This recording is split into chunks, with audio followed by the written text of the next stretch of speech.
Arumina, yeah. Aruna, maybe? Arnie misspaced them when I said her name. Yep. Good morning, everyone. Can you hear me? Yeah. Yeah. This session is on the speakers. Yeah. Good morning, everyone. Come join us at the Plaza stage. Good morning. Let's get started. Shall I just... Good morning. Come join us at the Plaza stage and we can get started on today's conference.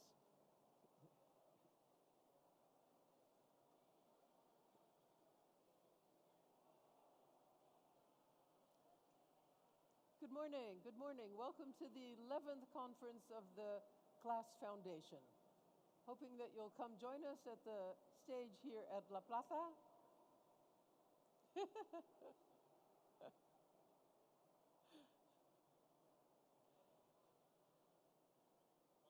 Come join us at the stage and we can get started.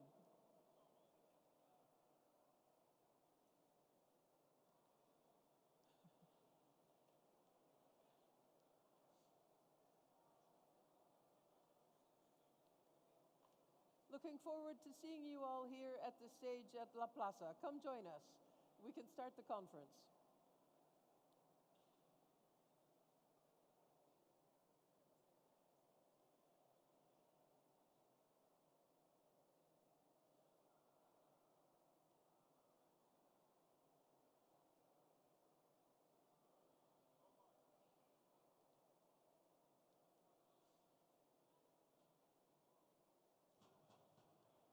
Come join us at La Plaza. Come join us at the stage. We'll get going on the 11th conference of the Class Foundation.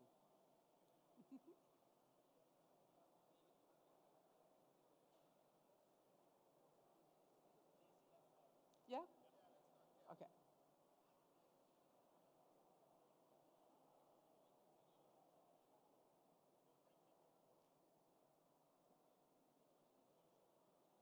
Good morning. Welcome to the 11th conference of the Class Foundation. My name is Tracy Metz.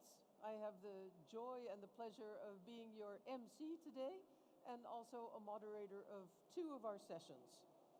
So welcome to the audience here live and also welcome to our online audience. Welcome. Thank you all for joining us. This is, as I mentioned, the 11th conference of the Class Foundation, and I'm very curious, how many of you have been to a Class Foundation conference before? Oh, good, almost everyone. How many of you know at least one other person here? How many of you know 10 other people here? And how many of you have the feeling like you know like everybody here? Almost. My name is Tracy Metz. As I mentioned, I will be your MC and your moderator today. Welcome, join us at the La Plaza stage. I'm a journalist and moderator and also a podcast maker. Our theme of this conference, the 11th conference of the Class Foundation, is hyperconnectivity. And of course, this is a super topical theme as we now have woven technology into every aspect of our lives. Our cities and our campuses are becoming increasingly extensions of one another. Students' lives also are very, very wrapped up with technology, especially as we're coming out of the pandemic, where so many students were almost locked in their rooms trying to connect with the outside world and with each other and having a very difficult time, as we know. And of course, technology is also playing an important role in our life as we move towards the metaverse, as we drive self-driving cars, as we are trying to determine what are the limits, where does the us stop and where does the algorithm start. So I think this theme of hyperconnectivity for the future of student living is wonderfully topical. And I would like to invite 2 other people to the stage. This is Kellyanne Watson. Kellyanne, welcome. You're the Director of Operations at the Class Foundation. And Frank Uffen, you are the founder of the Class Foundation.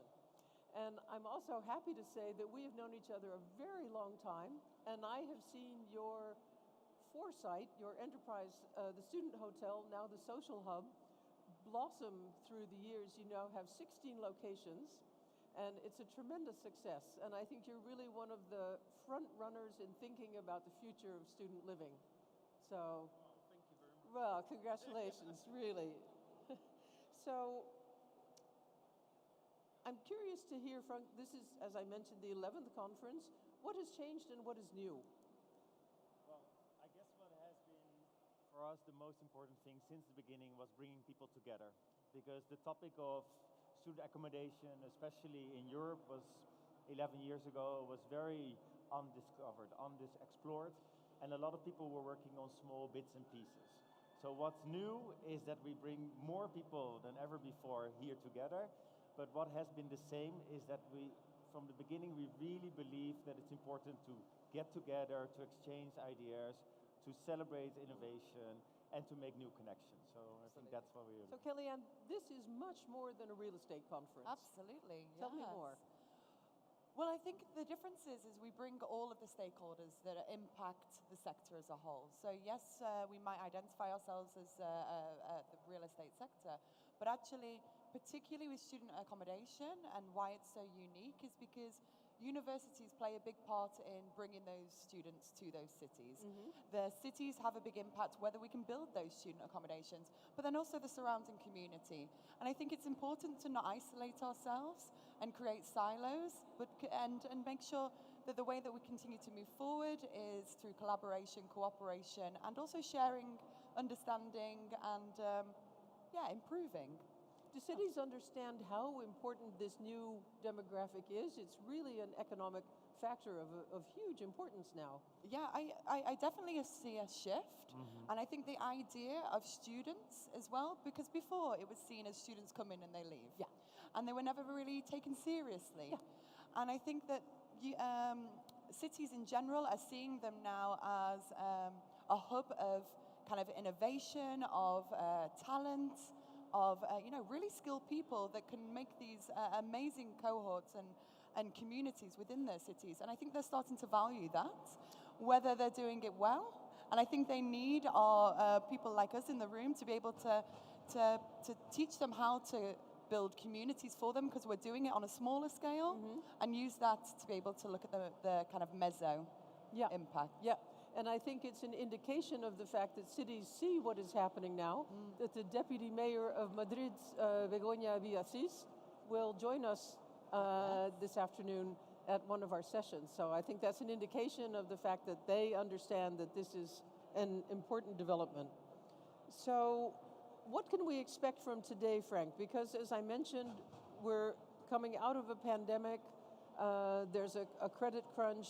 We're facing new issues with the price of energy, for example. How are you confronting these elephants? Well, by building a very big stage with a lot of elephants and bringing a lot of people together. Yeah. No, we invited stakeholders from all the different sectors to actually talk about those pressing issues. And as many of you know that have been attending these conferences, this is for us a moment in the year where we look back, we celebrate what has been achieved, but we also use it to look forward. So today, with all the stakeholders, we are creating the agenda for next year. And as you said, there are some really pressing issues. Economically, cost of construction, cost of interest rates, etc., have been going up a lot in the last year, and there's a lot of fear in the market that this will impact. What we at the same time hear from our partners, from the universities, from student organizations, that the demand is still very, very high. A lot of cities are struggling with providing housing, affordable housing for young people. And that's because when we started, there are a few trends that really shaped student accommodation in Europe. One was increased student mobility, a change of university programs, meaning that students often had to move faster and more than before. For example, doing a one-year master, a summer school, flexibility in housing is then a requirement. And also that people really want to go to these universities to stay, to develop businesses, to start a career. So it's not just the student accommodation, but also where do you go afterwards? And those are the issues that we're trying to address with all the people that can help solve those issues. Yeah, fascinating. What does the program look like for today, Kelly? Okay, so the program is absolutely jam-packed. We have 2 stages. The first stage that we're stood on now is called La Plaza. As you can see behind us, here's the running order.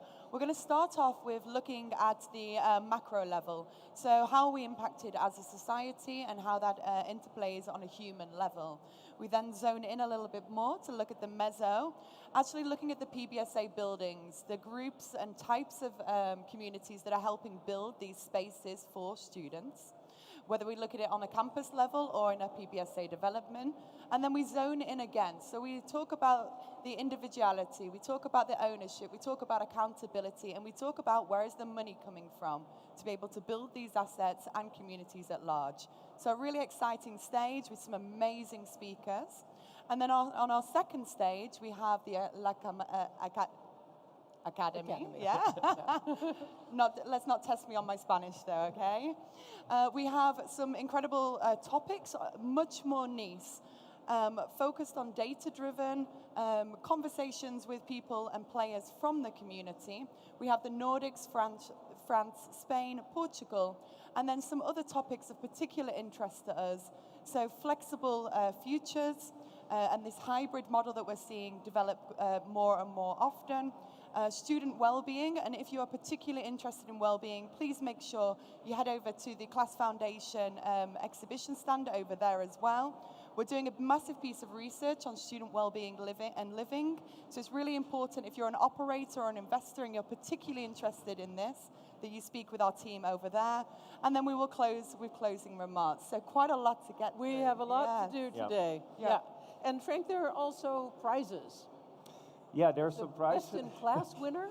Well, yesterday we had the award show, so a lot of the winners are here already, and it would be really great if you can, congratulate them, because it's been amazing what we saw, in terms of projects, but also initiatives, including also like the IE Tower, for example, the new campus here, and the National Action Plan in the Netherlands, which we think is a really important effort to create more affordable housing in the market. So those are here. And also today there will be some more practical things that are also important for the audience. Yes. Yeah. So I guess to the audience at home, welcome and thank you for being here. We are using a hashtag, and the hashtag should be on the screen because I can't remember it word by word. There we go. So it's the Class Conference 2020. So please make sure you're using that, connecting with each other, using it on LinkedIn, but you can also use our swap card. So if you would like to put forward a question, even if you're here in the audience, you can do that on the swap card. We have lovely moderators on both stages in the corner. You can also ask live questions, and we also have live polls as well. So if you would like to get involved that way, and that's how you can stay engaged at home too. You can also, whilst you're at home or on swap card, see where the stands are for the exhibitioners, and also network and arrange meetings with each other in person and online. So please make sure you're using that function, and excellent. That's everything. Well, it sounds like an exciting day. I'm sure it will be. We are moving now on the Academy stage to data insight on PBSA in Nordic countries, and you and I will be moderating a panel here on hyperconnectivity. Yes. Okay. And I'll see you later at the end of the day. See you later, Frank. Thank you, everyone. Enjoy, everybody. Thank you.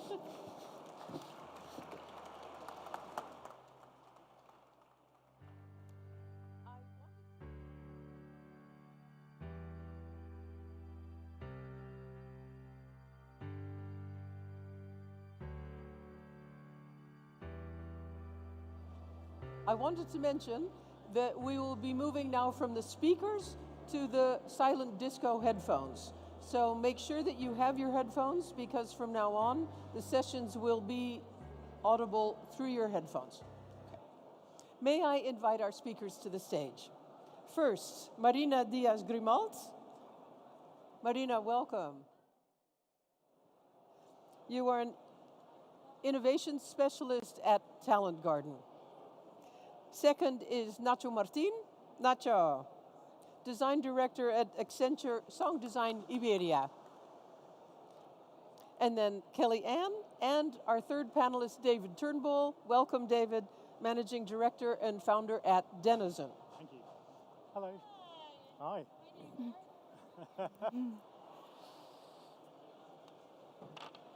And for our audience, there will be time for questions. Am I on? Yes, you are. I am. Yes. There will be time for questions, so be prepared when the time comes.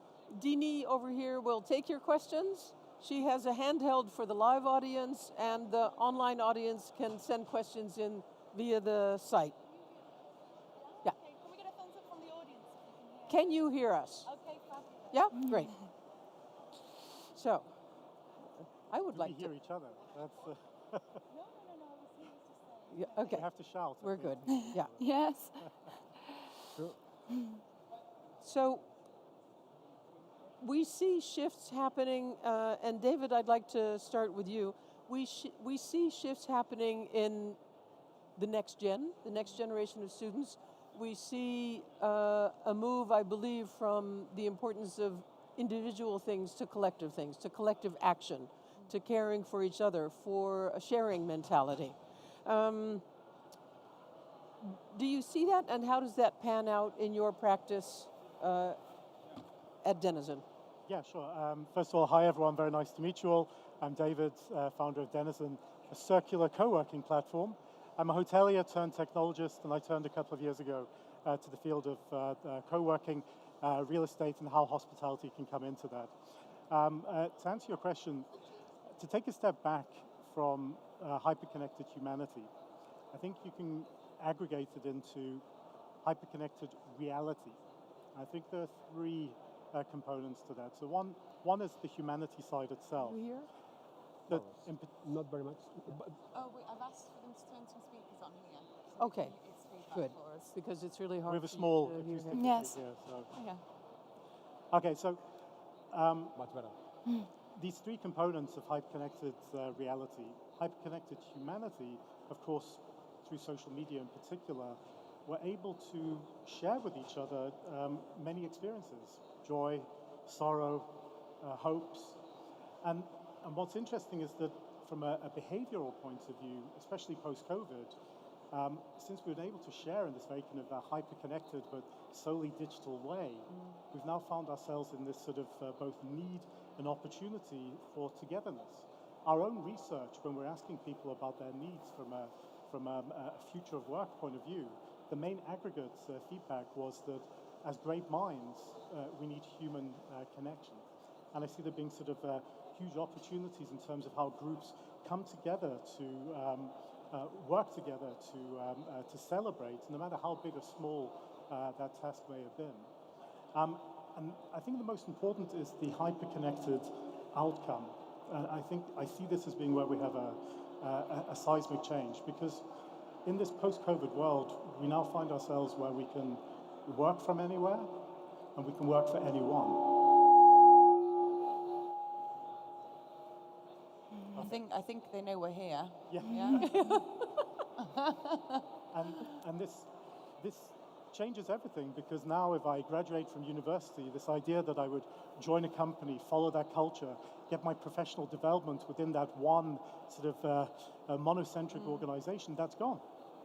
And I think the current generation coming through into their kind of professional careers realize that as well, which is that if I can work from anywhere, am I looking for a full-time contract with one employer? Or will it be part-time, or will it be remote? And so to come back to that question of kind of individual versus collective behavior, it's not binary.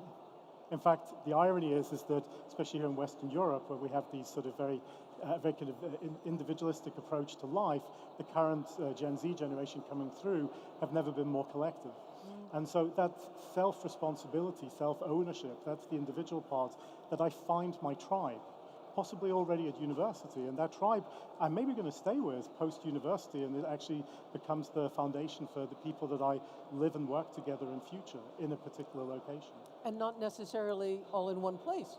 Exactly. Which is exactly new for our time. Exactly. You know, it's really interesting, because when we had a conversation about this, there was something that really stuck with me. This idea of yeah, you might not know your neighbor, but you're so well connected globally. So we talk about these communities, but even the types of communities are shifting and Correct. changing. Correct. And then not only that, on top of it, you have, these university environments that have created this bubble, which actually once you leave, the expectation that they continue to have an experience similar to that is now, they're breaking the norms in terms of what they expect, not going to the office and doing a 9 to 5, being a lot more flexible. And I particularly like that about the product that you're being able to deliver.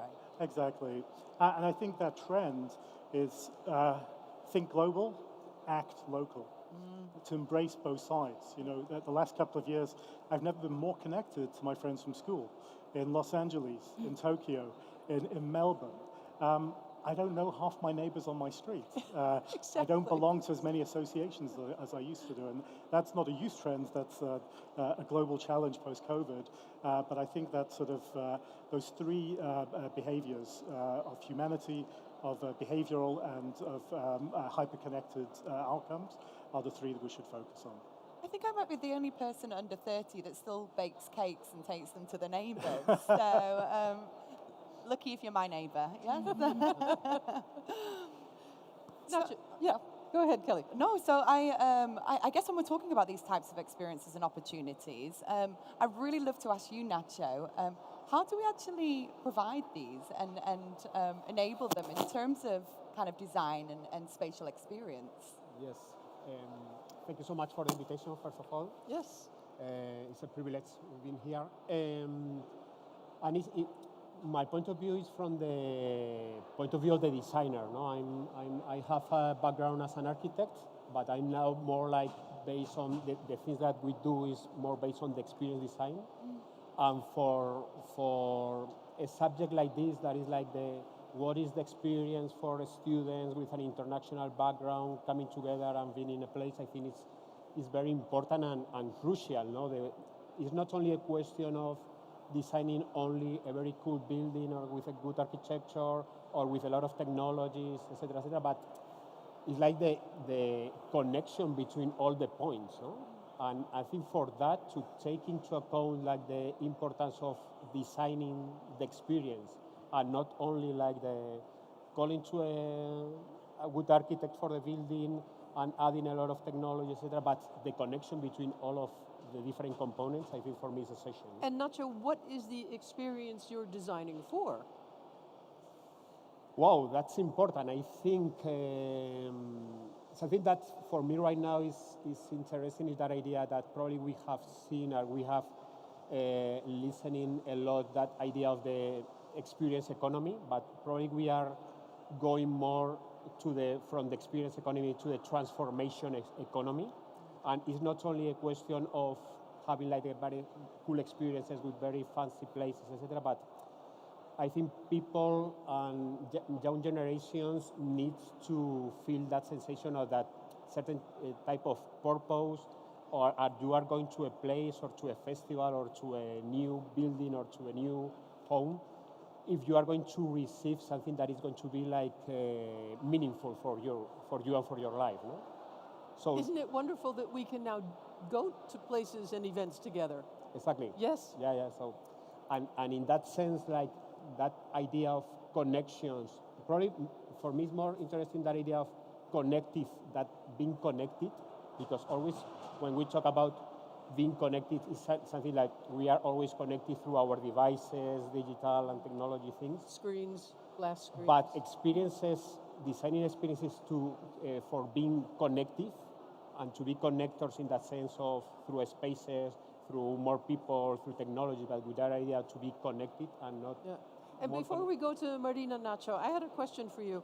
How different are the spaces that you designed for this demographic, for the student population, from what you would design for the rest of the city? For the rest of the? The rest of the city. The rest of the city. Are there specific I'm not sure, approaches for the student population? I'm not sure because probably there is one thing that is important when you are a student is that you are in a process that you are learning. and designing experiences where you can learn, I think it's important for the student, but for everybody, in that sense. So Lifelong that learning now, concept huh? Every day of should be a learning. school day. Yeah. But not every night should be a school night. No, I can't handle that. And we know that lifelong learning is now also an important business model for a lot of universities. For sure. I know I was at Harvard myself and also at MIT, for example. Lifelong learning is, people come to live in those places because they want to continue to take courses and to learn. For sure. Yeah. And that's a reality. It is, and an economic reality, Yeah. thank heavens. Yeah. Marina, you are the innovator at Talent Garden. Perhaps start by telling us what Talent Garden is. Okay, so hi to all, and thank you very much for this opportunity. So, well, Talent Garden, it's not a co-working, but there are a co-working inside of Talent Garden. It's a co-learning, we say, because we have not only all the connections that we make between teachers, entrepreneurs, people, startups, companies. There are also the part of being in a community, being in a team, because I always say when you have like 3 doors, you have 3 opportunities. If you are alone, you only can bring 1 opportunity. But if you are in a community, if you are working in a team, you can open all these opportunities. So Talent Garden bring all these opportunities, and then we are making this connection to be helpful to all the people that are in this community. And is Talent Garden a place? Yes. A physical place? It's a physical place. There are now 23 campus around Europe. So, well, here in Spain, we are in Madrid, Barcelona, and now in Bilbao. So we are growing. And I was just going to ask, I think it's very unique that you use the word campus. And I know it's obviously because, I know although it is a physical building, like why do you use the word campus? And I obviously there's the learning element to it, but also what does that mean to the people? Like how do they relate and react to the word campus as well? Yes, well, when you think about campus, you think about university. So, because they are learning, they are this co-learning in the building of Talent Garden. So, it's because also there are a culture. It's a university culture about learning, that it's the campus, and then it's a business culture about the ecosystem, because we are not only hosting learners, students, we are already hosting startups and companies. So it's for that the mix, so it's, yes, the co-learning, we say. And even the Class Foundation, when we were in Milan this year actually, in July, many of you may have joined us, we were invited to come to your space to host one of our regional sessions and talk about Italy and the current foundations of the market. And I love that how Talent Garden have these spaces for even externals to use as well. Why is that important? Okay, yes, because when you think about communities and you think about a space like Talent Garden, the campus, you think about a bubble, and we crush the bubble because we have to be connected also with the entire ecosystem, with outside, that we say outside of the building. And we bring also these opportunities from outside into this campus, like events. We bring also a lot of masters program from learning school, and also for the corporate education. So it's like the entire world, and all what you need is there, and also we make things happen. Yeah, I think to your point, Kelly, it's interesting that you see a lot of even just ordinary business parks nowadays call themselves a campus. Yes. Because they want to piggyback on the innovative feel of the word campus. Mm-hmm. You were going to ask David something. Yes, I was just going to say, David, you're particularly passionate about the circular model, and I'd really love to hear a little bit about the theory and how actually the conversation we're having here, how it kind of relates to it. Yeah, absolutely, both from a study side and from a work side. So circular economy, as a brief summary, a model of production and consumption which involves the sharing, leasing, reusing, repairing, refurbishing, and recycling of materials and products. That's the Wikipedia definition. Why I get so excited about it, when we were looking at the co-working model, which I felt was very inefficient, 3,000 square meters of space in a new building, occupied with 300-400 people, and if you want to scale, then you have to find a new building. And I'm from Scotland originally. I'm in Berlin for 20 years. And in the zip code, in the postcode that I was looking at, there's 100,000 square meters of leased commercial real estate. And pre-COVID, 40% of that was unoccupied on any given day. Post-COVID, 70% of that is unoccupied on any given day. Waste of space. Waste of space, but one unused desk over a year is the equivalent of 1 ton of carbon dioxide emissions, the equivalent of 25 million straws, when you think about all of that sort of unused energy that goes into that. And this, for me, was this sort of shifting point where we're like, okay, here's the opportunity. Now move into the student space. Hubstar, which collects data on the utilization rates within universities, at its peak pre-COVID, utilization rates 30%. So university spaces are designed in a way to host a very high number of people for a very short amount of time. Then you have nightmare around scheduling of lectures, etc. So there's a real inefficiency in how subjects are scheduled. And then last of all, you have massive downtimes, holiday periods, exam periods. So I think in both, in the work side and in the studying side, that we have this huge opportunity that sharing is caring. What I found really interesting with our first cohort of companies that were willing to share their space was that it was not the monetary gain that they could make revenue by selling their desks, their offices, their meeting space. It very much came back to this idea that they re-socialized, rehumanized their offices, that they brought life back into that. Again, that idea of human connectivity, that sort of collective opportunity as well. Yeah. So that's where we get very excited. Yeah. I love that how you say it's just as important to create the environment and the atmosphere and they see that, the value in that, than actually even the economic return as well. So it's nice that there's a shift there in terms of using that space and getting the best out of it. Yeah, absolutely. And again, coming back to that collective point, it's just an inquiry came in last week. A group of traders who've been trading very aggressively over the last couple of years. I'm sure they're in a down phase at the moment. And they've approached us if they could get a space where they could trade together. So in this hyper-connected world where they can do everything from their monitor at home, they themselves as a group realize that they're missing sharing opportunities, those, let's call it those physical water cooler moments where they can share information, exchange, really kind of not build but facilitate an existing community. And I think you're going to start to see a lot more of that, and that's where existing spaces, be they offices, be they university spaces, can be recapitalized.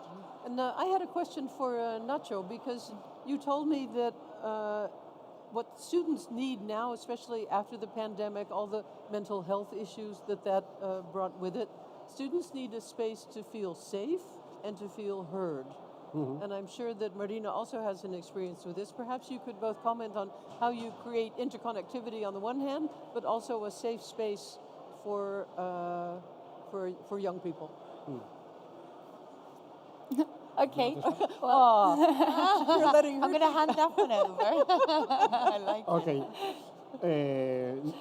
For me, it's essential, that idea of like probably the new premium experience or the new luxury right now is not like the type of fancy materials or very expensive spaces or things, etc. It's like the way you can feel that a space or environment is healthy and is good for your well-being. I think well-being right now is not only well-being, is something that I heard that is intervened. Only something could be well-being if it's a relationship with different persons or with different things in that sense. And that type of, the way you can design that new environment and the connection with people, but with natural species, and to try to connect the urban conditions with something that is more natural in that sense, no? That you can introduce nature in your spaces, natural species, and the way you can interact with them in the same space. I love the idea that think this is the new luxury. Absolutely. Yeah, absolutely. yeah. But nice materials are also still very nice. But And good hand what soap. are nice, no? And good hand soap. Yeah. Good hand soap, especially after COVID. Lots of hand soap. Yeah. But Rina, how do you help your denizens in Talent Garden feel safe and heard? Yes, because also what we try is to connect people and companies that have a purpose, not only, like we say, making money or being super aspirational and have reference. So also be connected in everywhere of the space, maybe in a table, maybe in the coffee corner, with people that have purpose. So that's remind to you, okay, why I'm here, why I'm in Talent Garden, because I'm not in other spaces, because it's not only a space, and also that remind to train this collaborative everyday like skill, maybe we can call it. So it's something because when also you are alone, you have a capacity to grow and to learn. But if you are in a community, in training this skill, you have like the highest learning to you. And also it's like we are people, we are persons. So it's like super simple response. So when you have this question, you say, okay, maybe only have a space, have nice people with a purpose, with the same culture, the same way of learning, of working. So it's like a super simple. I think that's probably one of the biggest takeaways from this conversation that I've got anyway, is not only do we need to make the spaces purposeful and give them purpose, but also the person needs to feel like they're there with purpose, connect and feel. And it's quite funny actually, because our main takeaway from our conference last year, which was called People, Place and Purpose, and was not only creating social value with people and the communities having a drive towards creating better social value, it was there definitely is a shift to creating value, I think, across the board. And I think that's why I loved your expression of creating healthy spaces. And I think that's a really beautiful thing that we can take away from this conversation. And it would seem that we have learned something, that we know to value that now more than just the traditional luxury of finishes and materials. Let's see if there are any questions from the audience. Absolutely. It's your turn. And Dini is here with a microphone. Anybody like to ask any questions? Well, I thought I saw an itch then with the arm, but no. One question from online. Online? Yeah. Oh, we can't hear you though, sorry. Oh, does that help? No, They you can, can't. we can't. You can. Oh. Shall I give you the question? I don't Yeah, know. you could stand over and still read it. Don't know. No one can hear me. No. Yeah. Oh, you can? Yeah, now Oh, we can. cool. So the question is from Valentino from Valio Management, and he says, is there a magic number of square meters per bed that you consider essential to assign to community area? For example, the personal Sorry, living... we can't hear you. Oh, Still not. do I need to stand here? Does this work in? Oh, you can hear me? They can hear yeah, you. they can We hear. can't. Yeah. We need Everyone. some headphones. Ah. So if I stand here, you can hear me? Yes. Yeah. Is there a magic number of square meters per community area? For example, the personal living space is 23 meters squared, and each personal living space should include at least X meters squared of community space. Okay. So, Yeah, so Is there a magic number? Is there a magic number for per square meter? Because in the PBSA sector, it's 23 square meter for No. a room, No. and then X square meter for the social space. So depending on how Yeah. big the community is. So. I think the magic number is planet square meters, no, in that sense. No, probably it's not a question of square meters in a place, but the new condition that you can have an experience not based on a physical location, it's on the possibility to have an experience worldwide. No? How about with you? Yeah, and, we run a community space in addition to this distributed workspace. It's only 450 square meters, and we focus intensively on experience design. Because by putting in the right experience, you don't put in tables and chairs. You really think about people's needs from morning, midday, through to evening. And as a result of that, we see in a very small lounge space, people moving actively at different times of day because of the way that we've enhanced sound, light, seating, and people interaction as well, forcing people to physically connect with one another. So whilst arguably the metric might be 10 square meters per person in that kind of community space, actually I think it can be more narrow, permitting legal and COVID restrictions, obviously. But I think if you design it well, you can increase that. Yeah, I definitely think that's the key, isn't it? If it's designed well, and I think that's why kind of these micro-living, co-living spaces are becoming more and more popular. And I think as we become more advanced in our design and become smarter, then I think there is opportunity there. Exactly. How about you, from a talent garden perspective? I'm totally agree with what you say, because it's like with in return to the simple question and the simple response, we are people, so maybe there are a number that can say that, okay, the best of is this, but then you can have this big, huge space, and you can't, if you don't have people, if you don't have experiences, if you don't have some way of training, learning, or the co-working and co-learning, you have nothing. So if there's anybody in the audience, maybe a planner or a developer, for example, that maybe has a different experience of this or has a different answer, please either come forward or speak to us after the panel. It'd be quite an interesting topic to see whether there is any limitations in terms of kind of policy and planning. We have 2 more minutes for our session. Any questions from the audience to finish off today? Yes, we have a question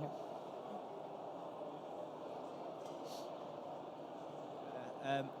Interesting debate, thank you very much. My question's, can you hear me? No. Okay.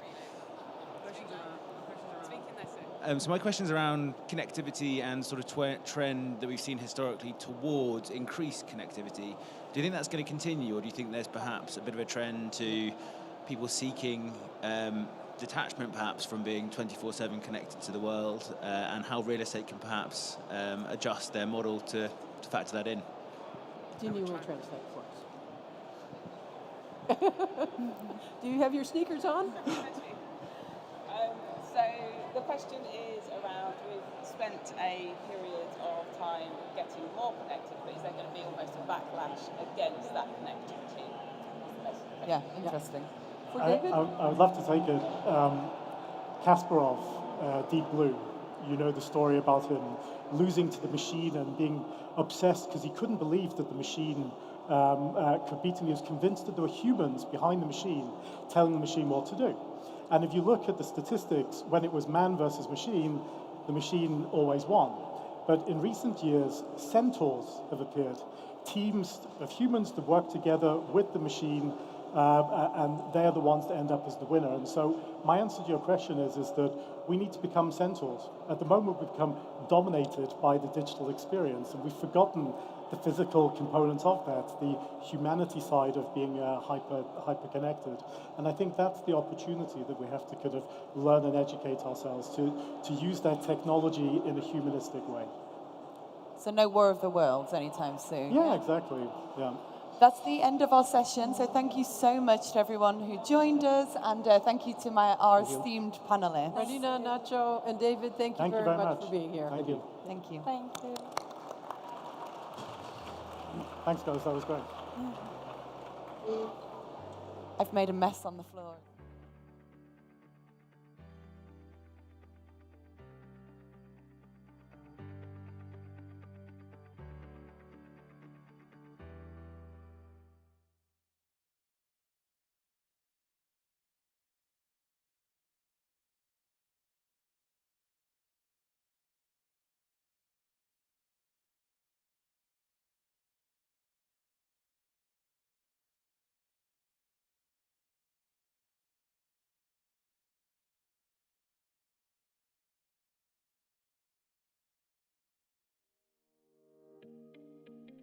El compromiso en Resa va mucho más allá del alojamiento para estudiantes. Nuestro objetivo es crear una comunidad fuerte a la que los estudiantes pertenezcan, donde puedan compartir experiencias, divertirse, aprender cosas nuevas y sentirse seguros. Los años de universidad son los mejores, pero también pueden ser una época difícil. Al empezar nuevas etapas y al estar lejos de casa, a veces eso puede provocar ansiedad y estrés. Resa Hub es el programa de actividades pensado para conseguir la integración y el bienestar mental y físico de nuestros residentes. Se crea en el año 2011 con el objetivo principal de fomentar la comunidad, evitar el aislamiento y que los residentes puedan crecer como personas. Además, también cuenta desde hace 3 años con Wellbeing by Resa Hub, un programa especializado exclusivamente en el bienestar mental de los residentes, en el que ofrecemos talleres con especialistas para tratar temas como la gestión emocional o el estrés por los exámenes. Al final del día, nuestros residentes están lejos de sus hogares, de sus familias, de sus amigos y somos los equipos de las residencias y también el resto de residentes los que los acompañamos, los que los escuchamos, los que también intentamos ayudarles siempre que podemos, porque al final esto es su gran familia. Resa es una familia tanto para los equipos como para los residentes. El programa de Wellbeing también incluye talleres para todo el personal de las residencias para que seamos capaces de identificar también y de acompañar a nuestros residentes en algunos de sus problemas, como por ejemplo el estrés, la ansiedad o otros incluso más graves y que por lo tanto afectan directamente a su bienestar. Al estar lejos de casa, creo que un programa como el de Resa Hub y Wellbeing puede ser muy importante para nosotros, ya que estamos lejos de los nuestros y es importante que estemos apoyados. El bienestar de nuestros residentes no es solo sentirse parte de una comunidad, sino también gozar de una buena salud física y emocional. Somos mucho más que un alojamiento para estudiantes universitarios. En Resa creamos comunidades y experiencias inolvidables.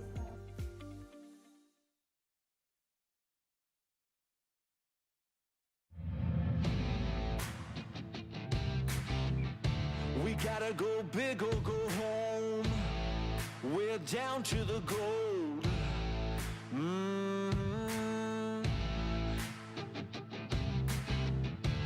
Never been a better time.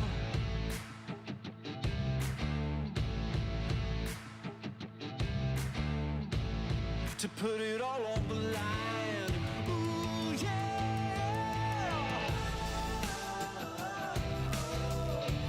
Time to put it all on the line.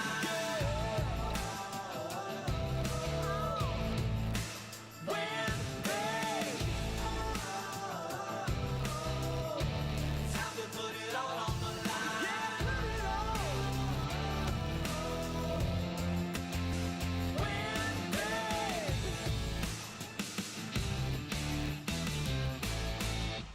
This is just the beginning. Valencia, Pamplona, Getafe, Salamanca and Alicante are next. gonna get crazy. Nothing good ever comes easy.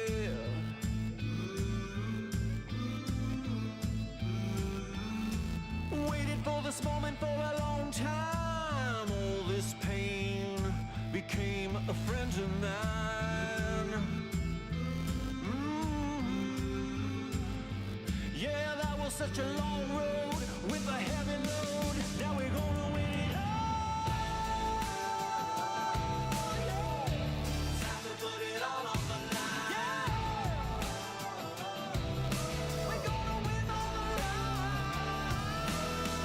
Yeah.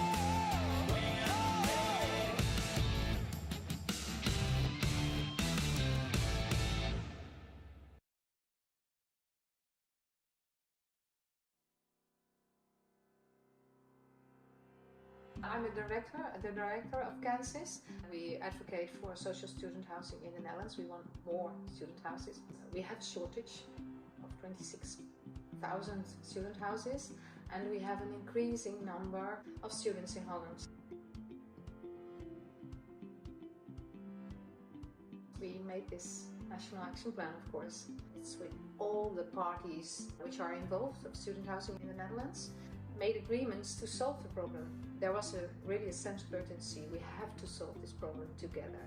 It's so much better to work together. Yeah. So it really seems like a perfect storm happened. Yeah. You brought together all the right people. The mood was right, even though there was the pandemic going on. You managed to fight through it and still managed to meet in person and come up with this groundbreaking, transformative plan. How does the plan factor in affordability concerns for students? We have to increase the student houses, and now the prices are so high because there's such a shortage. We want to build more rooms with shared facilities. We can build more houses for the same price. Besides that, we have to make our homes more sustainable. So we have to integrate the international and the Dutch student much more. What's your dream for student living, like 50 years from now? Where do you see it in the Netherlands? Because of the action plans that you've overseen taking effect and actually kind of equalizing the playing field, what's the outcome of all of that? You ask me and I have to answer in English. Well, I think we have large student communities and we have large buildings where everyone comes together and can live in a way they want to. Do you have any final comments or thoughts about winning the award for the community? Yeah, we are very proud of winning this award. It's a recognition of a year of hard work. Hopefully we can inspire other countries to work in the same way or reach this goal.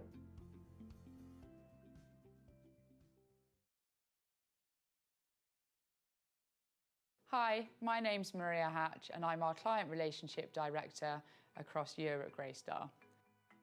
Very much focused on client relationships, university partnerships, and in turn with that, the student experience, the student feedback paths that we take, listening to your residents, and very much, the student welfare programme that we promote across the campus and chapter. I'm a huge advocate for making sure that our residents feel like not only do they have a home away from home, but also that they feel comfortable speaking to our site teams and, us as a team. For me, it's very much about giving our residents a voice, making sure they're listened to, and making sure that our site teams are fully trained in the student welfare path.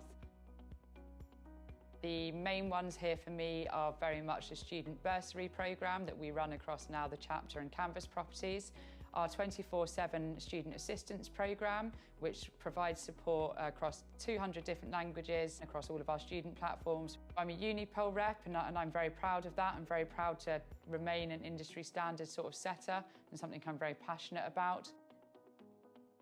We've grown from 26 million to 40 million in the last 5 to 6 years, and that very much includes our nomination agreements and our global agent relationships, which I'm very fortunate to work with. The main positive impact, I think, across not only our teams but the industry is the impact that you have on the students that live with you, and that's something for me that I hold very dear to my heart and always have.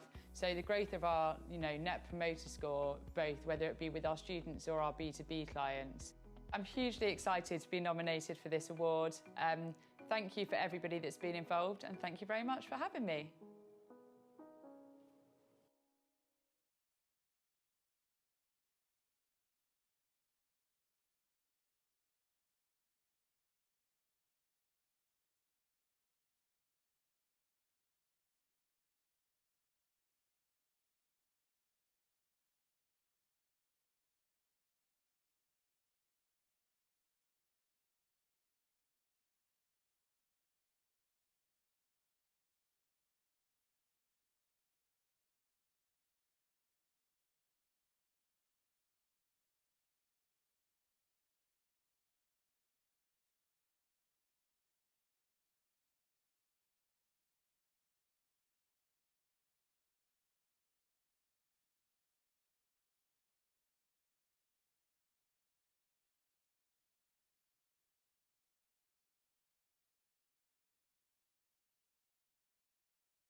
Hello, this is Kellyanne again, and this is your next session warning. On the Plaza stage, A Tale of Future University Cities will be starting in 15 minutes. And on the Academy stage, The Market Inside France will be starting at 11 a.m. Please make your way over to these stages.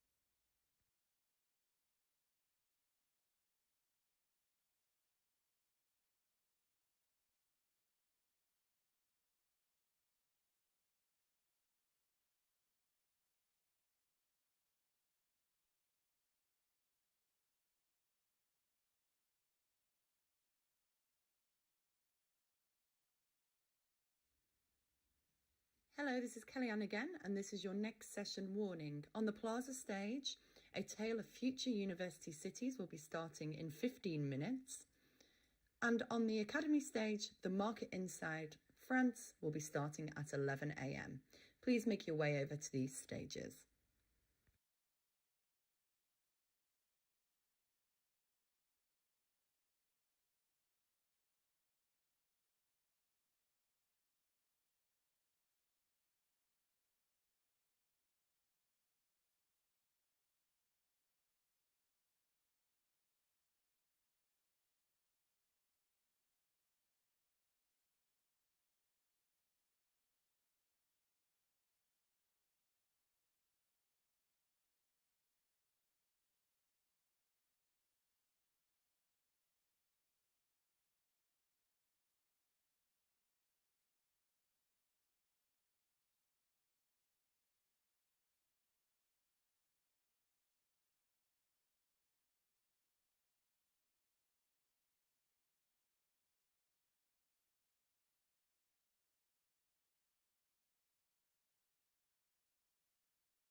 Sì, sì, sì, sì, sì, sì.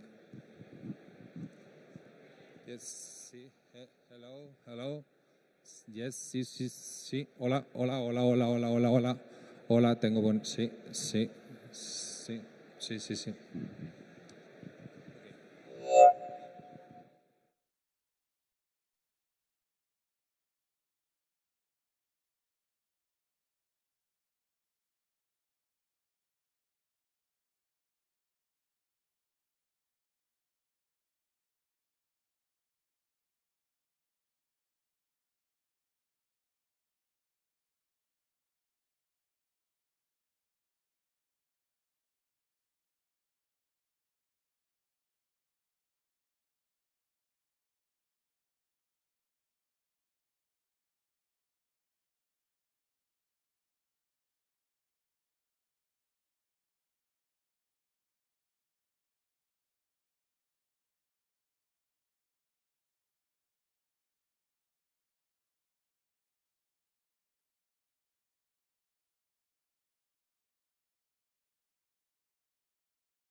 Welcome back. Welcome back to the Plaza stage. Come and join us for session number 2, called A Tale of Tomorrow's University Cities. You know, actually, I think this conference is not a conference at all. It's just a big reunion. Everybody's so happy to see each other again. Join us at the stage at La Plaza for the second session, A Tale of Tomorrow's University Cities. And as I mentioned in my introduction today, cities are increasingly realizing how important the student population and student housing for them is, not only during students' time as a student, but also for their life afterwards, starting businesses, making new connections. So they are both an important demographic and an important economic force. This session will imagine the ideal university city for today's youth. The question is, what can the city do for us as PBSA providers, but also what can we do for the city? And that's why I think it's really indicative that the Deputy Mayor of Madrid, Begoña Vallesís, will be joining us this afternoon at the session at 1:30 called Bridging the PBSA Gap. I think her presence here shows that cities are starting to understand how important students are for their future. I would like to invite our inspirational speaker first to the stage, Luca Ballarini. JC, we hebben een technische storing in de stroomslag, dus de schermen doen het niet en we kunnen niet kijken. Wil je dat even zeggen dat we even straks weer terugkomen als het... Pauze? Ja. Okay. Okay. As you can see behind me, we have an issue with the electricity. So we'll take a break while they fix it, and I'll be right back as soon as we're back up.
And we are back. I think this was a unhappy moment for the technical people, but they fixed it. Bravo. And I think we're back up. We are moving on to our second session, A Tale of Tomorrow's University Cities. What the city can do for us and what we as a sector can do for the city. Let me move straight ahead. I'd like to introduce you to our inspirational speaker of today, Luca Ballarini. He is an entrepreneur and the founder of the nonprofit Stratospherica, and he will tell you about what Stratospherica does. Luca, the floor is yours.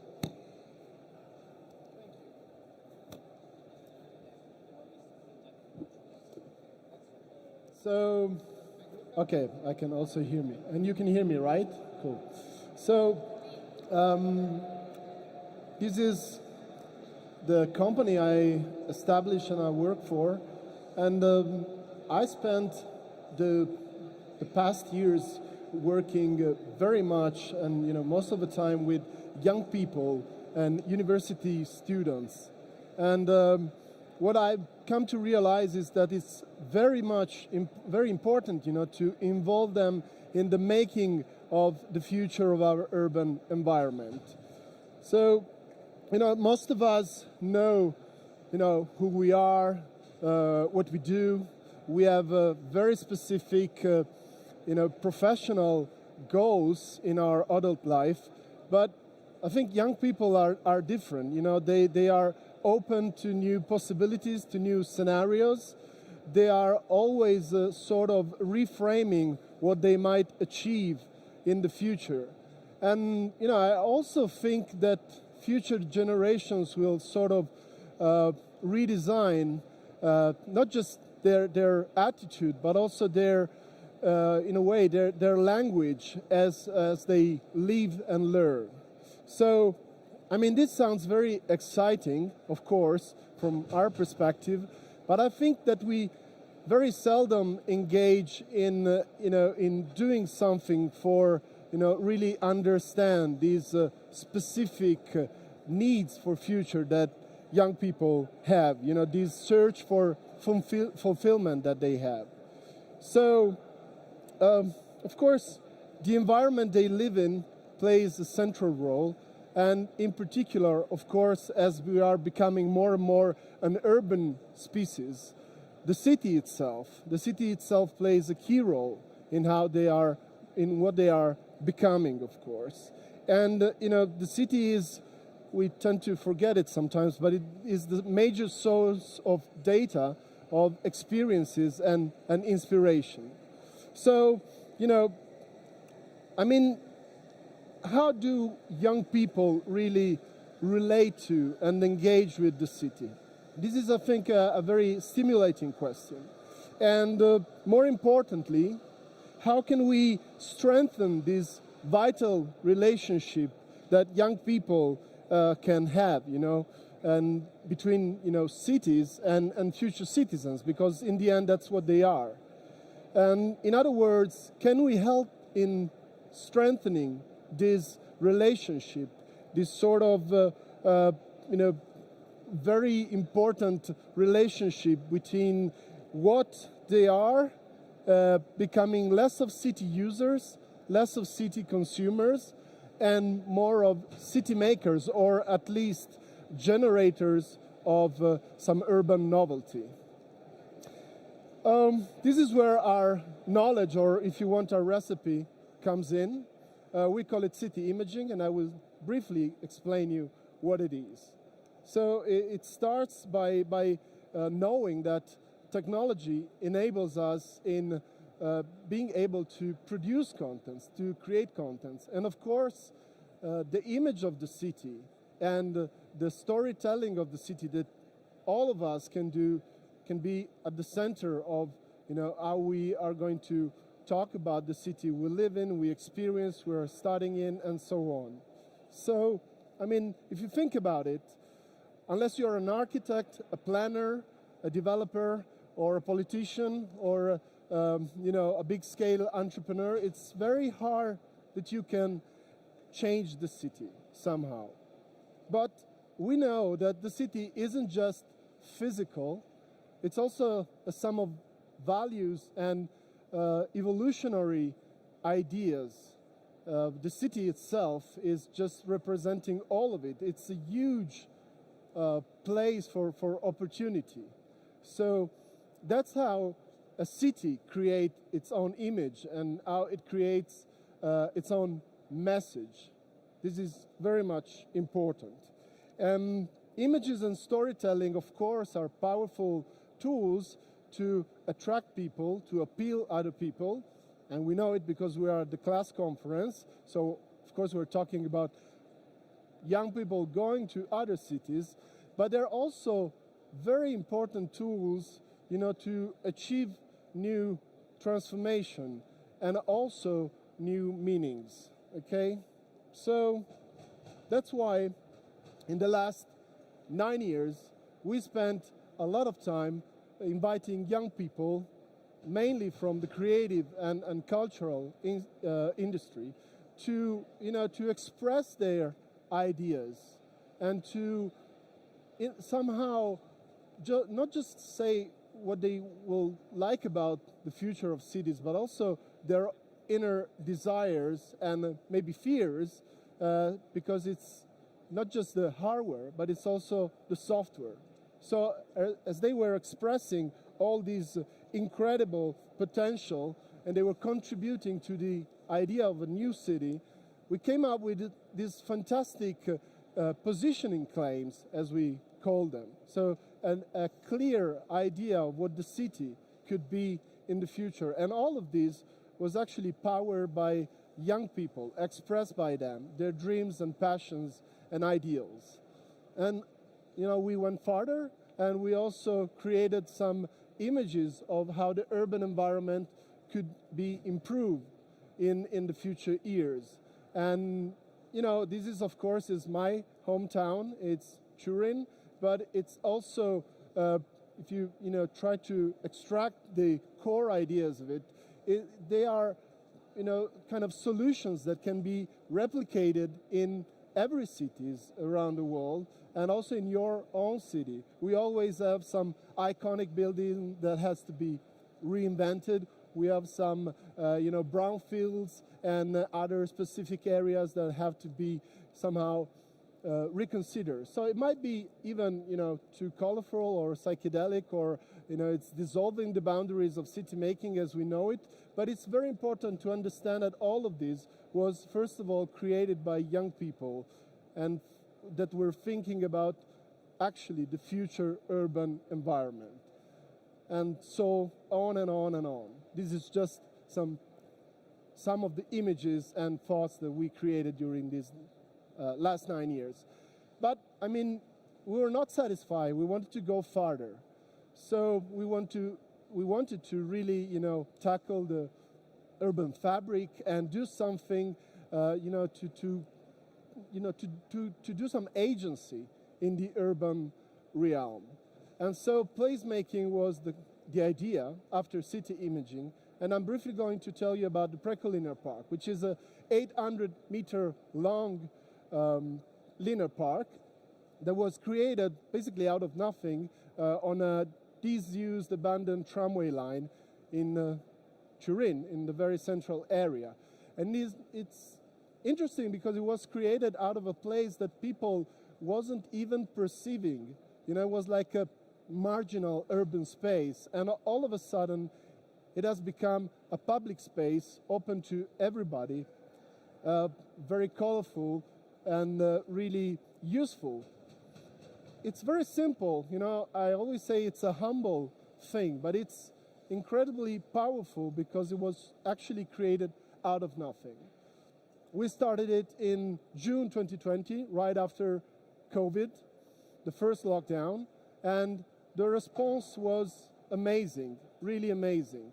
So what happened is that not just the citizens and residents like it, but it attracted hundreds of young people and students from all over the city.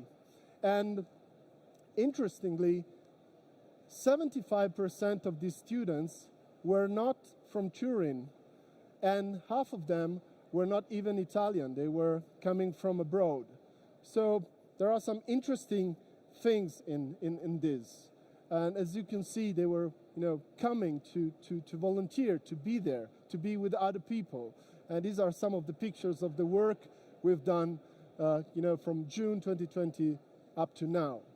So I think that it's important to stress that a new community was created, even beyond our expectations. And it was about being passionate for an urban experiment, okay? So I'm wondering, where is this engagement coming from? And I'm suggesting four solutions, 4 hints. The first one, I mentioned it before, it's about urban novelty, because it immediately appeared not as the usual top-down, poorly branded, superficial urban regeneration. It has something new, some new meanings within it. And the word novelty that I use connects to the fact that we want to be surprised, we want to be inspired. When we go to cities, we're always looking for something which is new to our eyes. So I think we should consider more the power that places have to deliver clear messages. And, secondly, it was very visible on both local media, but also on the international media and on social media too. And remember, we were always we were also in a period where we spent many times home, but I think this is not changed because we're still more and more connecting and consulting our social media. So the image that we were creating of this humble linear park was very powerful, and it was talking about something different. It was talking about urban ecology. It was talking about the need to experiment, to be engaged, civic engagement, community, but also courage, and the idea that action and responsibility are at the core. And of course, these attracted the most talented of young students and university students. Third, very important, I think that everyone could understand that this was a place in progress. So, every week they could see that something new was put in place. So immediately something resonated with them, like, oh, maybe I can contribute myself too. Or, maybe I can go and learn something. So even if you're not a professional gardener or, an architect or a designer, you can come, you can go volunteering, and, your presence will be immediately felt and your help will be immediately useful. This is also very important for young people. And last but most important, it's a project that couldn't exist without, the willingness of these young people to take care of their city. And, we call it urban volunteering, and it's something rather different from the other volunteering activities, social activities, because it also has a militant, almost political thing in it. But you don't have to change your priorities or schedule. You just, you go, you do something for your own city, so it's doable, and it's also very much rewarding. And so, what I like to tell you here, because we have so many forward-thinking people and entrepreneurs, is very simple. City imaging and placemaking and community building are very important activities, core initiatives for the future of our urban environment. Okay, so you who are, as I said, forward-thinking developers or creators of services for young people, young university students, should invest more in these activities because they really generate value, they generate a huge social benefit, and of course they're also able to create citywide appreciation. So I'm ending my, inspirational speech by saying that young people are key to developing the future of our urban environment. They are very precious in giving us or to you their time and their ideas, and we should involve them more and more in the conceiving of new urban actions, new urban regenerations, because they are able to give us to deliver new image of the city itself and new meanings. So urban knowledge and urban agency are at the core of what you also can do. Thank you very much.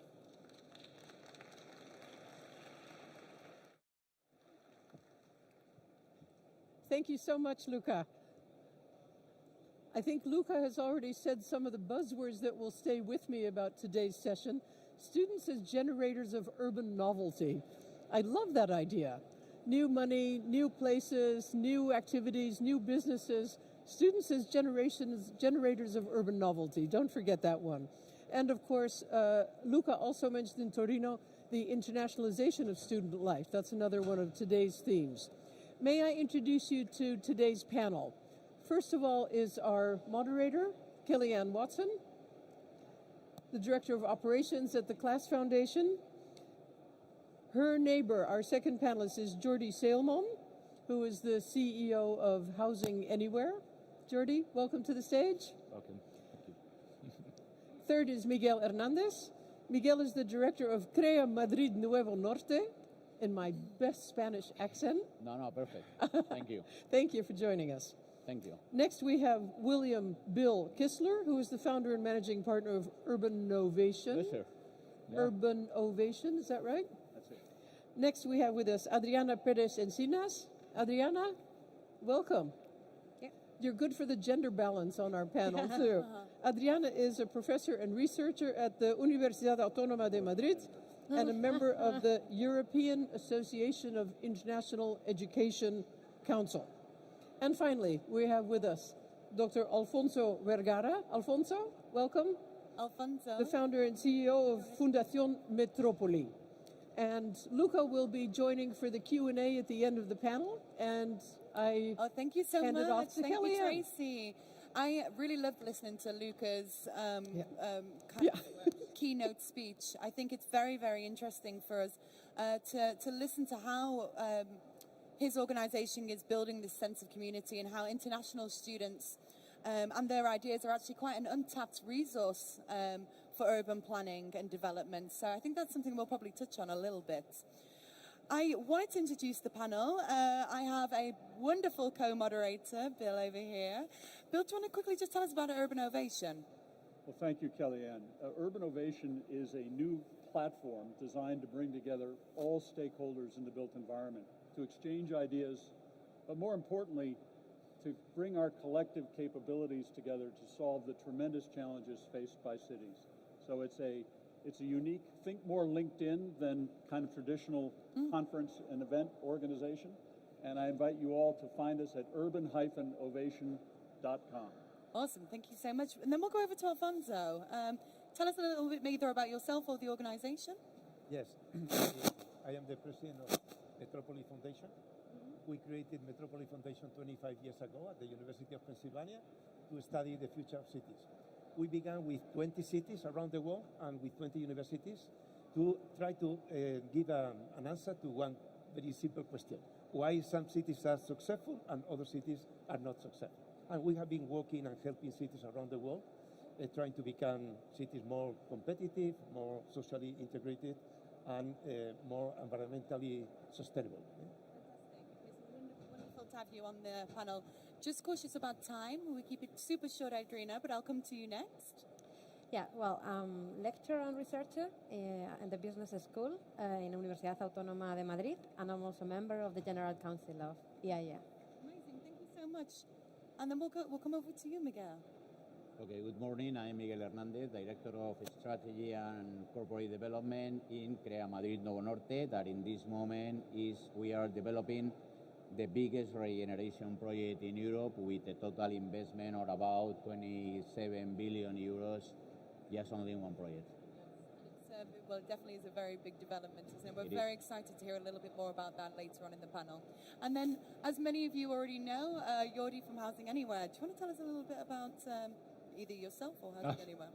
So, Jordi Selman, CEO at Housing Anywhere. At Housing Anywhere, we are a rental accommodation platform. Last 12 months, we helped about 100,000 people relocate and move wherever they want, however they want. And we primarily focus on international mobility, being students, international students, but also expats, young professionals that are chasing their dreams and hopefully moving to the successful cities that Alfonso was talking about. Bill? Well, I just wanted a couple opening remarks before we begin the questions. I do personally think, and I very much enjoyed Luca's presentation. Like Alfonso, we were both in Barcelona earlier this week for a major conference exhibition which had, I think, probably 20,000 people, called Smart Cities, the Smart Cities Expo. I don't know if any of the rest of you were there. My belief, my firm belief, is smart cities is not about technology. Most of the companies there were the Microsofts and Cisco's and a lot of companies that you don't know that can measure how efficient your sewage is being monitored and things like that. This is the smart that matters. How we can track, how we can attract and retain the talent we need for cities to be successful, I think is the key theme for this discussion today. And yes, the technology matters. There are a lot of great technology companies here, but what matters is what did we do to create great places, sticky cities, where people, where students who come to learn decide to stay, create businesses, and help the community thrive. Well, let's dig into that a little bit further then. Alfonso, it'd be really interesting to hear about your role as kind of an architect and a planner. Where do you see them playing, what part do you see them playing in terms of the barriers that are happening in terms of making these cities? Recently, in our foundation, we ran research to try to identify what are the key competitive advantages of a city, a competitive advantage, and analyzing 260 indicators that measure the strength of the different cities. And we established a mathematical relation between the variables and the results and the global score of the different cities. And we achieved one conclusion. What are the key competitive factors of the city? And first is connectivity. So cities that have good connectivity are more capacity to flourish and to develop. Connectivity, physical connectivity, airports, ports, train, roads, digital connectivity, and institutional connectivity. I mean, the cities are connected with networks, the universities are connected, the companies are global. So this connectivity is key. And the second factor of competitiveness we identify in this research is the capacity and the openness to attract talent. When I say talent, I need educate talent, retain talent, and attracting talent. So these two factors are key. So when we talk about universities and cities, we need to identify the capacity to attract talent and the role of the universities as a key element of that. If you see, for instance, United States, no? The Eastern Corridor between Washington and Boston. In Boston, they have 35 universities. In Philadelphia, they have 80 universities and colleges. But most of the talent that work in these universities are living in New York. So we need to understand the campus not in isolation, but in the city. And the city, if we invest in urban design, if we invest in quality of place, the university will flourish better, and this relationship between university as an engine of the transformation of cities can be really very, very interesting. Alfonso, I love it when you speak. Honestly, I get super excited as well about some of like the kind of the passion that you also believe in creating these experiences. There was a couple of points there. There's definitely the internationalization that we will come to, and then there's also the kind of the mobility and attracting talent as well. So I think we'll touch on those after. But I think it'd be really interesting to see a project in play and a case study. So let's go to Miguel so you can kind of explain what's happening in Madrid in terms of these connectivity and spaces. Okay, I would like to share, if it's possible, during 3-4 minutes, some slides, just to give you a flavor about our project. 15 days ago, the Minister of the nation's government went to the site to start with the works. So this is not a theoretical project, but a real one. Just to give you some image, our project is a project that in this moment is the biggest one in all Europe, because we are going to do in the next 30 years what the city of Madrid has spent 400 years in building. We are in this moment doubling the size between Plaza Neptuno to Plaza de Castilla, for those who knows Madrid, and I think that we are going to change the concept of the city, because we are at the end of Castellana and we are between the two main ring roads of the city, M30 and M40, and really close to the airport in less than 11 minutes by public transport. Why we are an strategic project for this city? Because we are going to change all the key infrastructures of the north of the city. So the center of the city of Madrid is going to move the center of gravity to our project, because let's think in London with the city and with Canary Wharf, and we are reorganizing all the mobility that you've been speaking before of the north of the city. And at the same time, we are creating a new model for the city.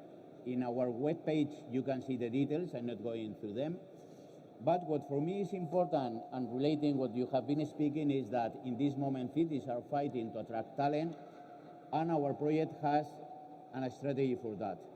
The strategy is basically to create a new model city with all the sustainability requirements that in this moment society are looking for. But what our real bet in this project is that when we were studying more than 200 projects worldwide to try to know what's happening in the world about this type of projects, we detected that in San Francisco, for example, and in Silicon Valley, people, young people especially, cannot pay for flats in real good jobs. So we decided to go for a different concept. So in our project, we are going to be in 10,500 flats, in which 37 of them are going to be affordable ones to sell on rent for young people. But what is key is that in our central business district, our offices area, we are going to be 62% of the flats in affordable housing. I think that this concept is, from my point of view, completely revolutionary. And our system are going to put 2 million people in less than half an hour of that area, and more than 5 million people less than 1 hour. We are not speaking in this moment, just to finish, about the central business district. What we are speaking is about an affordable mixed-use district. Wow, thank you so much.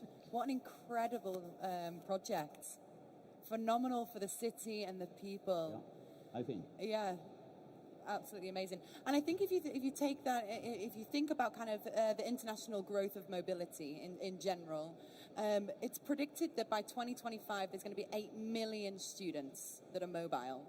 So obviously as well, projects like this are kind of opening the doors, and especially in the kind of the business district as well, where you've got these brand new buildings. You've got the IE campus now there, which is won an award last night, and it's a phenomenal project in itself as well. So best of luck, and hopefully we can catch up with you maybe next year, and Your generation is going to use it, so. And I really love the idea of more affordable housing as well, and integrating that into the community element.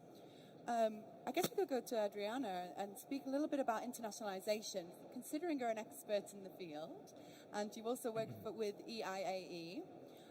What do you think the role is of universities playing in supporting the changes and challenges that come with internationalization? Yeah. Well, thank you for the question, and I really think that the role of universities is crucial and very important to internationalization, but it's true that this support can come in different forms and attract different types of students. But I will say that internationalization has been taken for universities in Europe, at least, a bit more with a special focus on the numbers and the quantity of how many students we attract, which is important, of course. But the quality has been a bit left aside for a while, although now there are more institutions focusing on we have to provide good services, we have to provide with quality services. and also understand the needs that students have, which expectations they have, the needs, because all of this is going to be related to what Alfonso was mentioning about retention of students, attraction of new students, but a good experience of those who have been abroad, and all is connected to that. And if I will just mention also shortly Maslow and the pyramid of needs, if we think about an international student, when this person is going abroad, he's just or she's just having basic needs like finding a place to sleep, a bed, furniture, just basic needs. And if these needs are not covered from the very beginning, your experience already is affected from this very first point. So I will say that understanding the international student needs in the international student life cycle, so in all these stages, is important. Research has said and has proven that the main barriers that international students encounter are related to financial issues, could be one of those, but accommodation is always on the top of the list. And accommodation, we should look more into detail. What do you mean by accommodation, right? Barriers. But back in 2017, I've been part of a project, House Erasmus, it was called. And in this project, we identify some of the barriers that I think are still valid today. And there is this lack of, for example, collaboration between the city and the universities. Lack of information, because many universities don't offer these accommodation services, but at least they could provide with information on where to find a place to live. Then also, for internships, it's a huge problem still, because students go for a short term abroad, and to find something for 3 months, 4 months is not the same as finding something for 6 or 1 year. And well, you all know, and you have been reading probably the news last year, that there has been a shortage on housing, and students needed to cancel their mobility abroad and come back. So in this sense, and according to what you just mentioned about these 8 million of students expected in some years, I think there are great opportunities, but it will be great if we understand better the student needs, international student needs, think about this international student life cycle, about their life, to create community, sense of belonging, life into the campus, and more collaboration between universities and the cities. All of the different points, and the collaboration side, and then an example of the collaboration, Luca talking about this sense of belonging and community, and then you've got providers such as Housing Anywhere that is providing a data insight and I guess an advisory role in terms of where the students are doing, how the market is changing and shifting, and being able to really be quite insightful in terms of giving a picture of maybe trends that might be happening and also the current situation. Absolutely. I guess, how do you see tech and data playing a greater role to be able to, make us more well-informed? Well, to start, I definitely agree with what's been said about collaboration between universities and cities to create that better environment. But you cannot collaborate if you do not have a clear picture of what's actually going on in your city. And technology can definitely help. So I would say that cities need to think about, what is my operating system? What is my data stack? What do I actually have in terms of data on the city, on the incoming mobility, on the housing stock, to actually get a picture of what's going on? Because I don't know how you guys collaborate in your teams, but if you have no common shared picture, a common truth about what's going on, it's very hard to collaborate. Everybody comes with their own half-truths and nobody knows where we're really going. So I think that technology is here and data is here to help us create this shared truth about what is the actual health of our city, what is the health of our housing stock, is it very deep, do we have a lot, what are the different property types that we have, what are the sort of people that are living there. If you go to the average city, they have not a single clue. I'm sorry to be a bit direct, but the average city doesn't have a single clue what the answer is to these questions. And then it's also not really, I think, a city that can step up and take accountability of this problem, take ownership of this problem, nor can the university. So I really believe data and technology are perhaps step one before we can collaborate. And the challenge that we then have is that this data is so fragmented. At Housing Anywhere, we spend a lot of time looking at data. But even for us, knowing where to look, it's almost impossible to find this information. Yeah, and I guess it's quite challenging as well when you're because predominantly the students have maybe been seen as maybe more cash cows. There's quite a lot of competitiveness, maybe even in terms of our own sector, even though we're quite lucky in terms of our particular asset being quite sharing and open. Mm-hmm. But I definitely think that there is maybe a lack of transparency, maybe amongst, but then also not knowing where to look for the data as well. So There's silos, I would say, and people all go after different goals. So city marketing agencies are told, please bring companies, international companies, because they contribute to connectivity. That's a very good goal. That's not a problem. But it is also consequential in a way that it's going to put housing stock under pressure because they bring a lot of talent. If you do not really think about that, beyond that only goal, about that the goal is in the end to make these cities prosper, then everybody is just chasing, let's say, their own KPIs, their own goals, without really being aware what the outcome is for the city. And somebody needs to take ownership of this problem. I think cities themselves need to do that. Okay. And for that, they also need to be in a position to collect this data and from everybody in the city. So thinking of that then, I know we've got 5 minutes and I'm sure people do have questions. I want to ask, so as we continue to collaborate, how do we continue, or how do we start to take more accountability for some of the things that we've spoken about on this stage? And I don't know if there's anything else you want to add, Bill. Is there anything that... Well, not specific to that question, but I did have a couple of questions for the panelists that I didn't want to jump in and interrupt the flow. Great. And Alfonso, you began, if I may, Kelly, sure. kind of fire back. The metrics, 260, did I hear that correctly? 260 variables? Index. How many of those are directly related to how well the city engages and collaborates with its universities? Because we were talking earlier about the importance of leadership and vision, and I would argue the most successful cities get it. They understand that the asset in the talent in their community is about as important as infrastructure, any of the other things. Are the metrics you're tracking related to the subjects we're talking about here? Some of them, yes, but... And with the most successful cities, would it be fair to say they understand the connection with talent? Some index measure talent, other measure the power of cities, other quality of governance, other index, totally different. But I totally agree with you that the strength of the leadership, and for university and for the attraction of talent and student, the quality of place. Quality of place is fundamental for the competitive advantage of a city, the quality of place, the design of a city. In Spain, before the pandemic, we were receiving 80 million tourists. Why? Because we created a lot of infrastructure. I will give you one simple information. In Malaga, it was a traditional tourist destination. They received, after the pandemic, 50,000 mobile nomad, people from Europe that come to a better weather, and they use all the infrastructure of tourism. They use the airports, they use the high-speed train, but they use the marinas, they use the discotheques, the restaurants, the golf courses. So imagine the quality of place, the magnetism of a city to attract this talent. And the universities need to create a partnership with the city. And without quality of place, it's very difficult to have the magnetism to attract talent. I was going to say... Well, and that's the perfect segue to you, Miguel, because you have clearly an ambitious vision to create essentially a city within a city.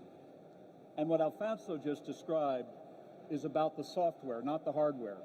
It isn't, with all due respect to the people who are building student housing, that's only part of the recipe. It's all the amenities, the parks, the restaurants, the discotheques that make the city an enjoyable experience for the student. Is that part of your vision for Madrid Norte, to create those kinds of experiences mixed with the office, residential, and all the other things you're developing? Completely agree, Bill. What we have detected is just to pass from the project to the reality, there's a collaboration between public and private. For me, this is key. And what I have learned is that in this moment we have no less than 20 groups of collaboration with public companies from utilities, private sector from education, public sector from education in the same table, mobility companies. And with such that amount of collaboration, we are improving our project constantly. I would just Yes. challenge you that, with all due respect, the biggest part of the problem is the bricks and mortar are the easy part. It's how do you animate? How do you create the experiences? How do you bring the operators in? They're going to create the terrific place where the students want to come and they want to stay and build families and businesses. Our key idea, to be honest, is that we are going to develop a new model of city because of the agreements we have to develop the project. We can be really competitive with the city market in offices. We are going to offer less prices, not even in resi, but also in offices. And I think that the movement of a lot of companies in the inner Madrid moving here are going to change, as I said, the center of gravity of the city, completely that. And in any case, we have to improve all these, let's say, placemaking, to say something. Absolutely. But also, Miguel, we're seeing that particularly within our audience, even here today, real estate managers or traditional real estate managers are now shifting to caring about creating community, creating social value.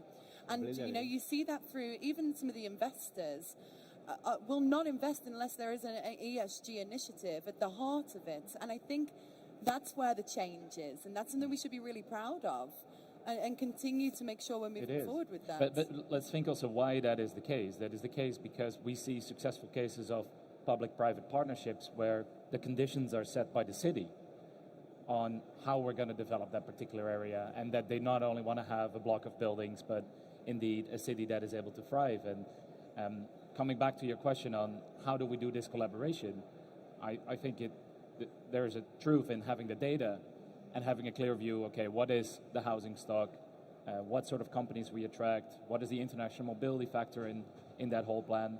That's important, but it is the city that needs to take ownership of that data and then go out to the private market and forge these partnerships. Okay, so if that's not an action and a great place, I guess, to leave this panel, we're just going to invite Luca back on the stage. I know that we've run over for people that are at home, but for people that are in the audience, if you've got any questions, we can do maybe 3 or 4 minutes if there is 1 or 2. Okay. There are some people there. Can you hear Sorry, me? we can't hear you. Can you hear me? Oh, there we go. Hi. Good morning. My name is Jose Llanos. I come all the way from Miami, Florida, in the United States. So thank you so much for being here today. All the way over from the US. Yes, Well, welcome. absolutely. I think that Europe obviously has some great initiatives that I think we can learn of. You know, back in the States, I think we're a few years behind really, and it's why I find this a source of inspiration. I was just wondering, especially for Luca and everyone in the panel, when we talk about really uniting the young people in purpose and gathering a sense of responsibility, and also to take action, you know, in a world with constant noise and so many different messages that we get bombarded with every day, not only from the private sector and their agendas, but also from the public sector and political interest. How do we manage to captivate, to energize, to unite them in purpose, and really gather a sense of responsibility towards the future and really take these matters seriously in a timely manner? What a great question. Well, partly, as I said before, you know, the message we want to deliver is very important, you know. So, you know, if you really understand the values you're working for, especially in placemaking and, you know, in changing the urban environment, whether it's for, you know, talking with the city administration or to, you know, the wide citizenship, it has to be clear and you know, and you have to speak the truth, basically.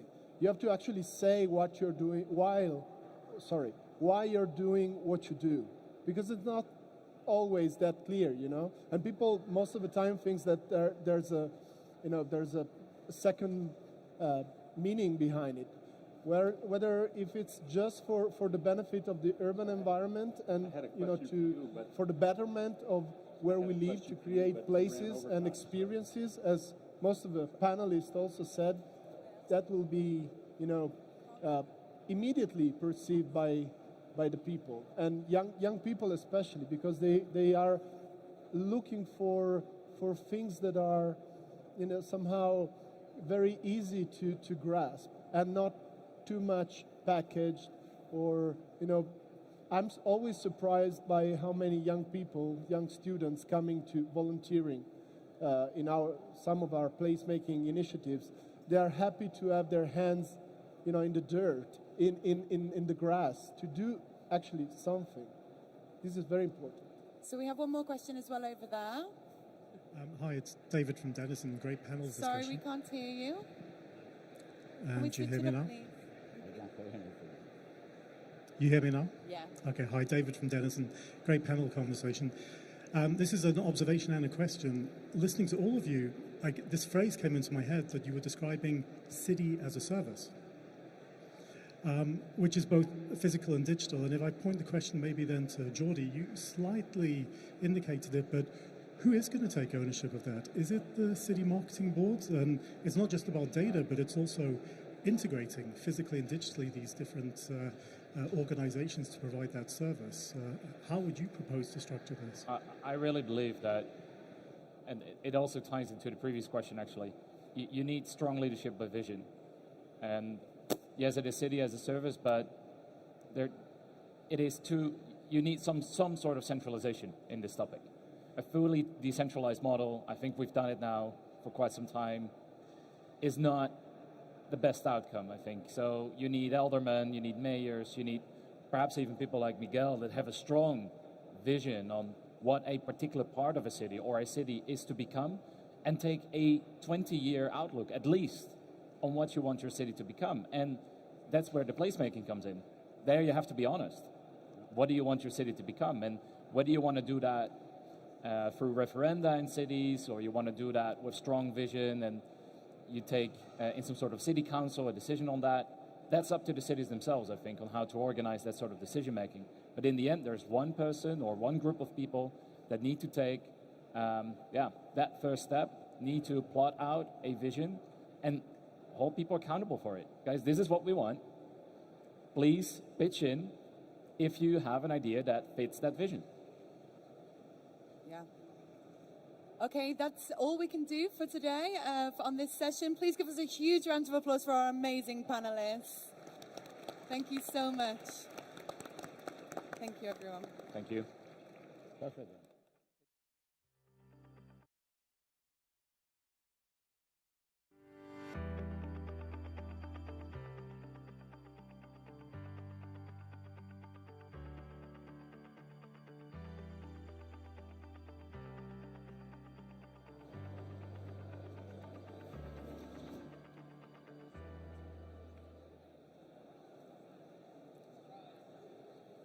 Thank you for joining us. See you back here on this stage at 12:10 for the next session called Reconsidering the Campus.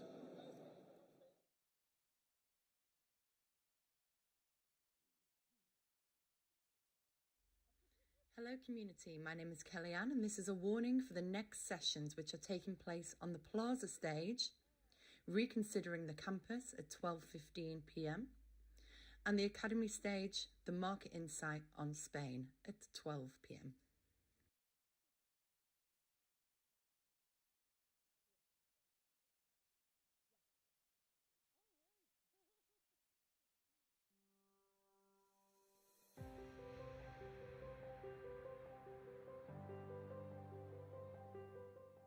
Hi, I'm Fabiola and I'm a first-year Bocconi student.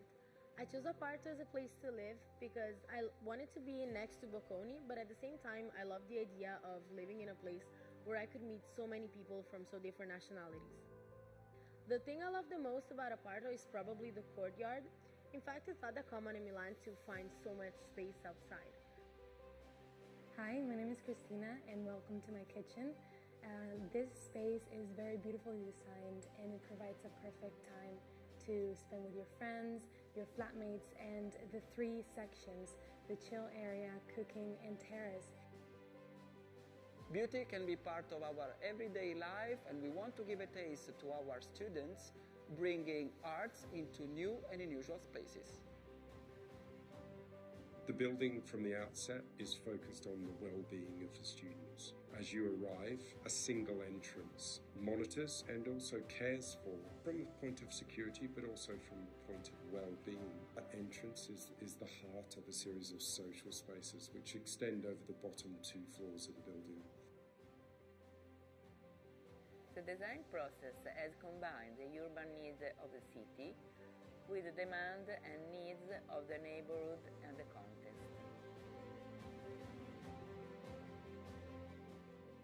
Ten floors, 27,000 square meters of gross building area, 4,000 square meters of common spaces, 3,000 square meters are external areas, 500 rooms, 290 kitchens, and almost 600 beds.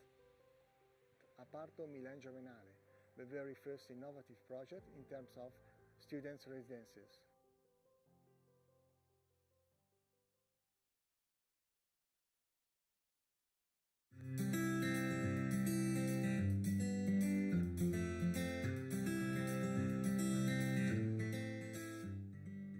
El complejo de alojamiento Livensa en Bilbao incluye dos opciones diferenciadas y flexibles de alojamiento: Residencia de Estudiantes Livensa Living y Livensa Living Studios, un edificio independiente que funciona como un alojamiento flexible abierto a todo tipo de clientes, profesionales, turistas, visitantes de corto o largo plazo a la ciudad.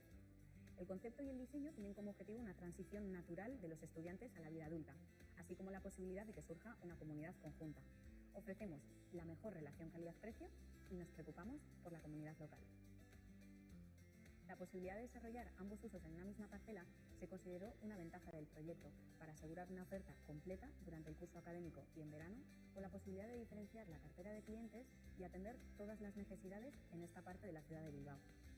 Los gastos de energía, limpieza, mantenimiento, personal y otros gastos operativos son más fáciles de administrar y controlar de manera efectiva. Ambos productos se complementan entre sí. No chocan ni entran en conflicto con los mensajes generales y los valores de la marca que giran en torno a la comodidad, la calidad y la comunidad. Bilbao forma parte del top 10 de ciudades para realizar estudios universitarios en España. El número de estudiantes que necesitan una cama es cada vez mayor y hay apetito por un esquema flexible de co-living en Bilbao. Los estudios indican que la demanda de apartamentos de una habitación es alta, mientras que la oferta es casi inexistente. El potencial es evidente.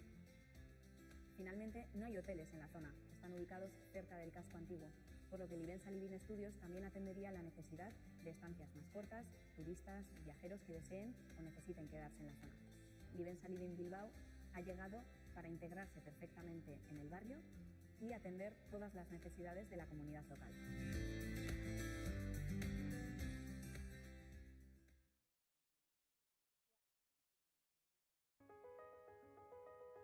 Welcome to the IE Tower, IE University's new technological and sustainable urban campus in Madrid.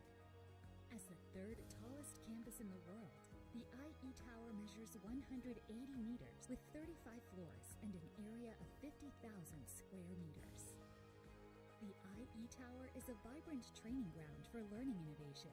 It's equipped with spaces for technological immersion, virtual reality, and artificial intelligence. There are 64 classrooms, and you'll find 30 unique spaces that encourage interaction and open areas to promote socializing and cultural exchange. What's more, there's an auditorium with a capacity for 600 people, a hub for over 4,000 students from 140 countries. Our new campus represents each one of our values: innovation, entrepreneurship, diversity, sustainability, and a focus on the humanities. With that in mind, the IE Tower reinforces our commitment to driving positive change through education, research, and innovation.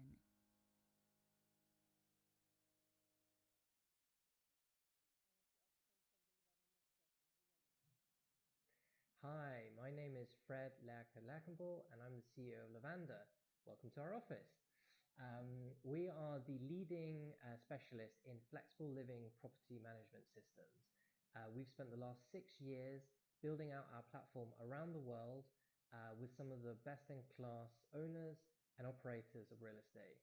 These include partners from globally, such as Greystar and Brookfield, but also in all sorts of different geos like the US, Europe, Middle East, and Australia.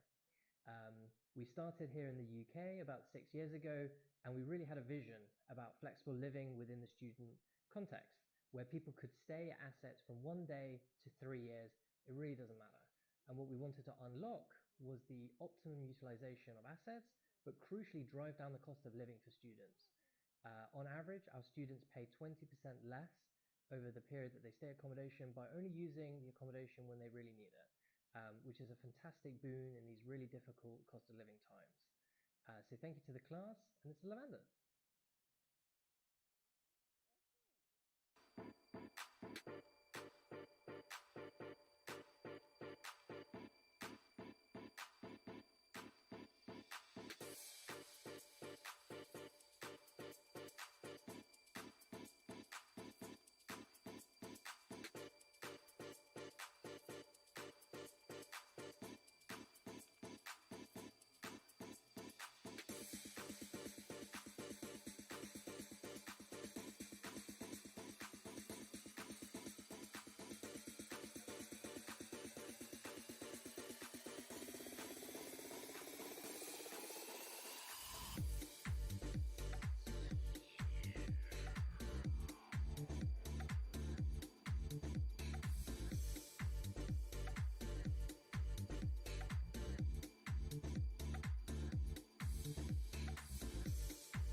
Got an opportunity to work or study abroad and looking for a place to live? No need to panic. Breathe. Housing Anywhere provides you with plenty of options that meet your needs and your budget. You can be sure you'll find a house that truly feels like home. It only takes a few clicks. Select the country, your dates, type of housing, room, studio, or an apartment, and your budget. Pick one you like, get in touch with the owner, and book it. Done. How easy was that? Housing Anywhere takes care of all the annoying financial stuff, so you don't have to. We transfer the money to the owner after you've moved in, just in case.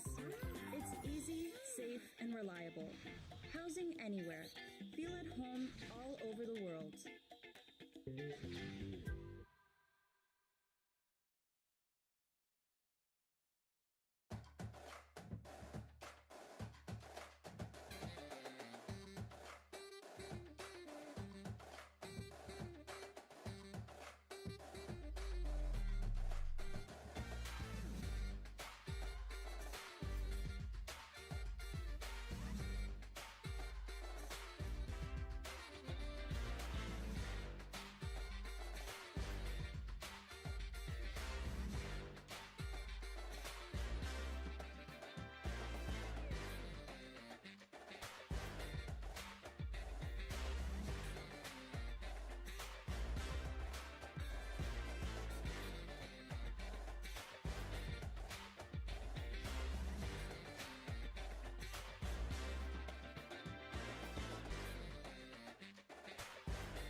No one cares more about keeping your business safe and secure than you.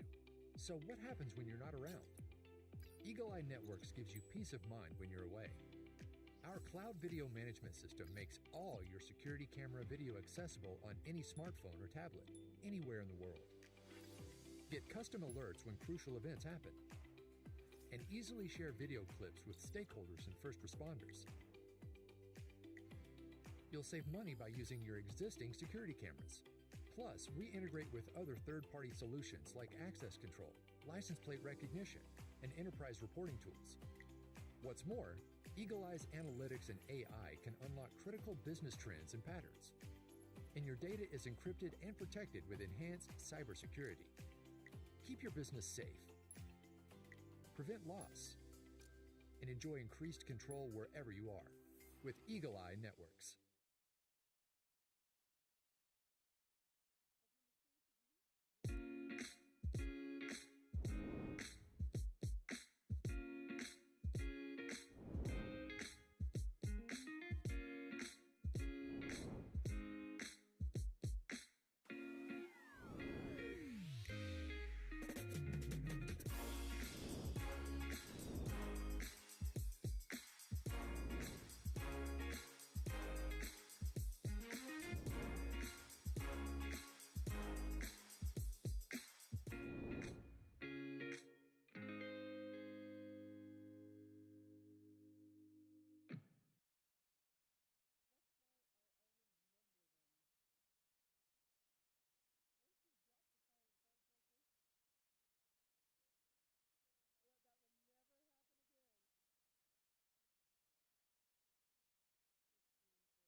Hey. Hey.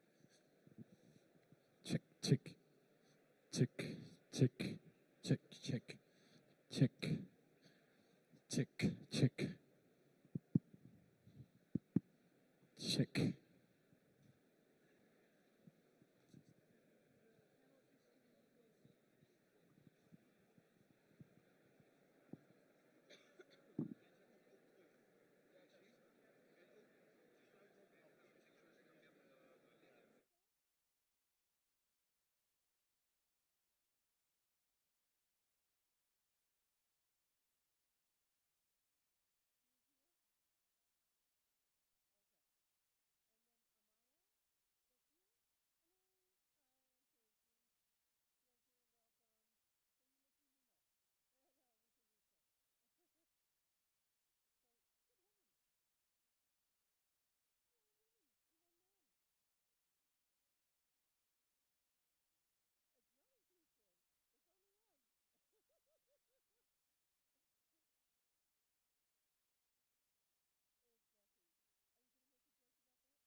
Welcome back, everybody. Woo.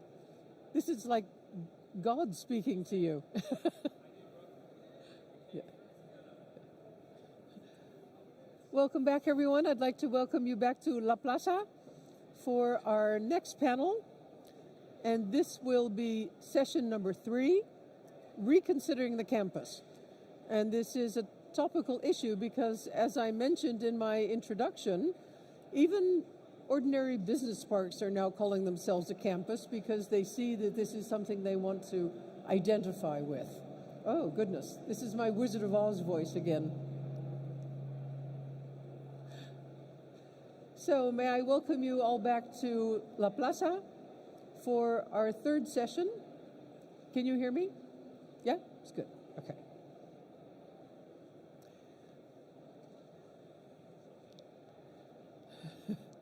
Okay.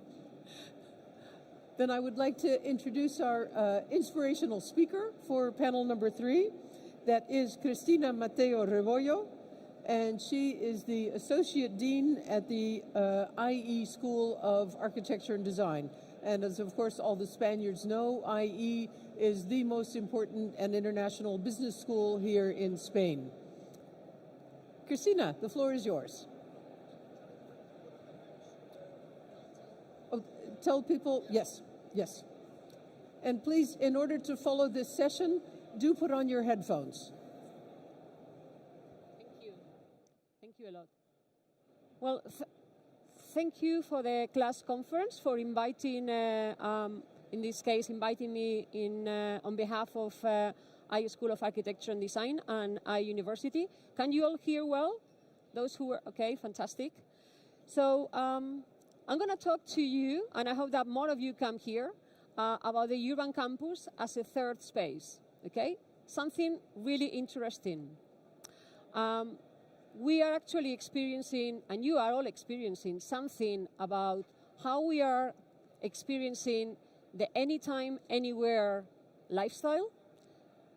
And learning is part of that. It happens anytime, anywhere. You can learn in an environment such as the one that I'm showing you, or here, or here. This is actually the new school in Parsons, New York. You can also learn here in a bucolic site, or you can also learn in a hut in the middle of developing country. But of course, you can also learn here in an immersive digital environment, here. So we've moved from a site-bound specific campus to a virtual physical hybrid campus. And that's affecting the relationship with the students, with faculty, and with the larger community. So we are talking about a campus beyond physical space. Traditionally, universities had actually taken lots of care about the physical space. They were offices, common spaces such as the canteen, such as the sports facilities. Those were determining spaces which actually made people choose the right university. They were important. They also provided a possibility of serendipitous encounters.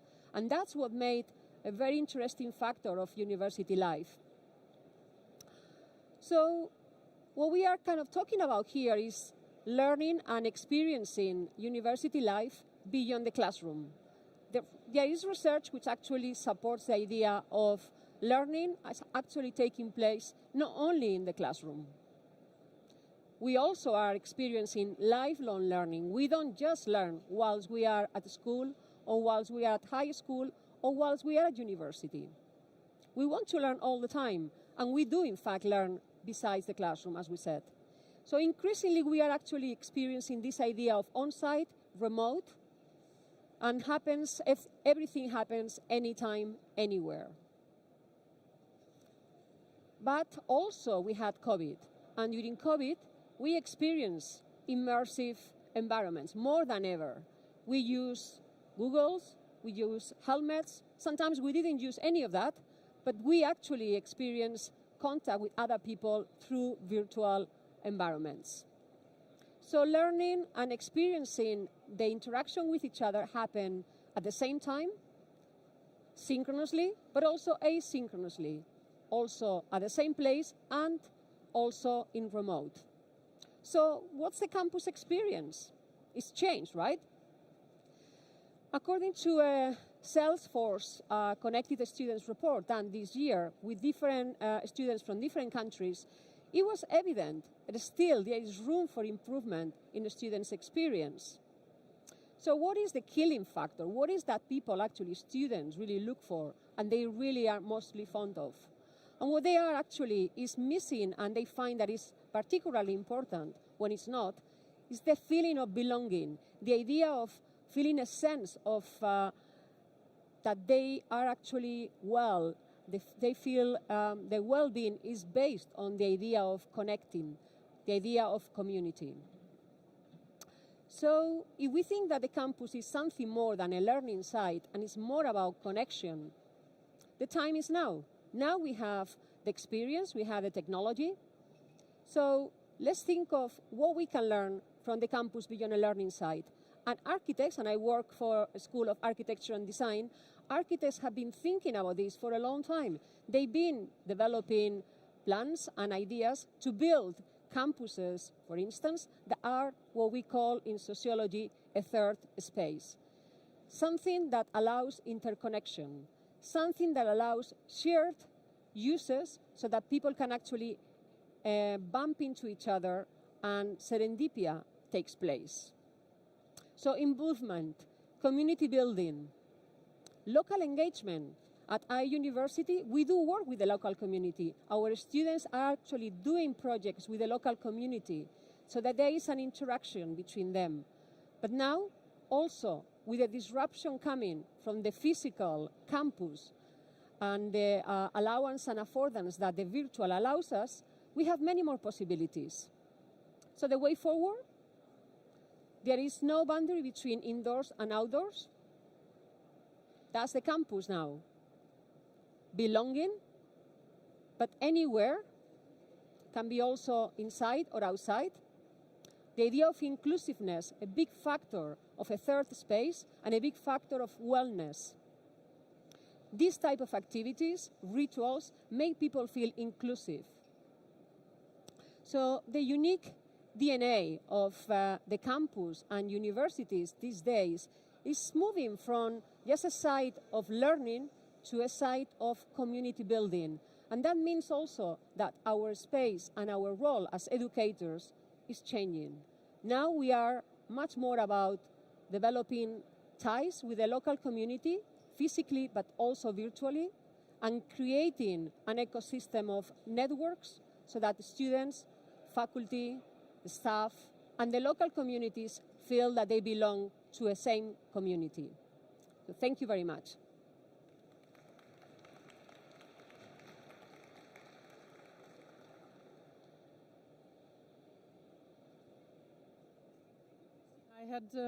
I had a question for you. Bastian? Am I on? Yeah. Do I start here? Just a moment. Sure. I had a question for you, Christina. You said that the campus is moving from a site of learning to a site of community building.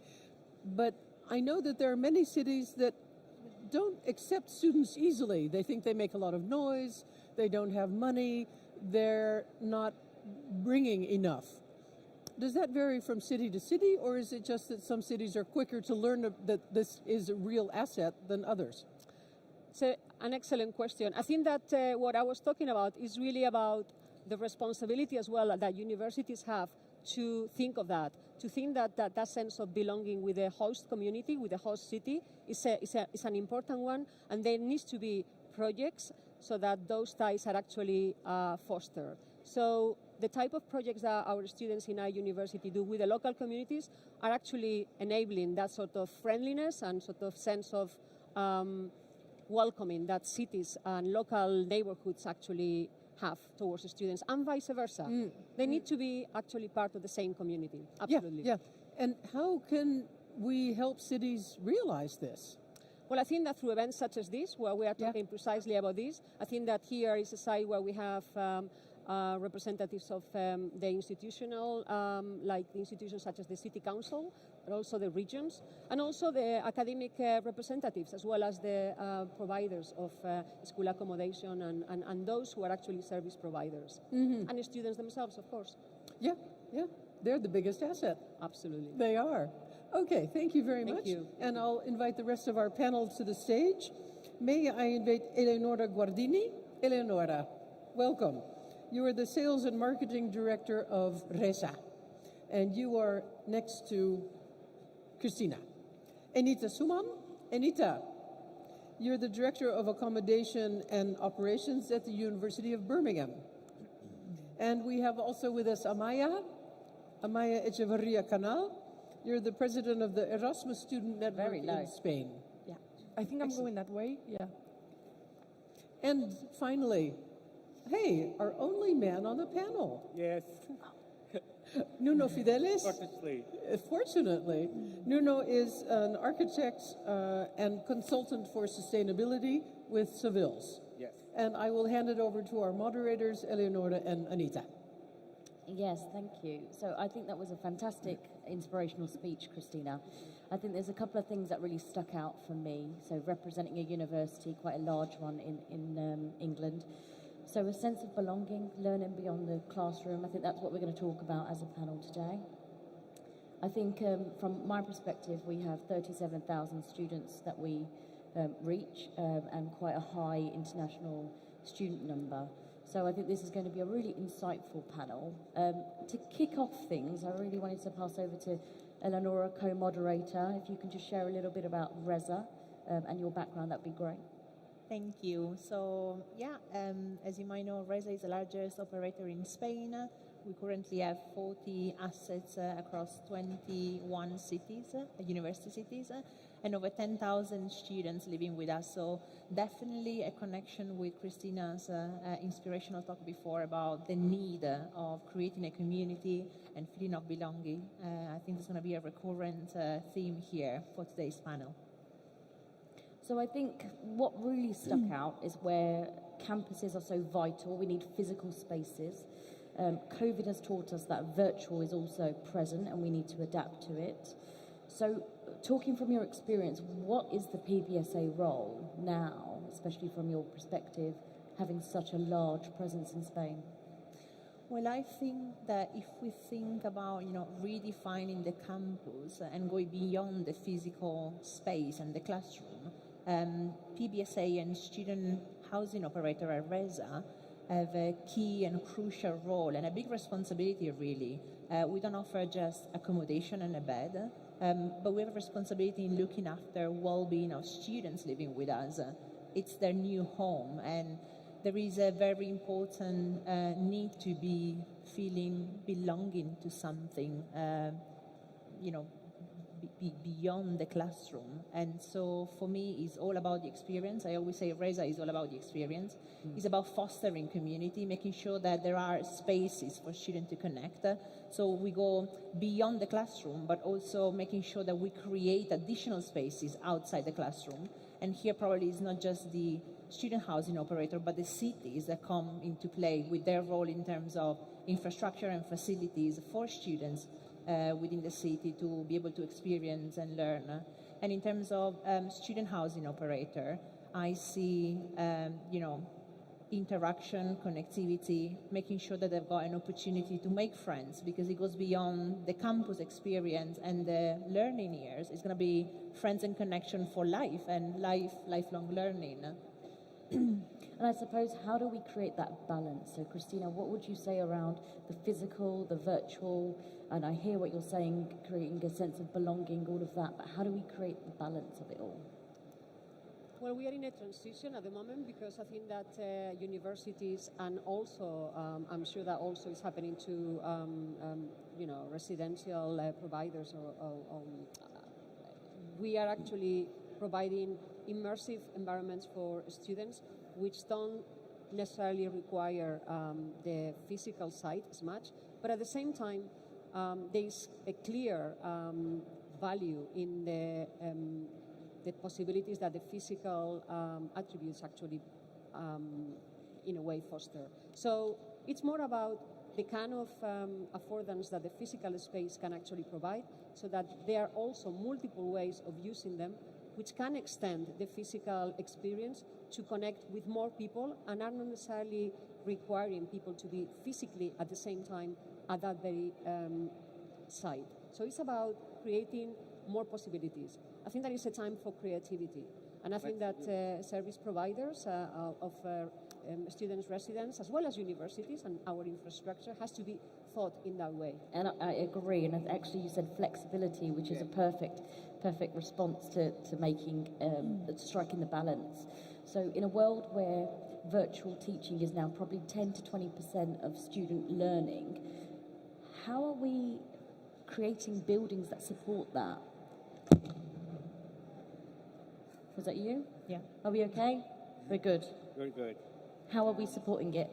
No, it's important, even in terms of sustainability, that is one of the themes that we are going to talk today here. Creating well-being spacings, relaxing spacings that people can also study, but at the same time relax if they want a little bit. So as we are here listening with the phones, the conversation, or having a talking at the same time, these are the new possibilities. This is the new future, the new connectivity, and a campus has to have these experience sides, this flexibility to create also the engagement with the students, the engagement of being better, to learn better, and at the same time to have the great time of your life. So. And I think across this entire room, we'll have people with varying levels of assets. They'll have very small buildings, very large buildings, very tall skyscrapers. Some will be built 20 years ago, some they're building now. So if people are building accommodation now, they can factor that in and they can make the virtual teaching experience better. But for the people in the room that don't have a shiny new building and it's a bit more of an aged stock, what could they be doing to actually encourage this hyperconnectivity for the students? So mainly they have to think in ESG. Not the ESG to have a stamp, ESG to a nice to have, but ESG that this is the future. And if you want to educate our children, our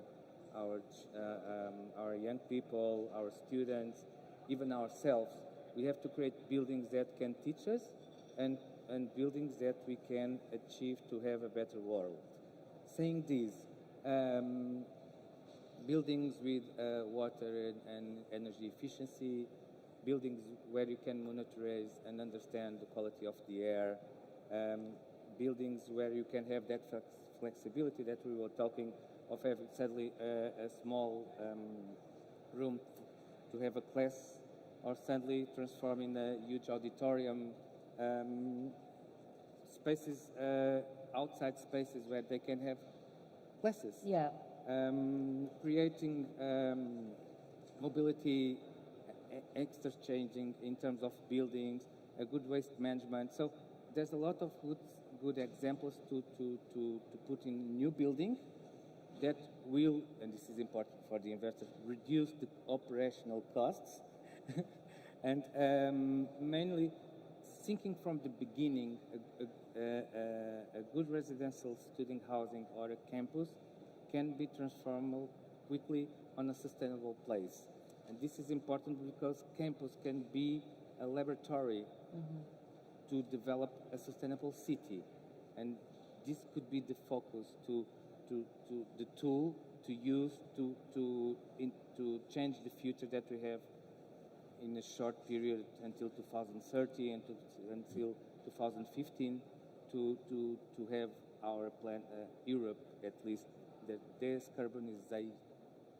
Yeah, and actually speaking to a few people in the room today, utilities costs are really quite a pressing point for a lot of providers. They certainly are for us as a university.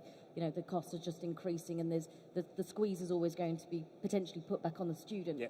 So noting that they can't build accommodation, tomorrow they have aged stock.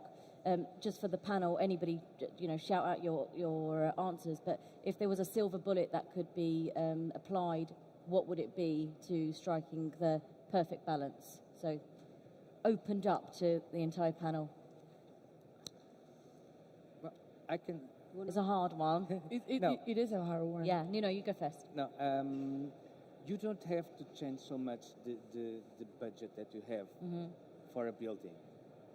You have to balance between the quality, but using efficient equipment. The one silver bullet, though. What is the one thing that they could do?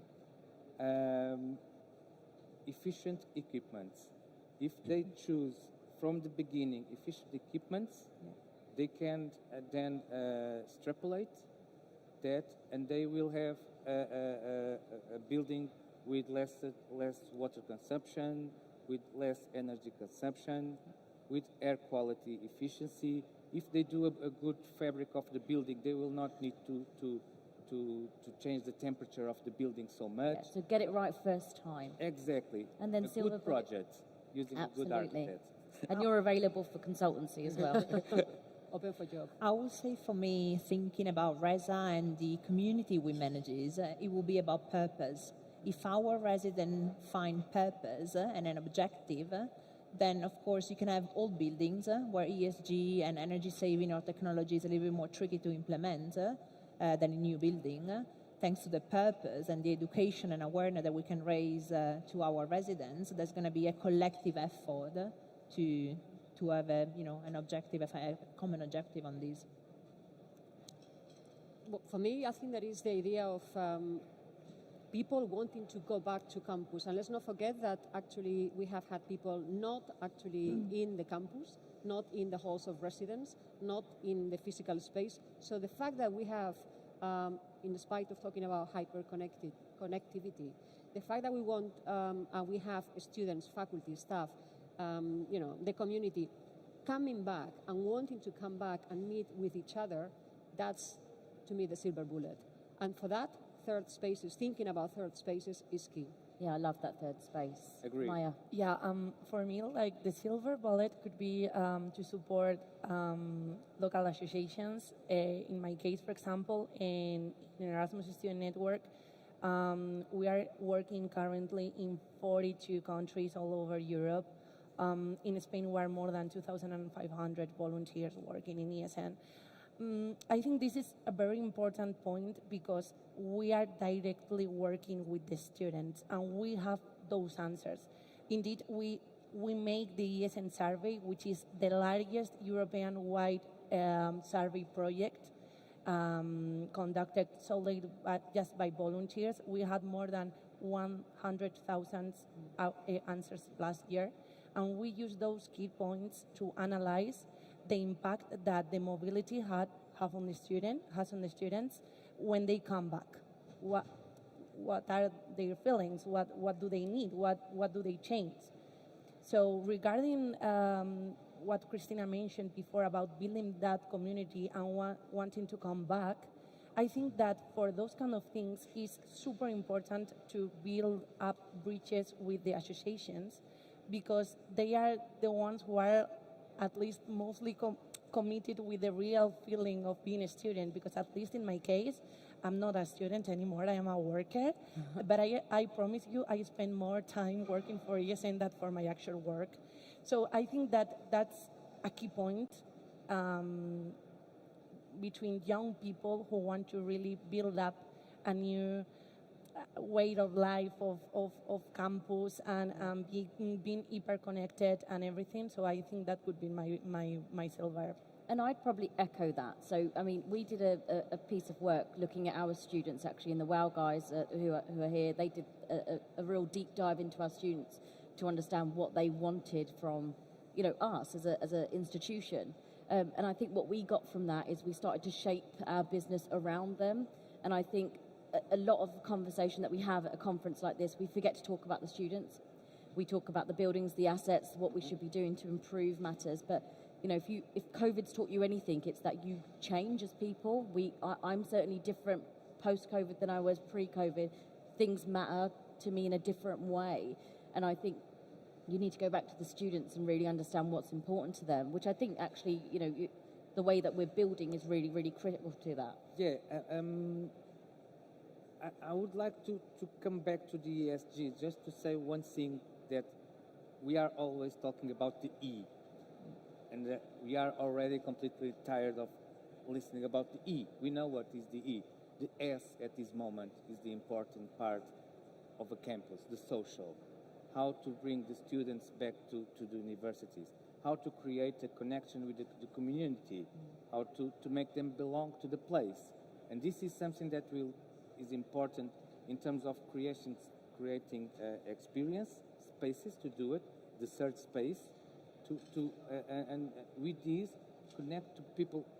A campus can be, for instance, in some countries, in particular in Portugal, a space to retain people on a city, or sometimes it's the oldest that stay on that city because it's in the interior, and are the students that are going to give new life to the city, and they can work together with the community and create great things. So the boundary of the social part of the ESG, of campus, university, people, students, and the population on that small cities can be great and should be something that we should emphasize a lot. Absolutely. I think switching gears a little bit, thinking Sorry. about... No, I think ESG is so important, and actually you landed that point really clear, because everybody is doing ESG, but in a very different way. It's very tick box, I would agree with that. But it's going to become so much more important now than ever, especially with utility bills, especially with the cost of living. That's a huge thing for us in the UK right now and our students. So switching gears a little bit, talking about the flexible student and how they wish to learn. The Erasmus students, we need them. There's lots of them. From your perspective, what should we be doing to support your students better? Well, that's also a tough question, I think, because it's very wide. But I think that mostly in these cases,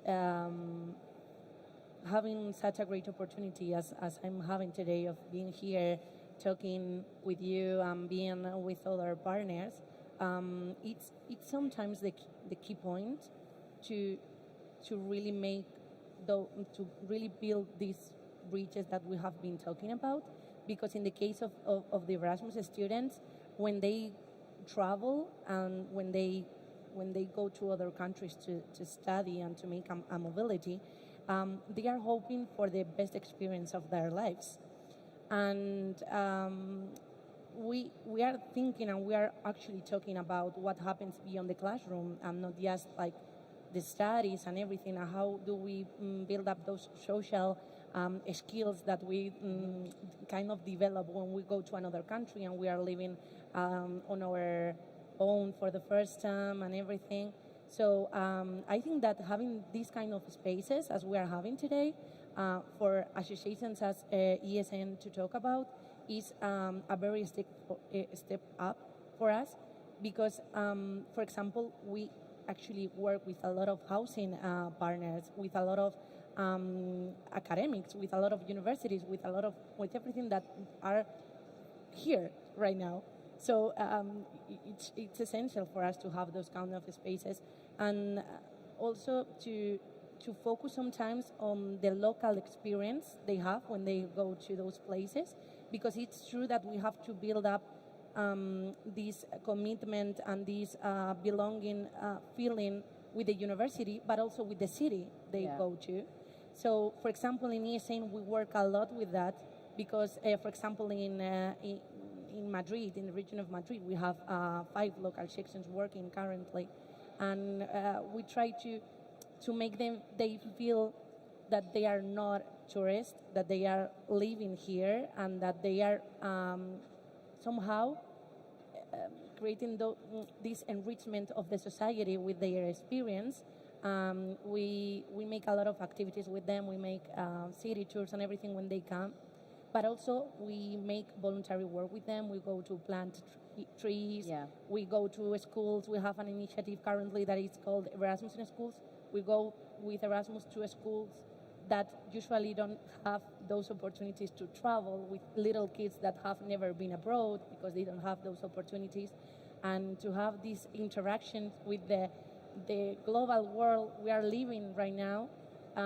It's such a grateful experience for us, and having yeah, like I don't want to repeat myself, but having this opportunity to be here and to be talking about what we do and the opportunities, like the opportunities that we can give to partners and to institutions, because they are real and they are very important. For example, last year we came up with a project, it was called CM, is Social Inclusion and Engagement in Mobility, because now the Erasmus program from 2021 to 2027, the biggest priority is inclusion. Last year we made, for the first time, kind of a camp, a summer camp for kids from rural areas in Spain. So to having that kind of economic support and to have that commitment from the institutions is crucial for us. It's crucial, absolutely, and I think that's what you refer to as well, Nuno. You talk about involving the students into the whole process and actually making it so much more than just a tick box. I know we go back to that. And apologies if you got distracted by me and Nuno passing notes. They were just love notes, because that's who we are. So, I mean, we wrapped up our conversation pretty early, but I mean, this gives us more time to talk about questions from floor and back to Eleanor. I actually wanted to ask you guys some questions. So, since we're wrapping up, we talk about the experience and growth of learning beyond the classroom, beyond the campus, and this third space, and all these different layers and level for learning.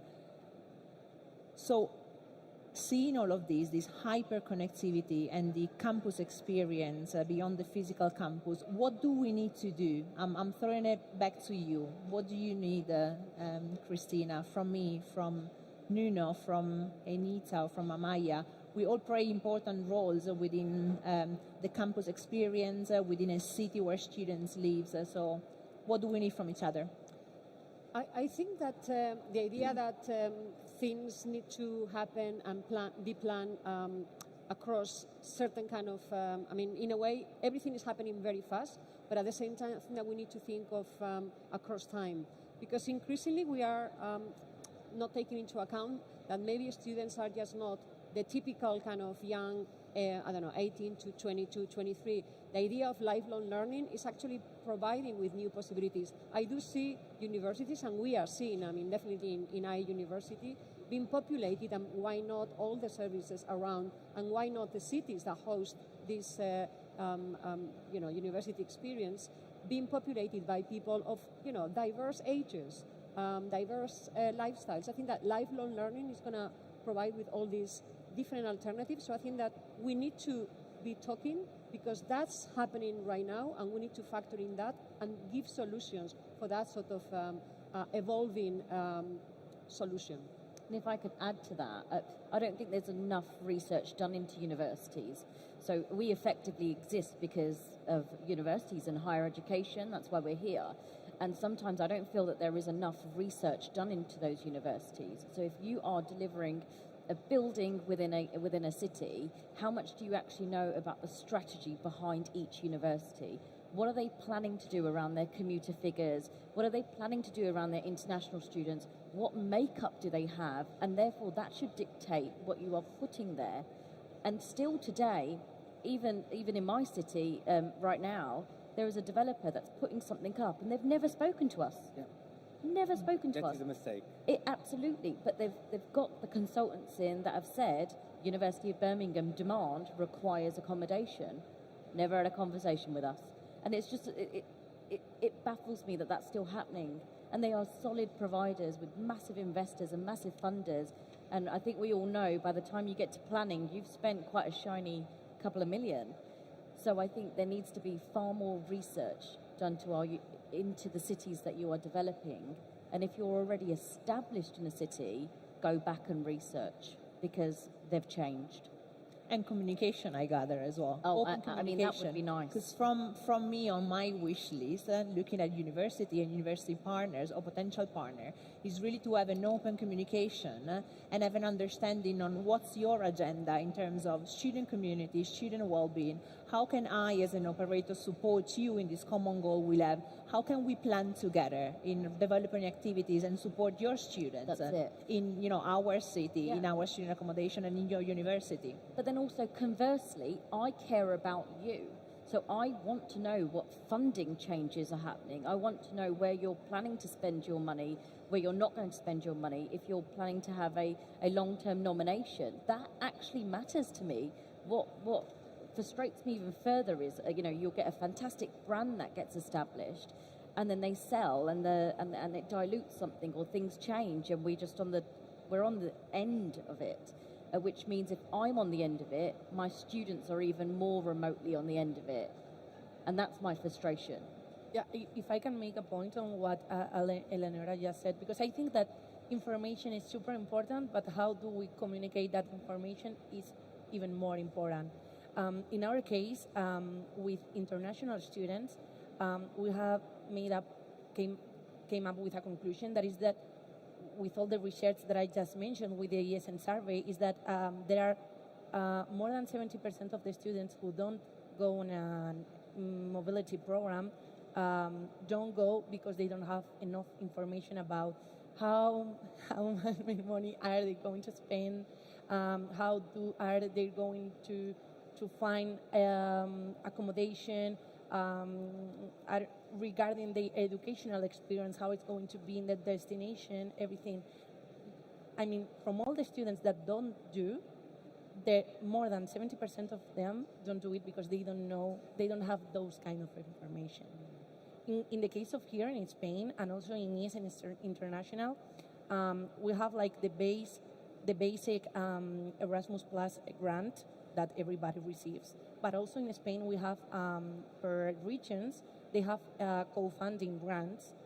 And we have what we call our grant calculator. It is the 4th year that we are working on it. And we always present it in the European Parliament and everything. And now we see an international is promoting it. And people feel amazed when they find out that they can use a calculator just to have the information on how much money are they going to receive. And that is just one key point, because money, we all know that is one of the biggest elements that they are going to consider regarding a mobility. But also, how can they work with the university for the recognition of their mobility? Or how are going to, work in other language? How are they going to, what tools will they have when they arrive? And there's no a platform to go out there and search for that kind of information. I mean, it exists, but it's not gathered like in one. This brings us to the point G of ESG. So we've talked about the E, the S, and now the G, governance. A good governance. Be able to listen to people. This is the main point. To create the measures to listen to people, to promote a better governance of the building, to understand what can be do better in the future, in the present, what could be done on the past, and then create value. By creating value alongside the students, alongside the community, you will have a better building, a better campus, and with that you engage people to maintain the building, to maintain the campus as it is, or to improve it. So governance, giving people not the idea, but also the tool that they are part of the solution and not an habitant. I would like to add and go back to this idea of, in a way, the 100-year life, which we haven't brought too much into it. And I think that it's opening up the idea that it's lifelong learning. So I understand what you, Amaya, are saying about maybe lack of information, lack of communication, and that's, missing, some students are missing opportunities of mobility, but at the same time we have to think of students as a kind of almost as a lifestyle choice, which can happen at any time. And I go back to this idea of any time in your life. I mean, increasingly, if we are going to be living up to the age of 100, we will be students ongoingly. So what's the role of universities in that? What's the role of the campus in that? What's the role of all of us in that? And that's, I think, the pertinent question.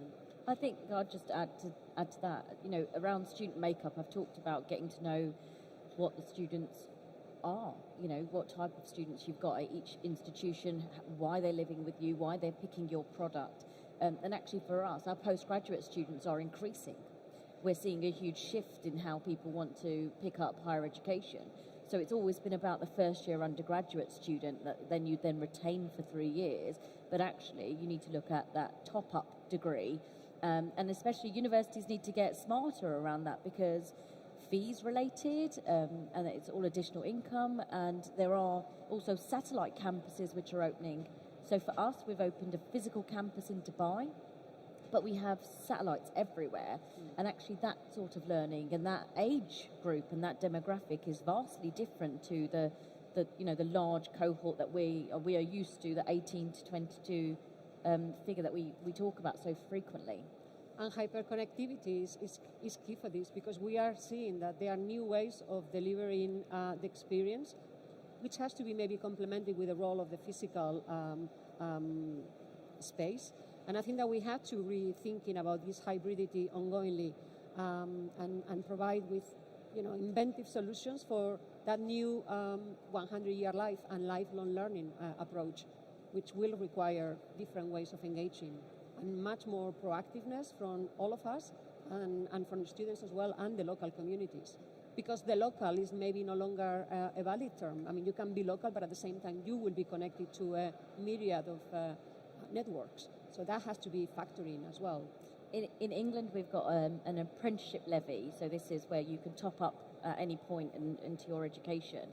And whilst apprentices, they're seen as more younger people that come into the university and learn. We're also investing in our staff. So our staff who are full-time, paid employees are also taking part in education. Yeah. And they're a little bit at a disadvantage because they don't get this physical experience. Yeah. So the idea of a student hotel or a more temporary solution for those younger professionals, that's quite an interesting concept, and maybe something that hopefully someone explores one day. So if I went back to education, which one day I hope I do, and I want to live out for, 3 days out of the week, at the moment, there's not many options for me. No, there aren't. And this is one of the challenges, because we can create a model of a campus or of a building that can work for all, but at the same time, we have to look that the campus is inside of a community. So we have to understand how can we create on that community things for the student that comes from abroad to do. So it's a challenge. I must say I don't have the perfect formula. I don't think that everyone... That's why it's important to survey, to understand, to ask, to what are your goals. And this can be interesting and I don't know. I must say that in this I'm a little bit unknown person or don't have the knowledge to, if there's a huge European or national survey or research about what students want. We saw before the Salesforce one, yeah. We saw that there's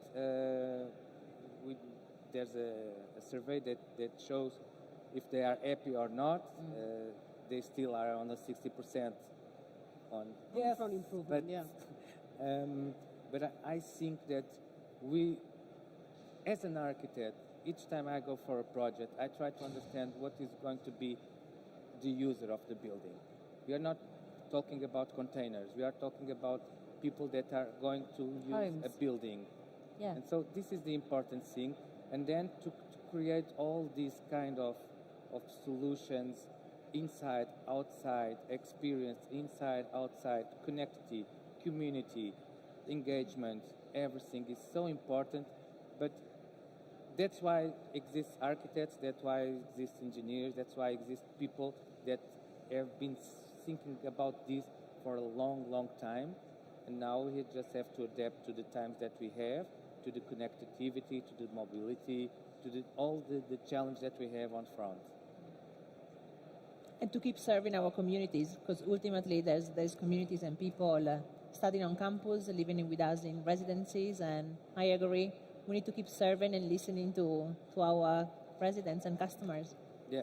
Yeah, and be very open to that evolving, those evolving patterns. I think that research which is very dynamic. We have to be very agile as well, and listening and getting the feedback and incorporating it into solutions. I think that is a time for super agility. Shall we open to the public? Is there any questions from online? No? Oh, there's none. Well, that's disappointing. Come on. It's because we filled in all the blanks, that's why. Yeah, we talk about everything. Can you hear me? Oh, we can't hear you. Oh. Hello? Hi, I'm Elizabeth Cox from Basecamp. My question is, when you're thinking about reconsidering the campus, is there anything that we should not be doing in that reconsideration?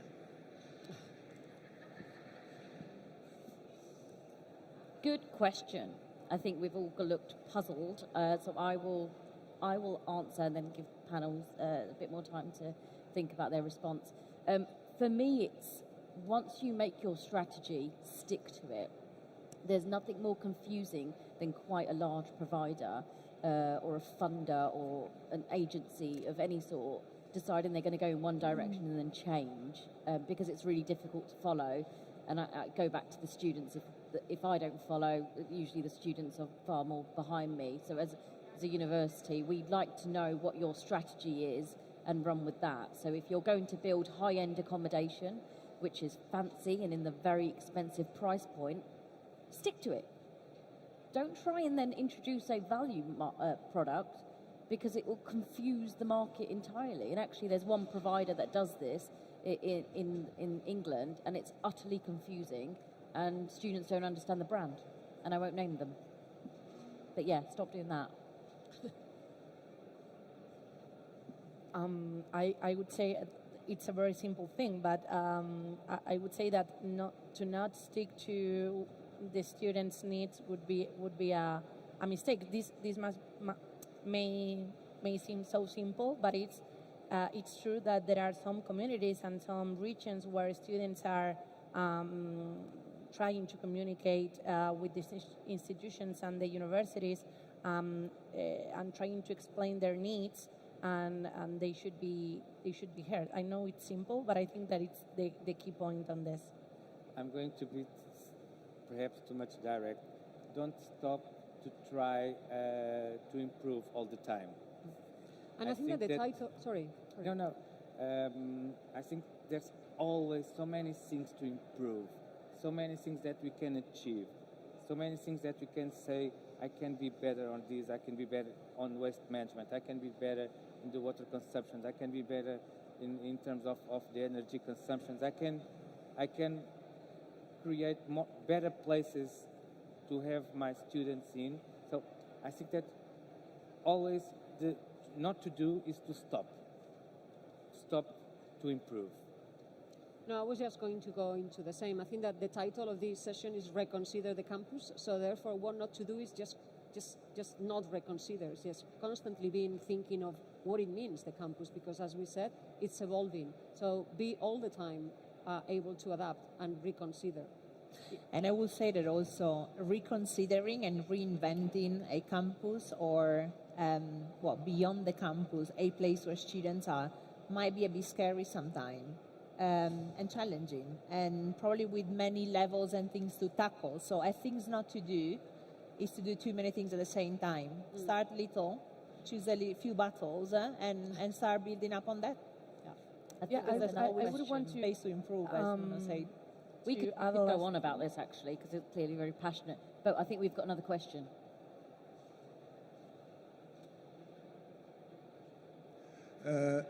Yeah. Per Julesen from Aarhus in Denmark. I will have a little problem with the domestic students versus the exchange students and full degree students from other countries. We have about 90% domestic students, 10% foreign students. Our language is so small, so every foreign students are talking another language that our domestic students. But what are the differences? Because the needs of the foreign students, exchange students, seems to be really much about the campus and the cooperation and co-living and so on. And the domestic students are perhaps elsewhere, often elsewhere. And that gives sometimes a little conflict. What are the solutions? I would say that maybe as part of the strategy is to to change those percentages. If you are aiming at more, at getting more of an equilibrium between the domestic and the international, maybe that sort of imbalance that you are experiencing now and that causes a problem may be solved, because the issue is that you have a very small percentage of international students. I don't know. It's obvious what I'm saying, but I don't know. And also find common ground, because probably sometimes international students and your domestic students that might have done internal mobility might have common issues. First time out of home, being international or national, but first time out of home.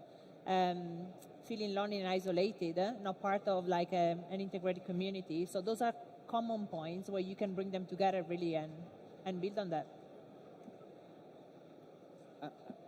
To give just an example quickly, in Couvlian, there's a residential student housing that they have common kitchens, and they always try to have people from each country to do some food from their country and to explain to the others how to do. So creating programs, creating exercise for people to share their knowledge, their countries, from where they are. These are the experience that we should look in this kind of places. Ambassadors programs, I mean, you can, to incentivize, there are like ambassadors programs where you can get the local domestic students to, even if they are not local, but, to get more of a sort of ambassadorship type of role.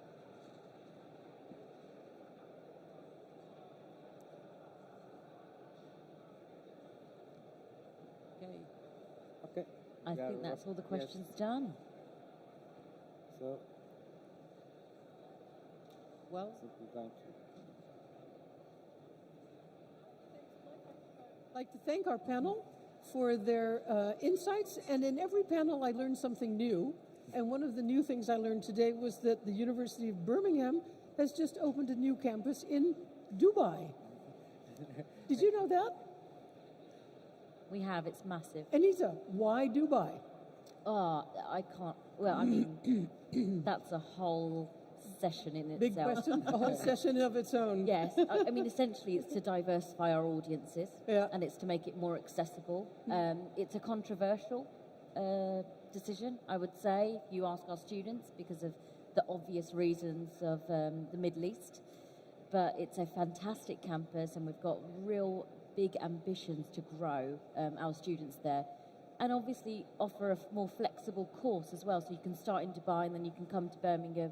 We've also got places in Dublin, so there's a real flexible approach to it.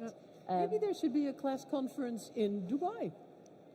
We would absolutely do a tour. I think we'd all love to go there. Christina? No, I was going to say that I think that just to think of the network of students in a very kind of global way and in a very sort of not site-specific is also quite healthy.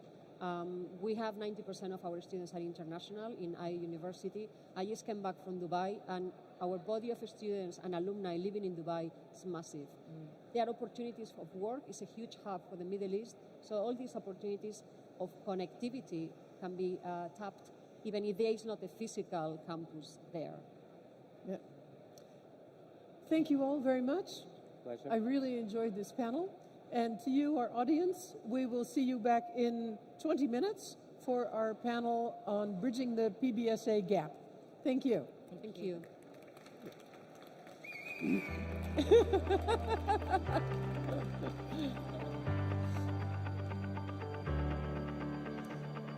Thank you. That was...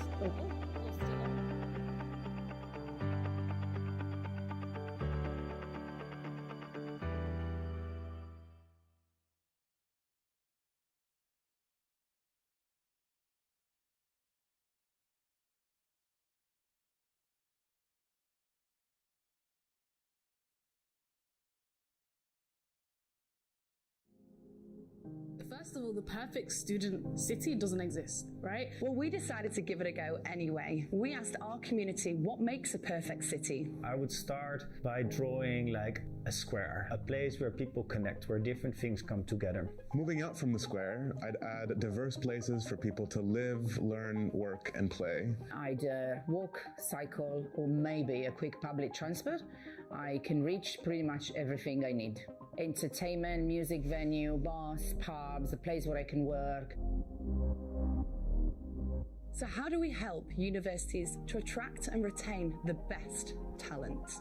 You're going to have thousands of students who have different needs, different interpretations of what a good campus or university experience is. And you'll have thousands of more students coming from outside the city that need to adapt and get their bearing. Part of planning the perfect city also means helping that city be able to integrate new people. If everyone who lived in a city were just the people who were born there and their children, no one would ever have a new idea. There would be no new ideas in the universe of that city, meaning that it wouldn't progress. There would be no innovation. So when we're considering cities, we need to think of the planning, the policies, and the investment that is happening to be able to welcome these people into the cities. We need to be looking at how we find homes and communities that are welcoming. A city needs serendipity. You need to have spaces where coincidences happen. This is the pure energy of cities. Whether you have a big dream or a small dream, you can be energized by people around you and inspired. And that's like a perfect circle of positivity going around. You can construct better ways of doing things that make people not even notice, but at the same time feel much, much more welcome and accepted and happy in their cities.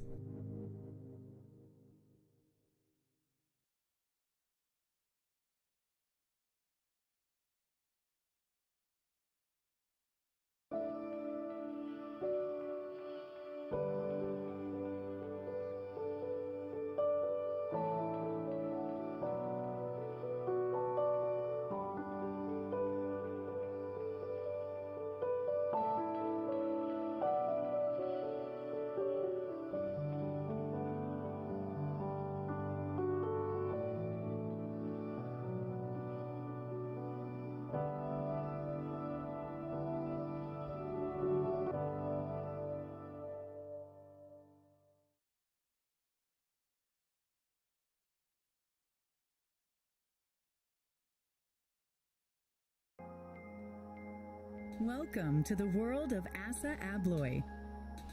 Every day, we create access for billions of people around the world. As the global leader in access solutions, we offer opening solutions, trusted identities, entrance automation and service for companies, institutions, and homes.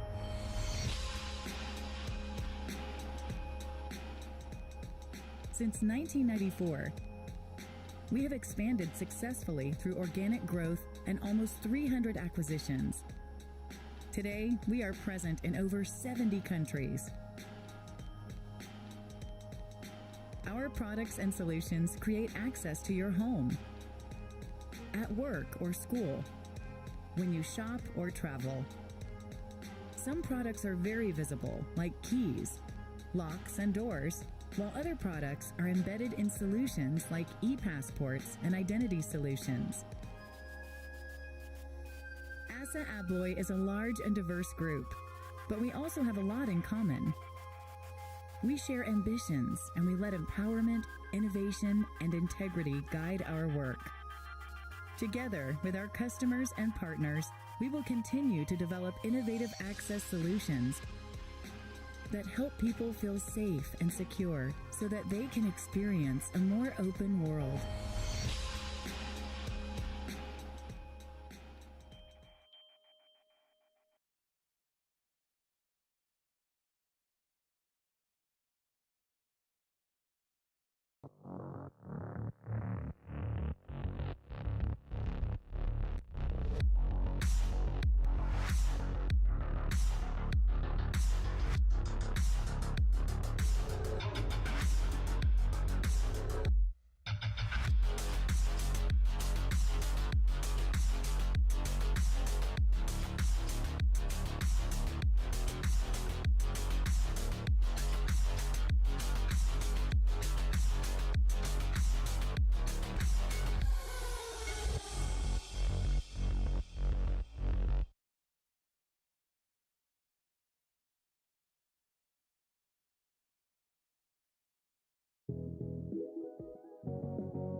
Loft is for living, for leading the way. Creating beautiful interiors is both our passion and purpose. We're here to bring your vision to life. Transforming your property into your residents' ideal home is what we do, all whilst taking the strain off you. We're people first people, with you as our focus. We've been designing, delivering, installing, replacing and recycling for our customers for over 19 years, so you can trust us to really deliver for you. So what are you waiting for? Loft is for now, and for the future. Loft is for living.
welcome back to our next session at the La Plaza stage.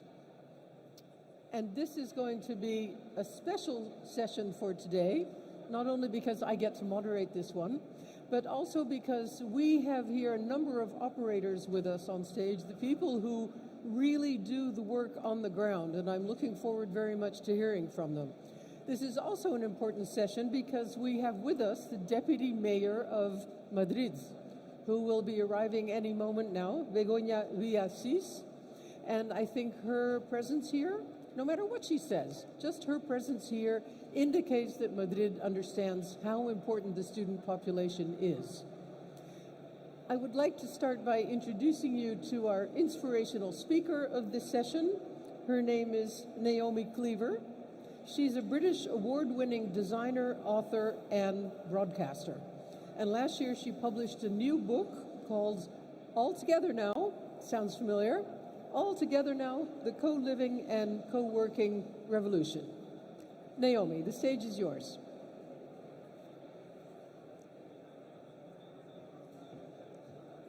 Is this working? Buenas tardes. Hello, everyone. So good to see everyone. I've been seeing some of the talks that we've had on today, which have all been fantastic, I've got to say. And I think I've also got to say gracias a todas españolas por hablar inglés. Lo siento, no hablo inglés, no hablo español. So I'm going to do this in English, okay? And I was going to keep my coat on because it's quite chilly, but I'm not going to do that. So I live just outside of a university town. It's actually a university city called Exeter in the southwest of England. And by the way, I got a very different memo to everyone else. I was told no slides and no notes. So this is just going to be me talking and my phone if I get stuck. So I live outside of a university city called Exeter. It's in the southwest of England, very beautiful part of the UK. And Exeter University is a really, really good university. It attracts quite an affluent sort of student. And in fact, one of my goddaughters, Mila, is a student at that university. And she came over for coffee the other weekend. And she was telling me what it's like to find student accommodation for her third year. And she said it's absolutely insane. There's students queuing up around the corner, around PBSA, but all of PRS as well. It's got to the point where she's having to be careful what she says to other students, just in case they find out where the vacancies are and they descend. You know, students are it's almost getting to the point where students are bribing agents, mostly with cake, I have to say. But seriously, it's causing real problems in the wider community as well. Because what's happening is that young families who want to rent those larger flats and houses are being eliminated from that marketplace. Young families who would perhaps ordinarily buy a flat or a house but just can't afford it anymore. And if you talk to people in that city or any actually university city who have nothing to do with your university or with students, you'll find that there is a little bit of growing resentment against the ubiquity of PBSA. What people were finding offensive is not just perhaps the sometimes questionable quality of architecture, but also the very ostentatious investment in shiny new homes not for them. And also a student body, understandably, given their tenure, who have no interest in integrating into the community.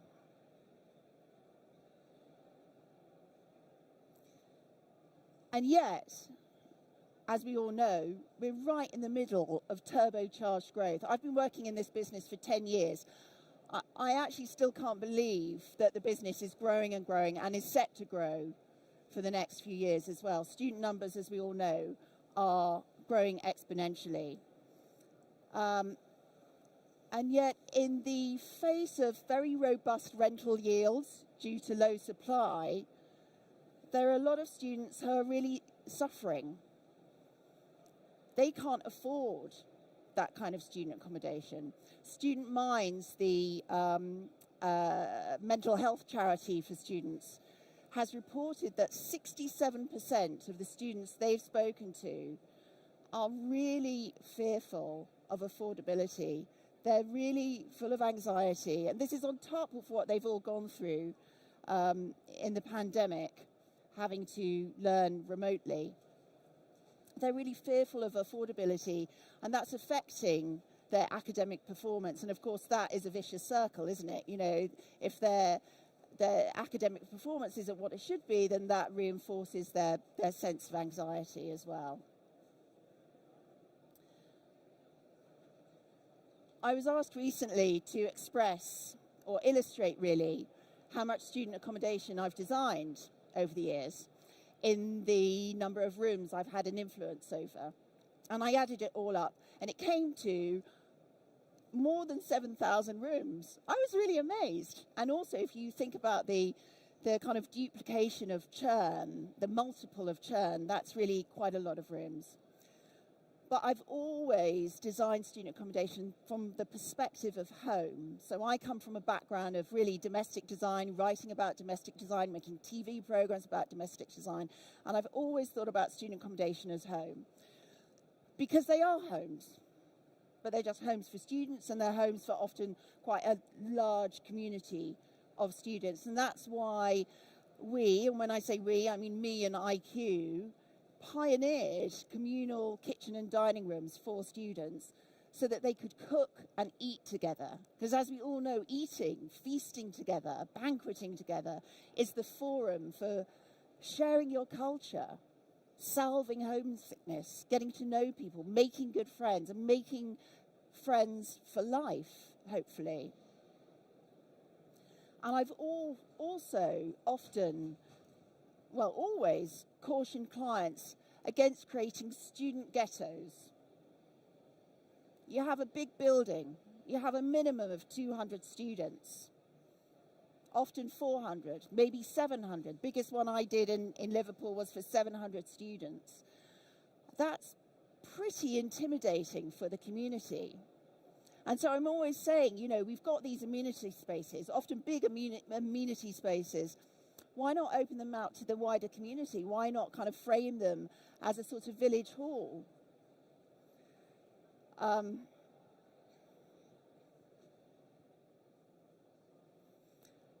my ambition to make student accommodation much more of a community resource was perhaps most fully realised in a project I did, or a scheme I designed called the Project at Hoxton for BlackRock.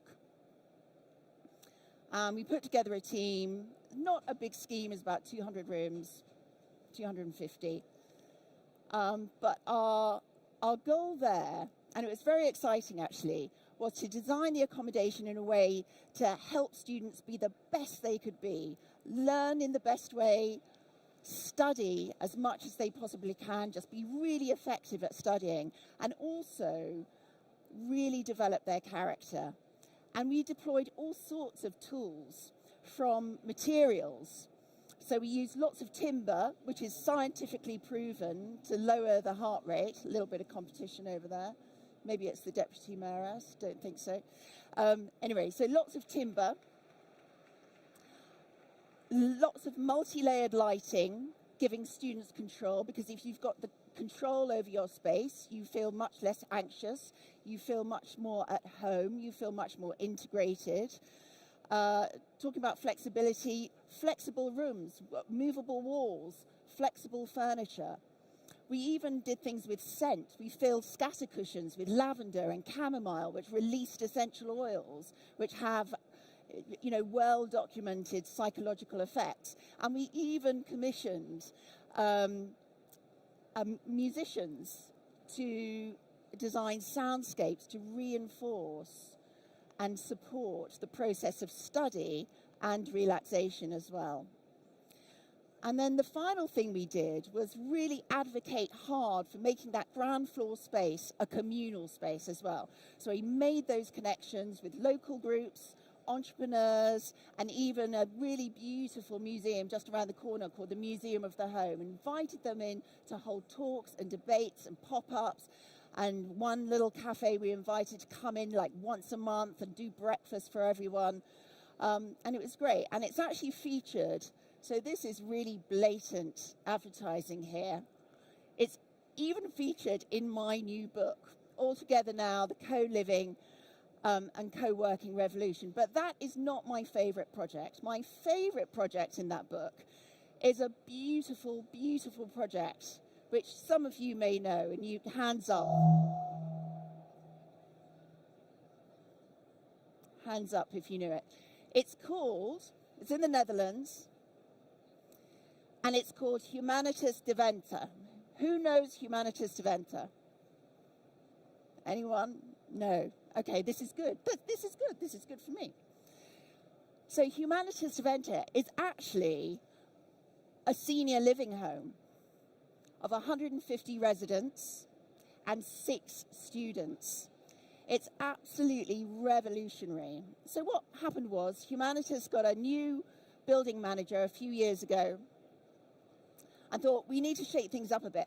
Old people, by the way, I know we're all here to talk about students, but, you know, the common denominator is kind of homogenous communities, right? Old people don't want to live with other old people. They don't want to be talking about their bowels the whole time and prescriptions for this and all that bullshit. They want energy. They want to be with young people. And so this building manager thought, right, I know students who can't afford these really high rents I was talking about earlier. So why don't we invite them to come and live with us, rent-free? And what they do in exchange, each of those students has to work or offer 30 hours, just 30 hours of their time a month to just hang out with the older residents. They don't have to do any care. All they do is hang out, and apparently there are drinking games going on and challenges to wheelchair races. It's crazy in there.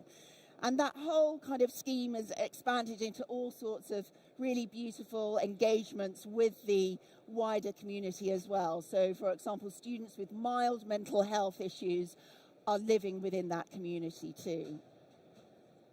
And I just think that's one of the most wonderful kind of student schemes I've heard of. And what a brilliant recipe for two of the biggest challenges that we face right now. In the UK, our Chancellor is announcing our autumn statement. We're all going to be paying more tax because of the lockdowns and all that nonsense. But with Humanitas, I think it's a brilliant solution to the cost of living crisis and that other pandemic, the pandemic of isolation and loneliness that's ubiquitous within the older community, but also very high within students as well. We've been talking a lot about buildings and cities and infrastructure and all this kind of stuff. And so I suppose what I'm really talking about is the little stuff, the people, the real people, and how we can connect to that.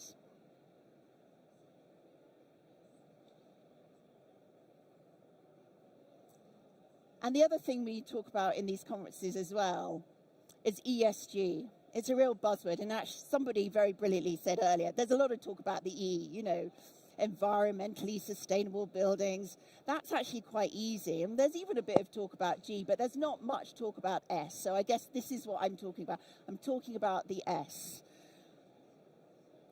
And while planning codes are restrictive, what I would absolutely love to see is every PBSA building with a really interactive, what architects would call a permeable street level. Okay, so that street level, that ground floor, isn't just for students, but it's invitational. The students invite people in from the wider community to run events, to share experiences. And the other thing, I mean, I go to quite a lot of student schemes, talking to students,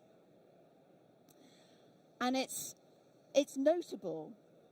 It's notable how the larger lounges, the student lounges, are very predictably almost completely empty at certain times of the day, and yet they're still heated and they're still illuminated. So why not offer that space to the local baby gym class or the Pilates for seniors? I'd love to see PBSA where students are accompanied by guest senior residents who can talk to students when they're feeling anxious and afraid and fearful of the future, because they've done it all, haven't they? They've seen it all before. So to wrap up, because I've got these ladies doing this kind of thing to me, I think while the going's good, while the market's really buoyant and is foreseeably buoyant, we've got an incredible chance as social engineers to build resilience into PBSA, to build social and cultural resilience into PBSA by really thinking about all the people we impact when we work on these schemes. Because in the end, we are better together. Thank you very much for your attention. Okay.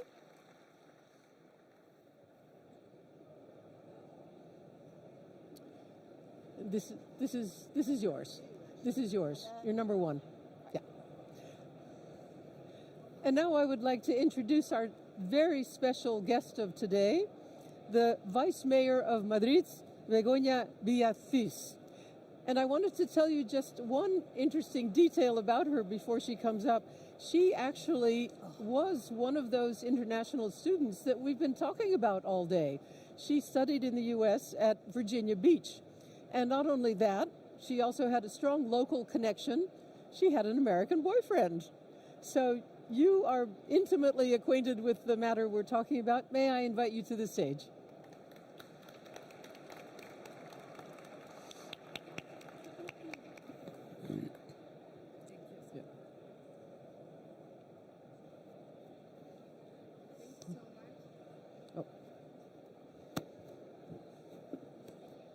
Can you hear? Espera.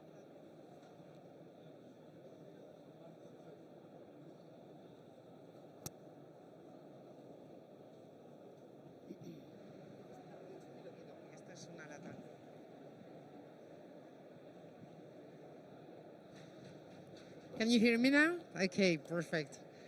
Well, I was trying to thank you for choosing Madrid for this event.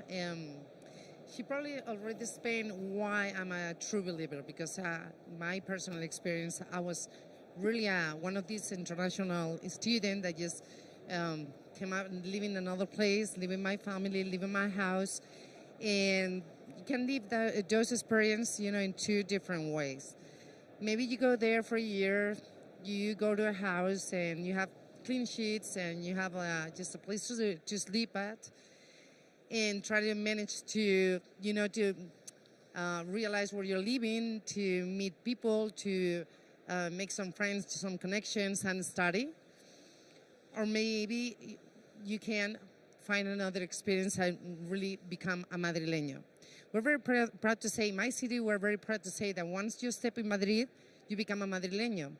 That is because I think this is one of the cities of freedom of Europe.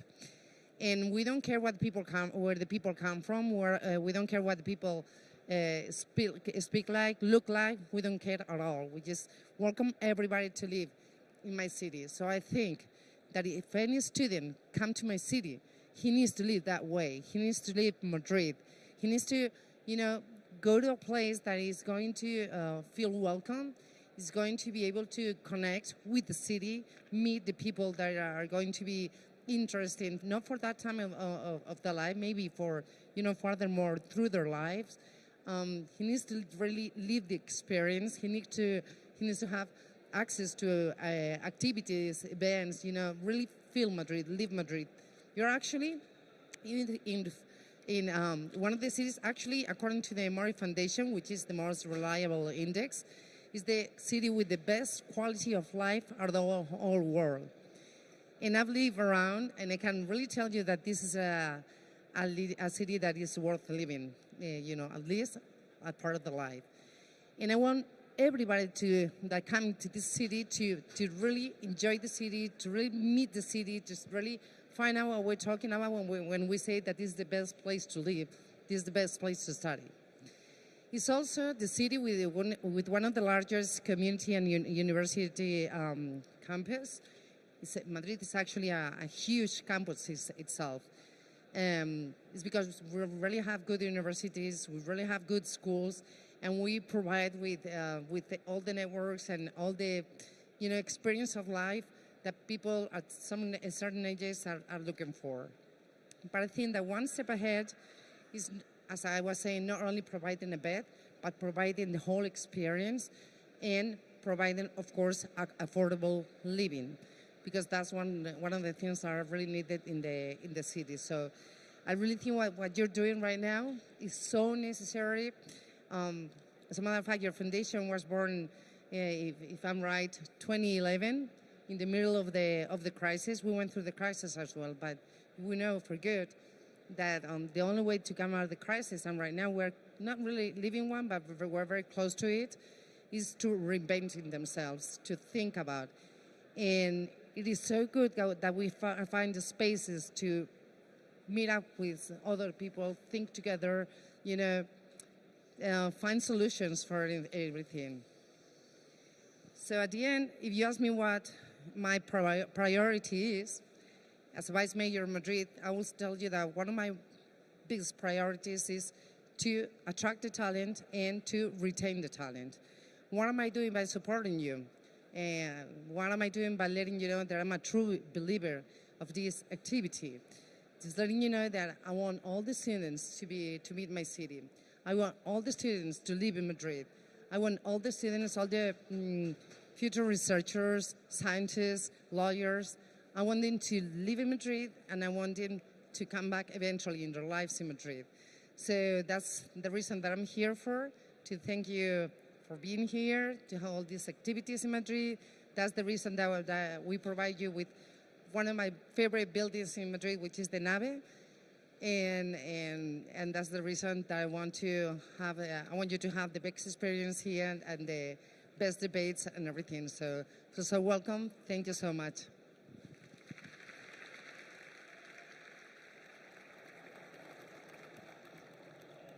Thank you for joining us here. I have one question for you from this entire community of operators and real estate developers and city officials. What can the people here at this conference do for the city of Madrid? Well, when I lived in the United States a long time ago, I suddenly found out that people didn't really know about Madrid. Oh. They knew about Barcelona, they knew about Amsterdam, for example, they knew about New York, they knew about London, but didn't have any information about Madrid. Someone told me recently that Madrid is a best kept secret, and it is. It's a secret that we kept for a long time, but I think that the whole world deserves to know what Madrid is like, what living in Madrid is like, because that's our best qualities, the way people can live here, the way you feel welcome in a city that is not impersonal, that is human, where you can really develop yourself like you're supposed to, in those ages. So I want everybody to discover Madrid. That's the purpose. I want all the students to discover Madrid as well. I want all the students to remain in Madrid if I can, attract them and keep them here. And I want them just to tell the whole world what Madrid is like. I mean, I think that when you truly believe in the city like I do, and as I told you before, I live around, so I know what it is like living in other places, my job has to do that, to letting the whole world discover the best city in the world. On one of the panels we had earlier today, one of our speakers was a man named Bill Drisler, I believe his name was, and he talked about sticky cities. Stickies that are city are stickies where people, after their schools, want to stay, start a business, start a family. So Madrid should become a sticky city? Well, actually, it is definitely a sticky city. I mean, well, when you're like 18 years old and you're living somewhere else, like far away from your family, you are going to have a good experience most of the time, okay?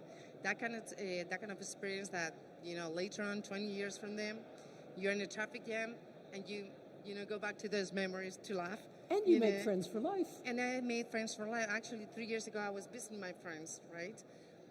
But when I made this choice, where do I want to live? I chose Madrid. And I know so many students that I met back in the day, came back to Madrid because there's something about Madrid that will attract you. There is something about living here, about walking the streets, about how balanced it is between working and living. Mm-hmm. That doesn't happen in all the cities. I'm not going to name cities because I don't want to do that, but that doesn't happen in all the cities. It actually happens in Madrid. I mean, I'm going to give you one figure, but that for me is like very important. And this was before the pandemic because we don't have actual figures with that. But before the pandemic, we had the highest expectancy of life of Europe, Madrid. I don't know what we do, but the human species is doing better here. Why? It has to do with the weather, it has to do with the sunlight, it has to do with the food, it has to do with enjoying life, it has to do with balance between working and living, it has to do with the way we laugh, the way we enjoy ourselves. It has to do with all of that. An average woman in Madrid, the average expectancy of life was 87.8 years old, which is totally crazy. That doesn't happen. It's not actually happening in any other capital in Europe. So after Japan, we're second. So that is not happening, and I think it has to do with all that. And sunlight, or sky. I mean, I just can't explain you. You need to live it. Well, thank you so much, Vice Mayor. It was a pleasure having you and an honor. You too. Thank you so much. Thank you.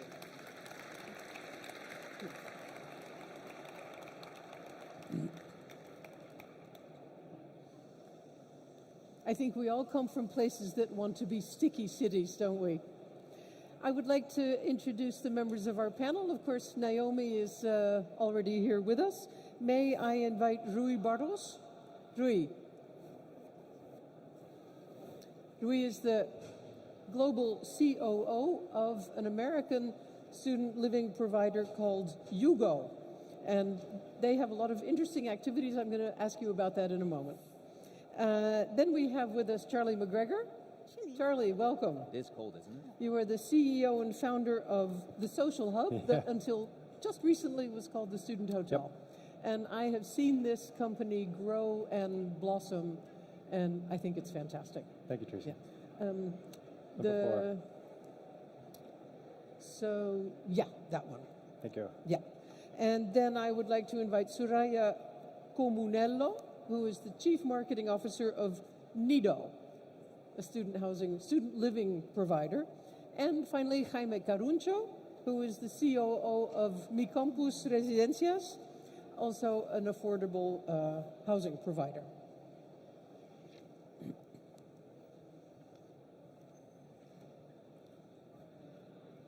And as you know, there will be room for questions at the end of our panel, so be prepared to jump right in.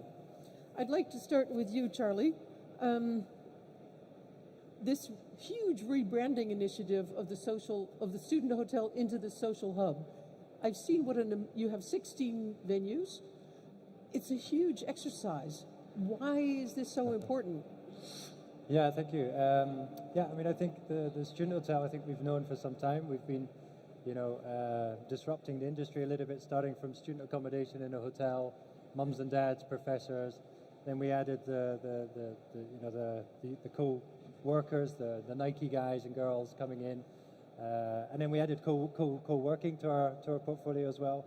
We've always embraced the locals, and I think for us, 3 years ago, it was really the moment that we sat down. Frank and I sat down together and said, it's maybe now the moment to change the name. And to be honest, we wanted to have a name that felt that we were evolving into a name, not a new brand. The values are the same, the team is the same, the business is the same. The TSH is the same. And that was also a little bit of a wink to, we are the same company, but with the social hub, we are much more. I mean, it feels internally that everything has changed. At the same time, nothing has changed. And it feels that the wings are now set free, and we can really let them spread them much more and be who we truly are, to be honest. So. I was curious, Charlie, to hear your reaction to the interesting talk by Naomi and that beautiful book with a fantastic title that we all recognize. Yes, this is the moment. Because Naomi has said that design is a nurturing profession. And I think the key is that word nurturing. And it seems that student living, student housing has become much more about nurturing than when I was a student. When I was a student, I had a room in the dorm and they gave us clean sheets once a week. Yeah. That was it. Nobody expected a social life or events or mental support or any of the million things that student living providers now provide. So how did that nurturing come about, and how do you shape that in the social hub? Yeah, I mean, back in the day, I think there was only 4 or 5 hours working week as a student as well. So life was pretty easy in those days. No, you make it sound too easy. But I mean, it's seriously. I mean, when I was at university life, I had friends that did first year 6 times. You know, so I think, and you know what you saw through the financial crisis is that universities have really professionalized because they can't afford to have so much vacancy. Student life, students are really expected to work hard now at university. They're expected to study hard as well. First year, you get one shot at in most universities. Yeah. And I think what we did when we started, you know, I came to Holland out of the UK, and I really saw an opportunity to add common space and really add those facilities where people came together. And of course, when you add hotel, you had different demographics. When you have the locals, you have another demographic. When you have co-working and so for us, we used design to stimulate the type of behavior we wanted, which was actually connecting people together. Mm-hmm. What I find really interesting with what Naomi is saying is, it's actually, when you look at student housing as such, we do have a problem because you have 200, 300, 400 people of the same age, the same demographic. So it's no surprise that they act in the demographic mindset. You know, they are that demographic. I think where we've found as TSH that by mixing demographics, by mixing mindsets, by mixing everybody together, you have a much safer and more balanced environment where it feels normal. And I feel that we always have done it. The reason why Starbucks was so famous is we loved working in Starbucks because it was a reflection of real life. It was felt normal and safe for us. We're old, young, clever, whatever, you know, all of the people together. And I think that is really... It was our tribe. Yeah, and a healthy community will be a varied community. So I think I really liked what you said, but I think our project is more exciting than the No. Have you seen the social hub in its new iteration, Naomi? Well, not till I arrived yesterday and actually stayed. It was nice. honoured to have stayed at the social hub. And super cool, very cool. Yeah. And I think you're absolutely nailing it with that kind of diversified student product. You know, just inviting lots of different people into that building just is, as you say, so much healthier. You know, we've got to stop thinking about students in isolation, I think. You know, students are just one part of wider society, and as students proliferate, we've got to really think carefully about how we integrate. But I think if I can add to that, I think for me, the students now, because they're working, so there's so much pressure on them, that we have a lot of students that consider themselves, they've already started their professional career. You know, it's not like, oh, you're a student, easy life. It's like, no, man, I'm working. And a lot of them have business ideas. They're running, you know, they're earning income through these business ideas as well. So for me, the mindset is moving pretty rapidly there, where they want to be treated like adults and not like students, or professionals and not like students. So there's a big shift going on. Yeah, exciting. I thought it was interesting when we came into the social hub yesterday, and I see the same thing in Amsterdam, or I've been to Barcelona. You expect to see only people of a certain age, but you see people of all ages. And I think that is really an important trick to make this work in the future, that it's not just one generation where someone of my age comes in and feels kind of awkward. You know, am I allowed to come in here? Yeah. Rui, I wanted to get back to you also on that issue of nurturing. I was looking around on your website this week, and I thought that you also nurture your inhabitants in a different way. Yeah. There's the 30 by 30 challenge going on this month. Yes, there is. Tell us what the 30 by 30 and challenge actually, I want to is. pick up on what we were just talking about just a minute ago. When you look back... Hugo, by the way, perhaps you can tell us, is an American company. We are a global company. So Global. we have our headquarters are in Denver, Colorado, and we have a headquarters in Bristol, UK. So we don't stay in one place. We're a global operator, so we're all over. But what I wanted to pick up on is we were talking about the kind of looking back during our experiences, right, as we were going through university, and it's hard. It's hard, right? And it's evolved now over time, and I think we have a great opportunity, all of us actually here, to influence that journey for these students, right? So entering university and then transitioning out of university into what my son, who's 26 and went through all of that, he calls adulting, is not easy, right? That whole journey. And we have a great opportunity. You know, we have platforms, we have technology, we have design. There's a bunch of different things that we can do to influence that. So Hugo is really passionate about that. The 30 challenge is all around, physical wellness and things of that nature. Yeah, the idea is that in all 30 days of November, you're challenging students to have 30 minutes of exercise each day. Yeah, look, I mean, Hugo was built on research. Many of us, talk to our students. We want to listen, right? We learned that there were 3 things that really keep them up at night that they worry about. One is mental and physical wellness, right? How can you not after COVID? 100%. The other is professional development, and what happens after I hang up my university shoes and I head off into the real world. And the other one is they're really worried about our planet, right? So our approach is let's listen to our students. Let's take the responsibility of creating a platform to address those worries, right? So that their journey, with us is one that they'll remember, right? There was a commencement speech that Lin-Manuel did that is embedded in my mind, and he, in part of his speech, he said, my dear terrified students, or graduates, I think it was, my dear terrified graduates.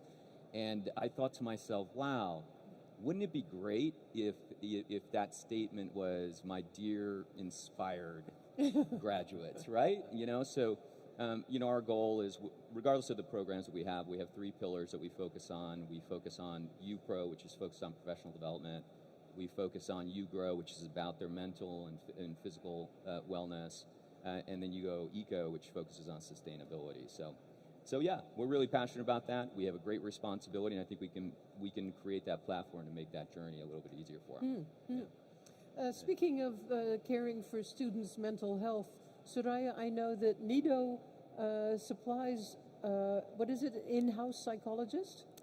She's not in-house, so we partnered with Dr. Tara Quincherillo. She is a qualified psychologist with over 20 years experience. And post-COVID, we were really looking at an additional way to support our residents, and we wanted to base that on scientific, evidence-based research, because obviously it's very easy these days to produce content on well-being. It's a buzzword, but we weren't quite comfortable with doing that in-house by ourselves. And obviously post-COVID, and just in general, like everyone's mentioned on the panel already, university is tough anyway. Coming out post-COVID, where you've been in lockdown, you haven't had that experience you wanted, or you were supposed to start university and then that all changed.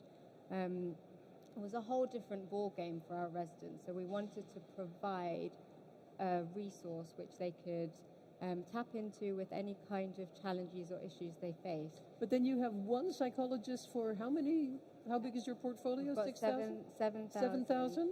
So she's She not, must be very she doesn't busy. do one-to-ones. No, How we does had that work? to.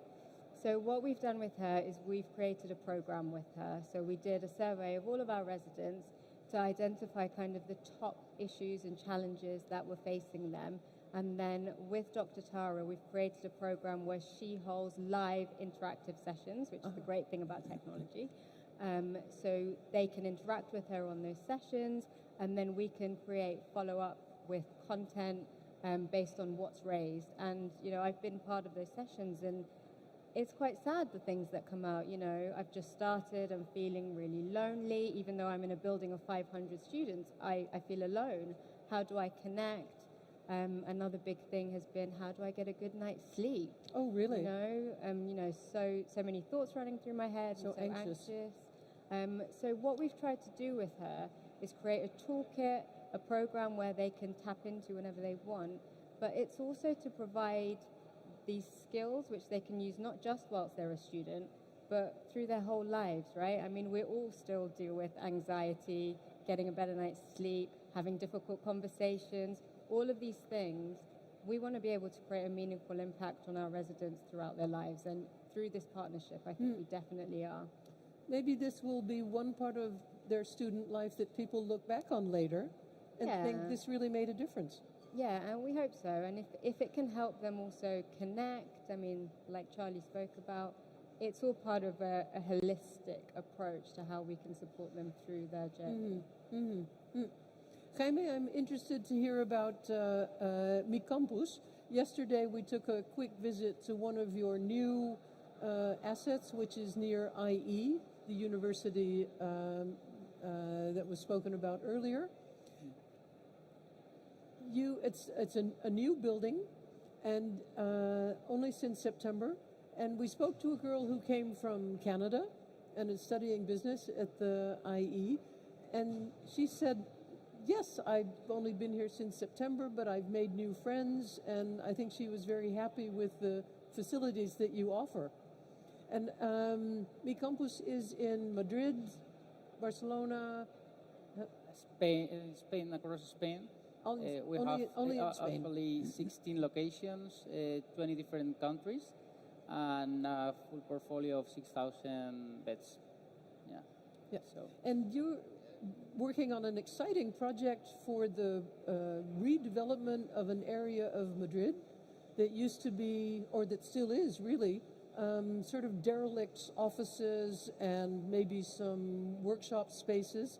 And you've bought 10 buildings there to really revitalize this as a student neighborhood. Take us on that journey. What will that neighborhood look like in a few years? Well, I think the campus DNA has been to offer the best value for money since the start. So we are now thinking on this project, and it was based on offer the best quality product, the best prices, because there could be a potential problem of affordability if the PBSA doesn't keep doing new developments and renovating projects. So we purchased for 10 assets, 10 different assets. They will comprise a total of 1,300 students, and of course the transformation of a neighborhood, as is Fuencarral, that you would see. And this has two implications that probably are the first one, to having over 1,300 students circulating between 10 buildings allow us to generate a quality and to increase offer on services. Services that we hadn't seen before, I think, at least in Spain, from my local point of view. What kind of services are that? Such as mobility services that are very related to fight against affordability potential issues. Of course, food and beverage offer, no? Because nutrition is also something important today. And of course, sport services like gyms, but going farther than gyms, climbing walls, skate parks. So to create a good atmosphere around those 1,300 students, and also the potential of creating a campus, an independent campus life concept, not just for one university, and trying to involve all the students from a total of 40,000 students that goes every year into that area. And is Mi Campus actually the developer of that area, or are you just bringing in the students and hoping that the gyms and the restaurants and the theaters will pick up on this? Well, we're working on that, so probably we will take... the idea is to bring people to operate those gyms, those restaurants, those mobility, car sharing opportunities, because I think we are good at PBSA. We know what is the product that we have to offer, but they could offer the biggest potential on that areas. So probably they will be operated by third parties. Yeah. Charlie, is it conceivable that in any of the cities where you operate that you, as a student living, well, a multi-generational living facility, would become an area developer like Mi Campus is? Yeah, for sure. I mean, I think we're doing it already today, to be honest. We have, 60,000 square meters in some of our projects. The size of our buildings are generally big, very big projects. So and to be honest, even our mentality is always, because we want to be part of the locals, you're really making the locals part of your design rationale. How do we make ourselves connect to them and stuff like that? So the positioning of entrances and how to make that work. So I think we always have that mentality, but the bigger the project, the more fun it becomes. This is a whole neighborhood. Yeah, it becomes really exciting. Yeah. And you've already bought 10 buildings, right? 10 buildings that they are located like in less than 1 kilometer from one to each other. So you can go from the farther in less than 5 minutes walking. So it's a circulating or a hub creation. Yeah. And are you going to bring other people in apart from students? Are you going to bring in other uses, or is it only? No. It will be the traditional PBSA. Yeah. Okay. Yeah. One's going to be a social hub. That's what I was hoping for. Yeah. They already have the buildings. Yeah. Is this something new? Rui, this is new to me, but of course I'm not an expert. What's that? That a PBSA provider is acting as an area developer for a whole neighborhood of a city. Yeah, I mean, I don't know if it's probably new in the sense that I think people are thinking about it a lot more now. Here, it's happening. Yeah, it's happening here. I was really impressed with the project, by the way, that we were talking about earlier. That was amazing, seeing that. Where there's a mixed-use development that's really fulfilling a variety of different needs for Madrid. So I think you're going to see that. I think you'll see it in communities where you have you have various assets delivering different needs, but you're also like the social hub where you have one asset actually creating that ecosystem and creating these services and bringing these people together from different generations, different demographics, where they can. I love that talk, by the way. Yeah. Because sometimes I do walk into some of my spaces, and I'm like, if it were me, like, who's that creepy old dude coming into the space? Yeah. So yet some of the best conversations I have are with our students, right? And I walk in and I have an opportunity to chat, and if they're willing to have that discussion, and it's so rich, right? And what's sort of interesting of interacting with students and young people is, they're thirsty for knowledge, and so they're looking for mentorship, they're looking for all of that. But the reality is, we have as much to learn, if not more, from them than they do from us. So we can reciprocate on that.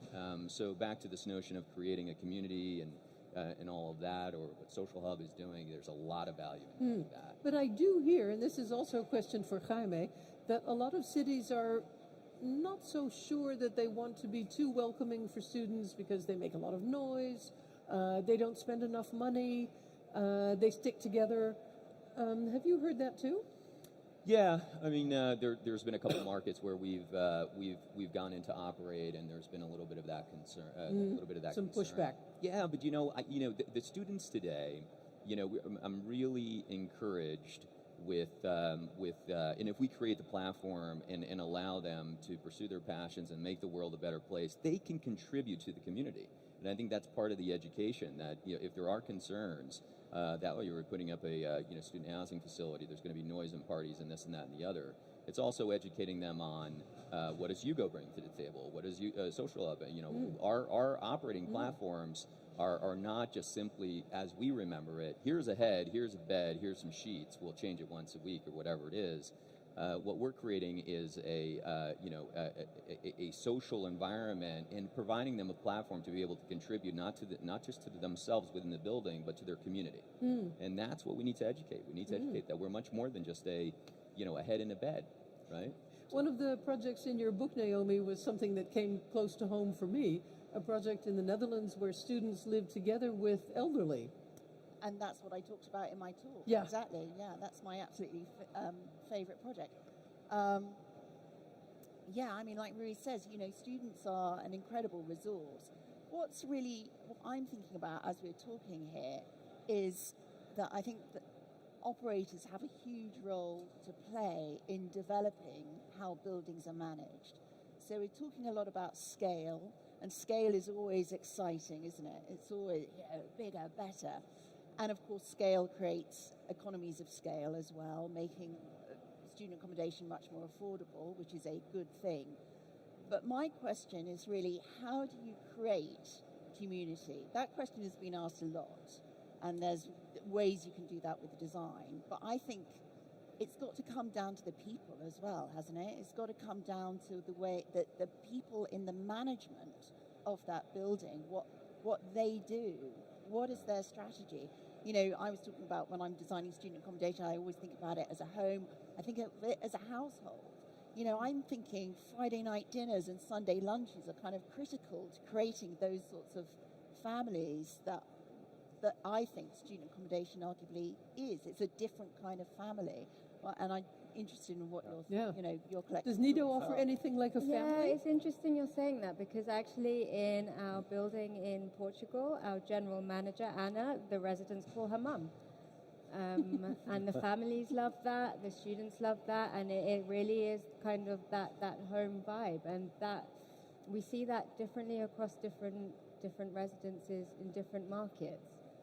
So in Spain and Portugal, the parents are a lot more involved. They want to be very sure that their child is going to be cared for like they are at home. They're going to be fed. There's somebody that's going to be looking out for them, that they come in at night, that everything's okay. I don't think any student wants that. No, exactly. I mean, I was going to say, I would have hated that. No. But, you know. They don't want to be controlled, but when you come in and you've had a bad day and you see a friendly face and somebody welcoming, I think everybody would like that. It's just something that makes you feel like. But what about when you come home at night dead drunk with some guy you've never met before? Well, do you know, the favorite people of our residents are the security guys. They know all the stories and they love them. Do they call the security guy Dad?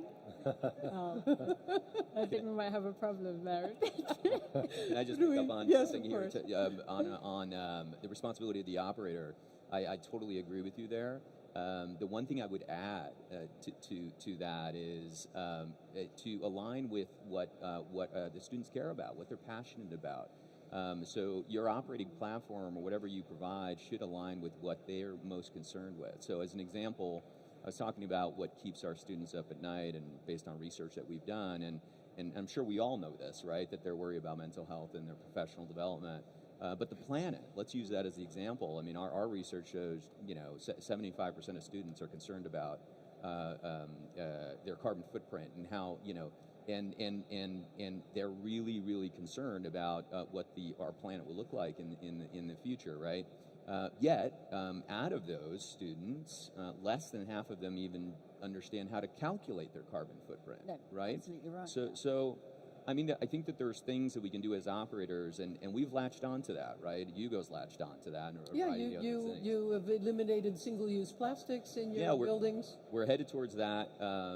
One thing I'm really excited about. We partnered with the Carbon Literacy Project, which is essentially about education and making sure that our employees and our students and our partners understand how they can influence their carbon, and participate in reducing their carbon footprint.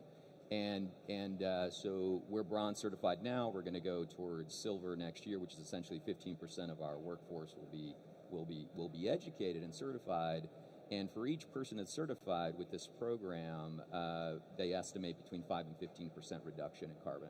So it's things like that, if there's a way that we can, as operators, latch on to what our students are most passionate about, what they really, really care about, besides going out and getting drunk and, having a good time. Super important. Which, we have all done that. They don't like to do that so much anymore, right? Yeah. So it's all changing, right? Yeah, I actually agree with you. Most of the students I interact with, they really want to make an impact in the world. Yeah. And goes back to that quote of my dear terrified graduates. I am so, I'm 5 decades in, so, I don't have much time, right? But for every year that we get older, our customers remain the same age, right?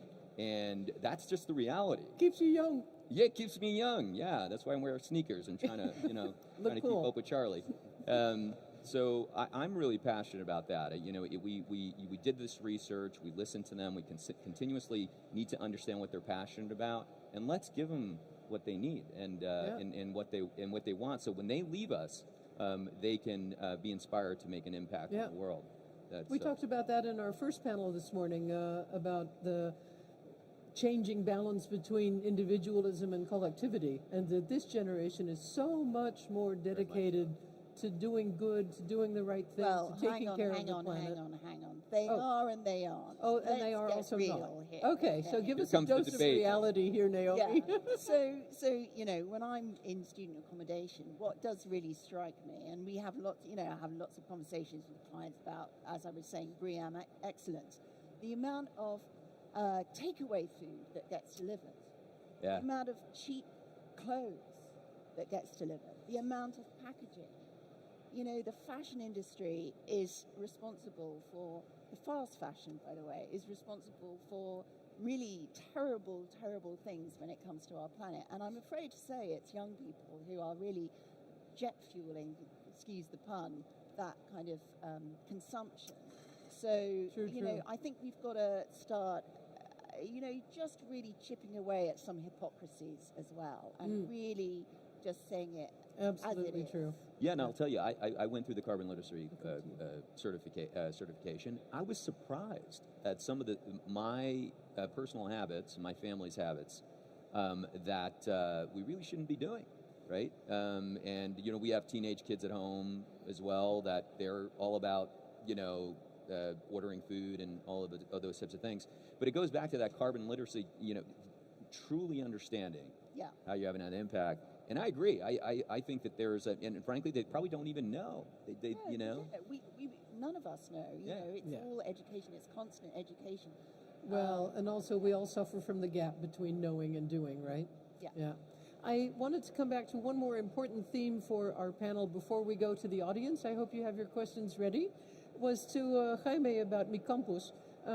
You told us that one of the focal points of Mi Campus is affordability, because you see that Spain is having a tremendous explosion of internationalization, lots more foreign students coming to Spain, and that affordability is not yet an issue, but may very well become one in the future. Exactly. So how are you keeping a grip on affordable student housing? Well, as you said, internationalization is a reality in Spain. Actually, the total number of international students has multiplied by 4 during the last 15 years. Is multiplied by 4. By fourfold. Yeah. Ah. So it represents now a total of 10% of the total number of students here in Spain. And as the Vice President of Madrid says, probably Madrid will increase the number of international students due to there is still capacity to bring new universities here. We have only 18 universities in Madrid. With that, comparing with cities like London or Paris is ridiculous, and seems to Lisbon, our neighbor, is they have 27. So of course there is still room, and more when we have I think a very good quality university system, and also it is important to mention that Spain is a reference when it comes to cost of living. Okay? Comparing with other countries with similar university systems, of course, it is very interesting. So and academic education here is very cheap. It's what, €1,000 a year? It is very cheap. To give you an idea, tuition fee for public universities cost around €1,000 per year. And also government grants over 500,000 people with scholarships. So probably the 35% of the total of 1.4 million of university students attending to the public university in Spain. Yeah. I asked Jaime, I inquired in the Netherlands how much universities there are for non-EU students, 20 to 25,000 euros a year. Yeah. It's a business model. Yeah, definitely. So I think you're going to see a tremendous growth in the number of international students, and I think it's wonderful that you're trying to keep a grip on offering affordable housing. Yeah. That's why we think that we should keep increasing the offer, because there is a big imbalance still, and as demand remains growing, we need to do the new developments and refurbishments. Do you think Mi Campus will ever move to other countries than Spain? There is the potential. Because you're now owned by an investment fund, eh? Yeah, so there is the potential, but I'm not in charge of that area, so I can tell no Just more. the COO, that's okay. Yeah. Charlie, I think my last question before we go to the audience is for you. And actually, Rui mentioned it just briefly. His son is 26, finished university. And what happens to these kids who have had such a full university experience with social life and events and mental health and clean sheets all offered? But they go out into the world. It must be really difficult. Then they have to organize their own lives. Yeah, sure. Yeah, and it is. Yeah, it's difficult. Huh? But I mean, I think it's all part of it, and I think where we cater as a business is really looking after students for a part of their student experience. You know, student housing was predominantly used in areas to regenerate areas, and that was predominantly for the first year of your student life. You stayed in accommodation like us, and then you went and found somewhere else. In Holland, it doesn't exist because the housing markets. That's a totally different story, but. So everybody stays into their student rooms. But so I think it's a journey. You know, we specialize within the social hub on basically 1 year of accommodation, and then you go out and find your own way. We're very lucky, and I think that's what the big difference between the social hub and most of the companies in the room today. We all work very hard to get our customers in our door. We work very hard to give them the best year of their lives. And then as an industry, we say goodbye to them because they're never going to become students again, you know. So I think we're very lucky because we have co-working, we have co-living, we have a hotel. We want the students to be part of our community. So we're able to make sure that circle is round and give them some aftercare love as well, and make it part of our business model and marketing strategy. But it is fairly difficult in that sense. But I mean, evolution, you know, there's a big difference when we all get our guests dropped off. They are old children, and after that first Christmas, you know, up to the first winter, the complaints go up. They're not very happy. They start bitching about everything. They go home, and they come back all young adults. I mean, there's a big transformation. What happens at Christmas? They just go home, and then they realize, yeah, okay, I've been with my home, but I'm now grown up. I'm now ready for that step, and there's a big transformation that happens in that first year of students. And to be honest, we talk about the students going through a transformation. Yeah, the parents. I meet their parents. Yeah. And those parents are Believe me, I was one of them. A bigger journey. And by the way, they boomerang sometimes. You know what that is? They come back. So I mean, those parents, they're going home to an empty home for the first time in 20 odd years. I mean, that's the conversation you want to be part of. It's very quiet in the house. Yeah, and they come back often. I've met a lot of them that come back together, and a lot of them come back alone. They boomerang. We didn't make it. Yeah, we split up. Yeah, we're on our own journey now with a big smile and a young boyfriend next to a trophy wife. It's your turn. Not all at once, please. Take your time. Oh. Can't hear you. Can we hear you now? I'm waiting for everybody to break out and dance because of the silent disco headphones, right? Can you hear me now? Yeah. Yes. Any questions from the floor? I do have one online. Sustainability, affordability. So I've got one question from online from Lewis from IQ, which is for Naomi. We have typically heard about senior living developments latched to student living, mainly in northern European countries for the last 5 to 7 years. Any reason why such initiatives are not latching in the UK or other mature PBSA markets like France or Germany? Oh. Sorry, I missed that middle bit. So why is it not latching in the UK Why or is it not happening in the UK? other PBSA markets like Germany? I just think it's so novel. It's just so incredibly novel. It's funny, actually. I was recently reading about the kind of happiness quotient among European countries, and it's northern European countries who have the highest reported levels of happiness, which I thought was quite interesting, and highest reported levels of feeling part of something. It's southern European countries that have the highest levels of loneliness, which I thought was, I was surprised by that, because I think as a Northern European person, I think of, lovely families together and it's all, happy and jolly. But anyway, so why isn't it latching on? I just think it's very novel that, you go to the UK and our care for seniors is really poor, and but then there's lots and lots of scope for new ideas and possibilities, and that's really why it was so important to me today to talk about humanities, because I think they're just really pioneering and such a brilliant example of how we can create affordable student accommodation, more complex, more rich communities, and solve, quite a few of the problems in our society at the same time. And for me, as an interested outsider in this field, it really strikes me that this new area of potential has been discovered and has blossomed so quickly and so well in so many countries in just a few years. So it really makes me wonder, where will this be in another 10 years? Will this all be super ordinary? What will the new developments be in 10 years? Because this has really gone so quickly. It's a good question.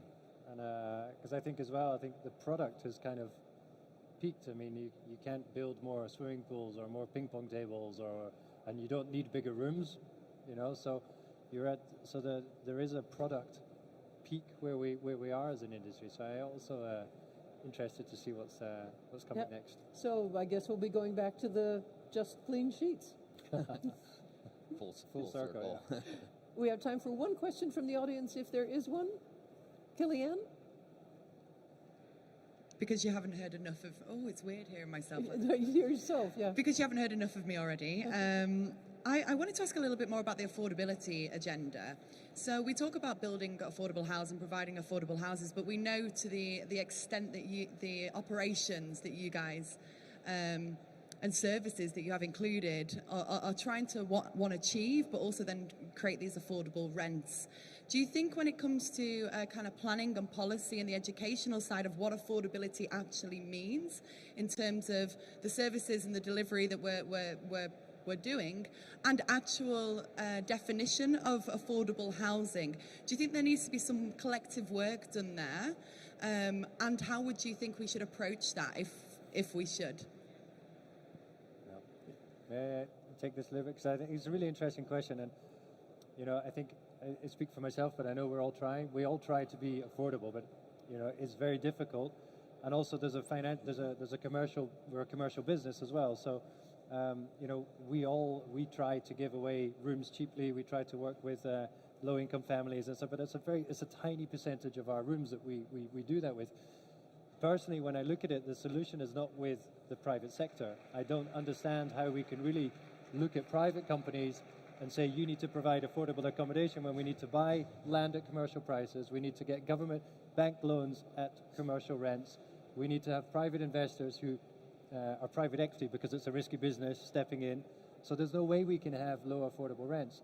And I think that it is time that if cities are really sincere about providing affordable accommodation, to really push their universities to give much more land available on their campuses, to push the governments to give them more land to build accommodation, to give leases, because we all know if we have a government-backed lease, then we can do that. And you could put in there a profit cap, and any money needs to go back in. So there's many ways to structure it, but I do feel that we as the private sector get a lot of, but your rents are too high and you've got to get affordable.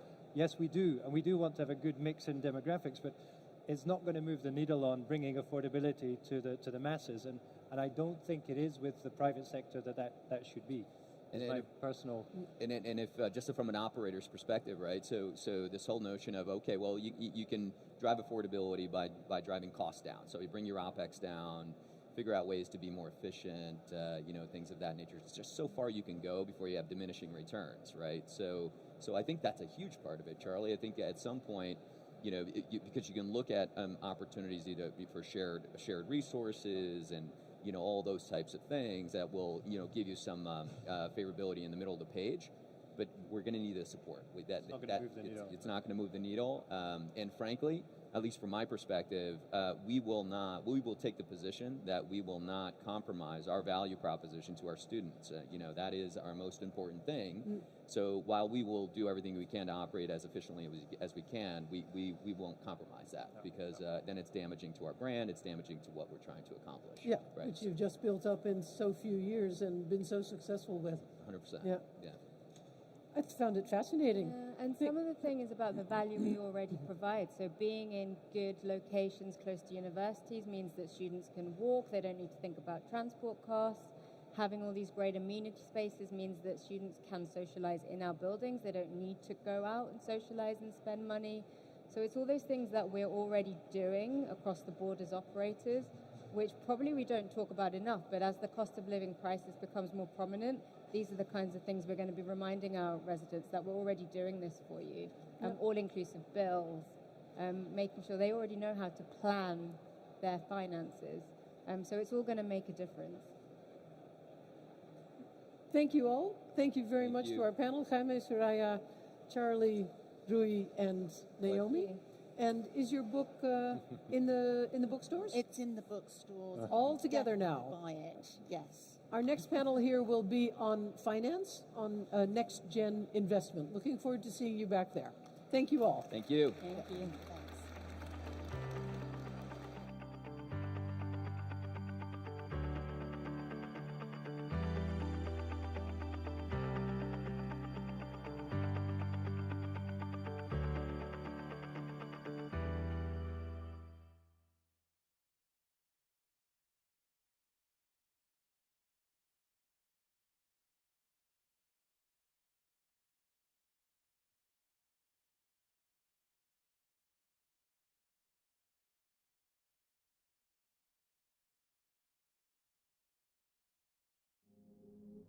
First of all, the perfect student city doesn't exist, right? Well, we decided to give it a go anyway. We asked our community what makes a perfect city. I would start by drawing like a square, a place where people connect, where different things come together. Moving out from the square, I'd add diverse places for people to live, learn, work, and play. I'd walk, cycle, or maybe a quick public transport. I can reach pretty much everything I need. Entertainment, music venue, bars, pubs, a place where I can work. So how do we help universities to attract and retain the best talent? You're going to have thousands of students who have different needs, different interpretations of what a good campus or university experience is. And you'll have thousands of more students coming from outside the city that need to adapt and get their bearing. Part of planning the perfect city also means helping that city be able to integrate new people. If everyone who lived in a city were just the people who were born there and their children, no one would ever have a new idea. There would be no new ideas in the universe of that city, meaning that it wouldn't progress. There would be no innovation. So when we're considering cities, we need to think of the planning, the policies, and the investment that is happening to be able to welcome these people into the cities.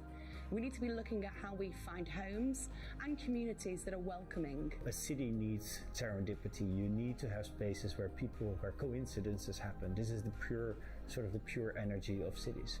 Whether you have a big dream or a small dream, you can be energized by people around you and inspired. And that's like a perfect circle of positivity going around. You can construct better ways of doing things that make people not even notice, but at the same time feel much, much more welcome and accepted and happy in their cities.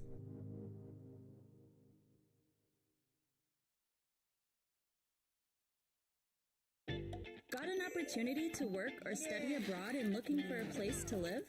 No need to panic. Breathe. Housing Anywhere provides you with plenty of options that meet your needs and your budget. You can be sure you'll find a house that truly feels like home. It only takes a few clicks. Select the country, your dates, type of housing, room, studio, or an apartment, and your budget. Pick one you like. Get in touch with the owner and book it. Done. How easy was that? Housing Anywhere takes care of all the annoying financial stuff, so you don't have to.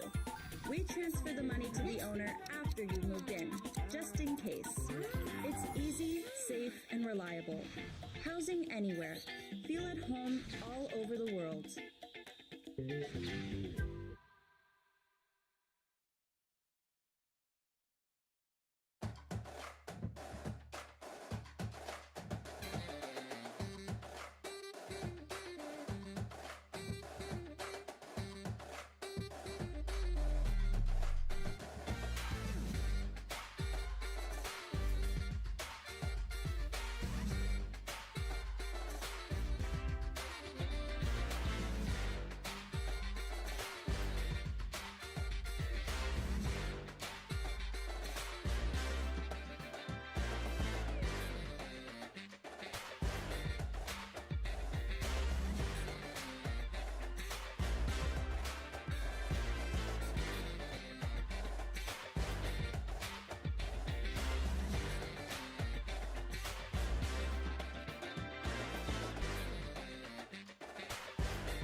No one cares more about keeping your business safe and secure than you.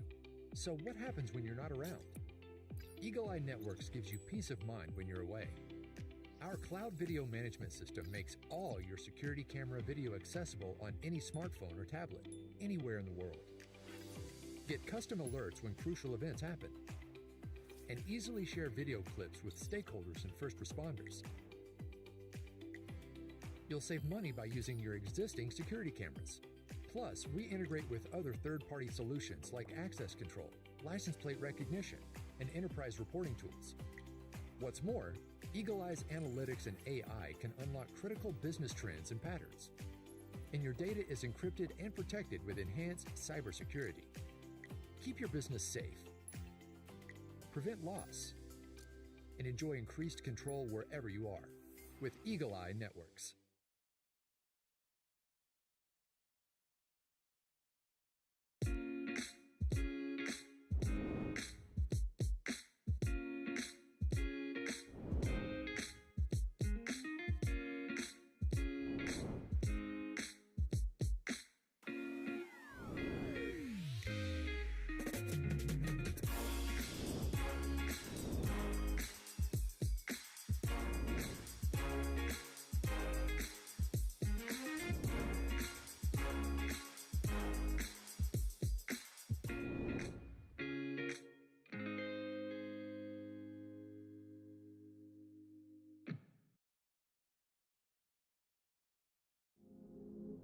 First of all, the perfect student city doesn't exist, right? Well, we decided to give it a go anyway. We asked our community what makes a perfect city. I would start by drawing like a square, a place where people connect, where different things come together. Moving out from the square, I'd add diverse places for people to live, learn, work, and play. I'd walk, cycle, or maybe a quick public transport. I can reach pretty much everything I need. Entertainment, music venue, bars, pubs, a place where I can work. So how do we help universities to attract and retain the best talent? You're going to have thousands of students who have different needs, different interpretations of what a good campus or university experience is. And you'll have thousands of more students coming from outside the city that need to adapt and get their bearing.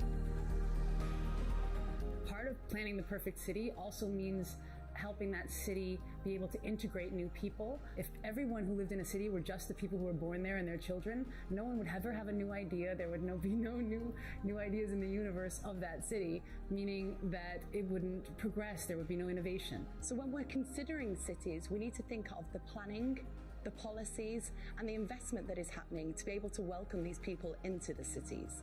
We need to be looking at how we find homes and communities that are welcoming. A city needs serendipity. You need to have spaces where coincidences happen. This is the pure energy of cities. Whether you have a big dream or a small dream, You can be energized by people around you and inspired, and that's like a perfect circle of positivity going around. You can construct better ways of doing things that make people not even notice, but at the same time feel much, much more welcome and accepted and happy in their cities.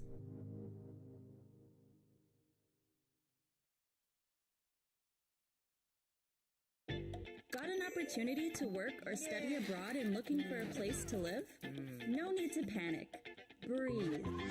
Housing Anywhere provides you with plenty of options that meet your needs and your budget. You can be sure you'll find a house that truly feels like home. It only takes a few clicks. Select the country, your dates, type of housing, room, studio, or an apartment, and your budget. Pick one you like. Get in touch with the owner and book it. Done. How easy was that? Housing Anywhere takes care of all the annoying financial stuff, so you don't have to. We transfer the money to the owner after you've moved in, just in case. It's easy, safe, and reliable. Housing Anywhere. Feel at home all over the world.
Good afternoon. I hope you're all enjoying your day. It is nearly 3 p.m. and next on stage at the Plaza is Next Gen Investments and the Academy stage, Student Wellbeing. Please make your way to these stages to watch live.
Welcome back to our last panel of the day at the La Plaza stage.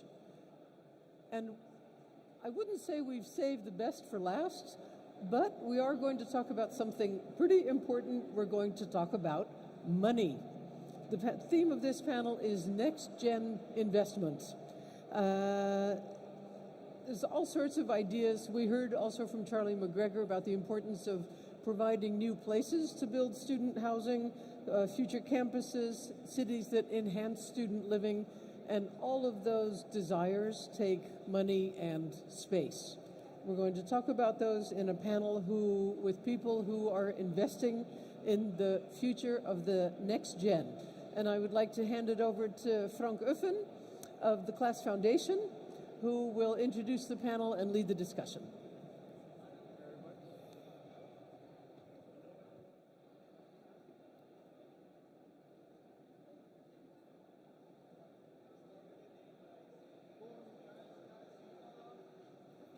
You can't hear anything, no?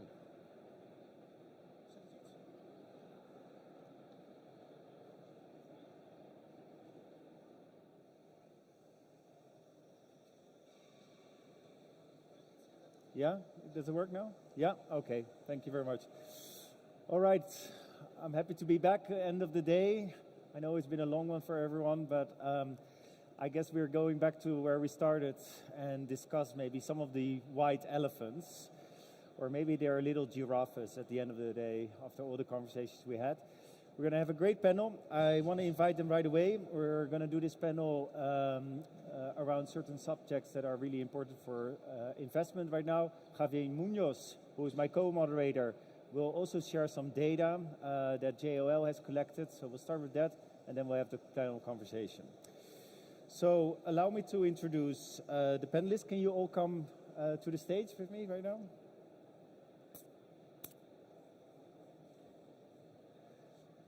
And you may applaud. Come, Javier. So this is Javier Munoz. He's responsible for student housing and flex living at JOL in Spain. Then we have Natalia. Natalia, I think you're sitting there. Natalia is head of living and hospitality Europe at LaSalle Investment Management. Responsible, I think, at the moment for over 3 billion euros. It's 5. It's 5, there you go. Got to 5. According to LinkedIn, I have to update myself then. And under management, 14,000 beds. 16.5. Then I have to check your data again. Neil Jones, CEO and co-founder of Temprano, headquartered here, Temprano Capital, as well as the brand Livenza Living. Probably also not the right numbers, but he might correct me. 8,000 beds under management and 2,000 in the pipeline, under development, in Spain here, Portugal and Italy. Right. Very exciting to have you here. On my left side, right for you, Josh Miller, Managing Director at Harrison Street Real Estate Capital. You're responsible for the European transactions in the market and the investment strategy. And Harrison Street has been invested in many different platforms over a number of years, so very good that you're here. And then on my left side as well, Vanessa Gelado, Senior Managing Director at Heinz Spain and Professor at Real Estate Products at IE University. So very good to have you as well. But Javier, we'll start with you. A few minutes of data, and then we'll have a conversation. I will try to do our best. Super. Let's see. Hello, everyone. Very kind of you. Yeah. Let's go with this one.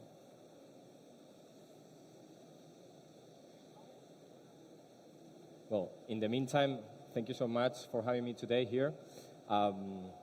We are here today to talk about a little bit where we are in the investment sector in EMEA. I thought this morning, reviewing the presentation, that this is going to be, we put a lot of data together, and I will try to give you a little bit something very brief, not to be so boring at this time of the day. So let's get into it. When we talk about the investment volumes this year in EMEA, it's pretty clear that the trend is completely upwards by 23% average year growth. we separate the columns into two, dividing into the UK volume and the continental Europe volume. It's clear that when talking about the UK volume, that is more stable in the last 3 years. That is because at the end of the day, it's a very mature market. They have a lot of things still to do, but comparing with the continental Europe volume, which if you see at the 2015 start, to picking up a little, we have a lot of room still to do here. If we divided here this investment volume into kind of 3 blocks here, we divided first one.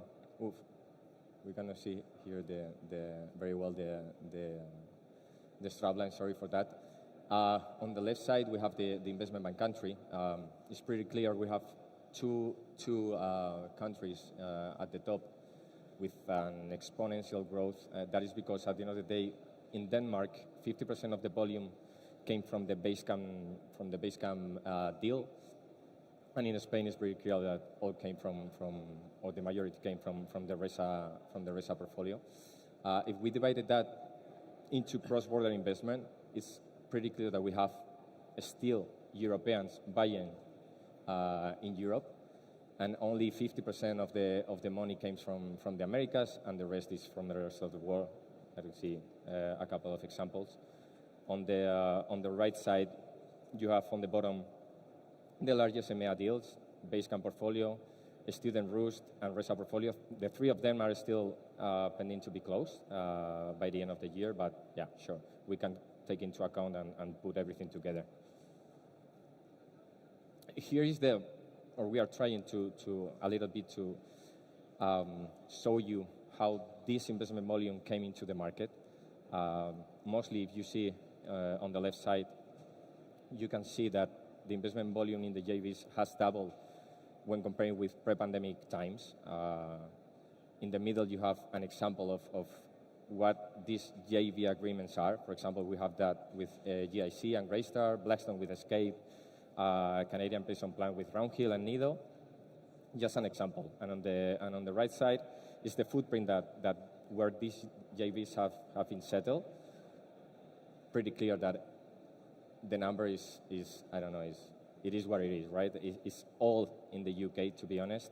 But well, we are seeing, as an advisory theme that all southern region, Italy, Spain, Portugal, France as well, are increasing this number of JV settlements. Here we have the yields stats. I mean, you can take your phone off if you want to make the picture, but well, I wouldn't do it. This is just the Q3 numbers. We are still gathering information to put everything together by the end of the year. For sure, you can see Germany is correcting a little bit faster than the other countries, but you can expect, I don't know, in Spain or in Portugal, even in Netherlands, that those lines will pick up a little. But anyways, we expect that at the end of the day, once the central banks drop the interest, hopefully next year these yields will come back to normal. Maybe not what we've seen in the past months, but yeah, correcting again back to normal. This is a very interesting one, but I wouldn't spend much time on this one because we are going to talk about with the panelists. But in the right side, and I want to introduce this problem or opportunity. Is very tricky. You can see I'm colorblind, to be honest. So it's blue. Purple. Purple. Yeah. Fine.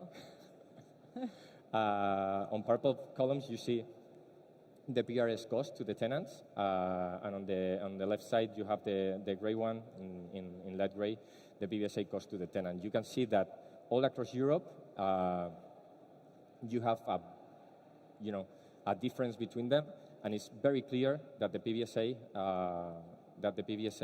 cost to the tenant are more attractive and more sustainable. Okay, so that is something that we will talk later on, and which is something very interesting from the PBS sector, okay, when comparing with other residential assets. And last one but not least, and this is something that we are going to use to introduce the first thing that we are going to discuss.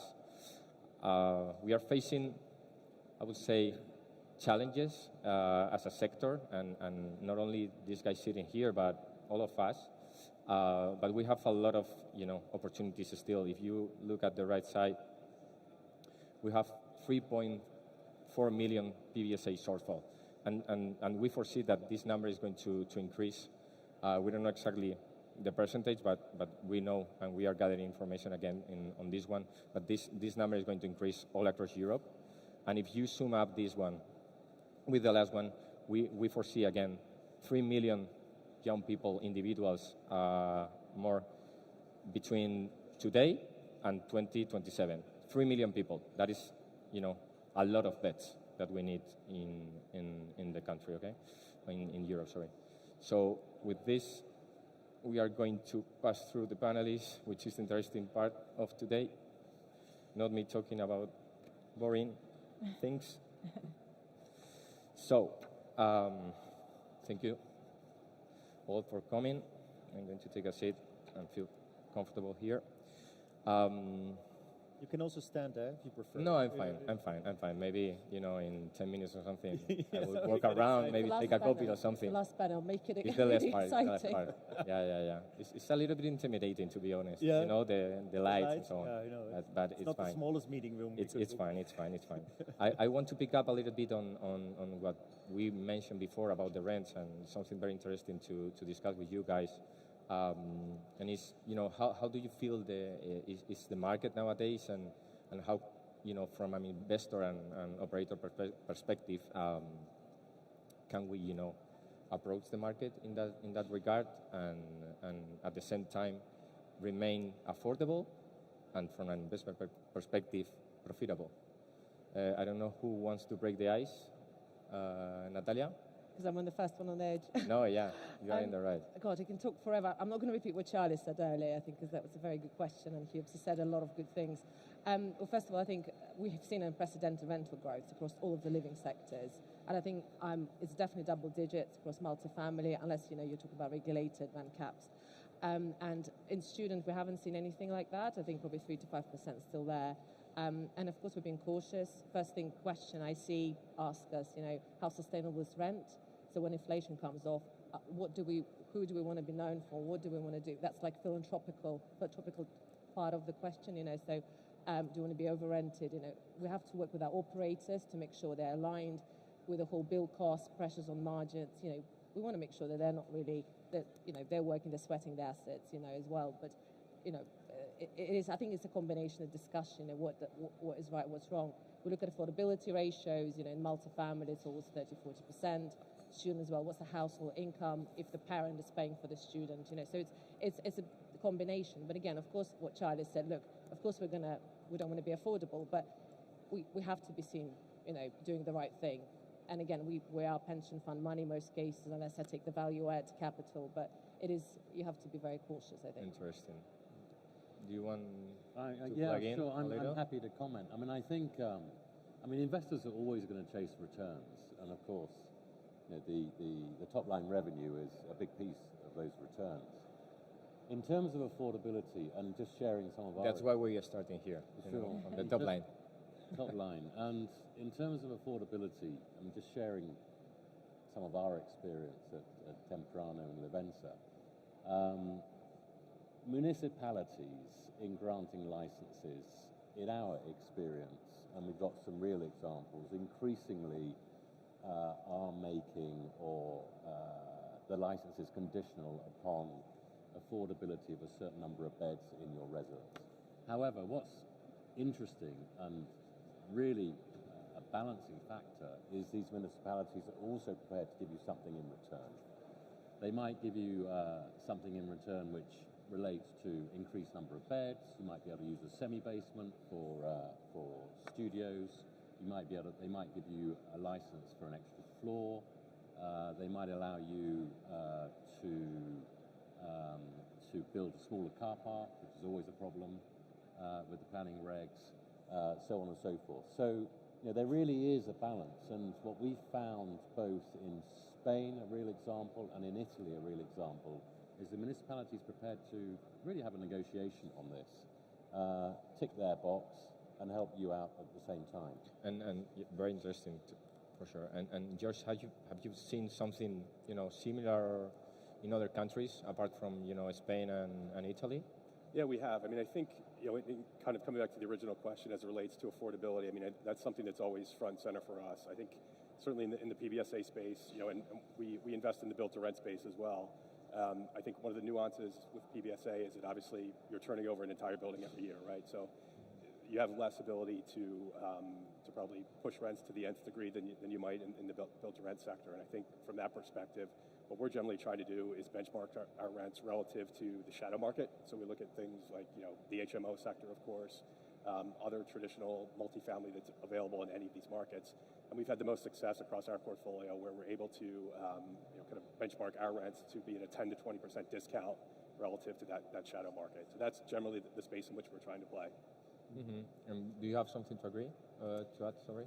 Well, I think it's beyond the inflationary pressures that we are all going to be subject to. I think you also have to always remember that you're going to be in a market.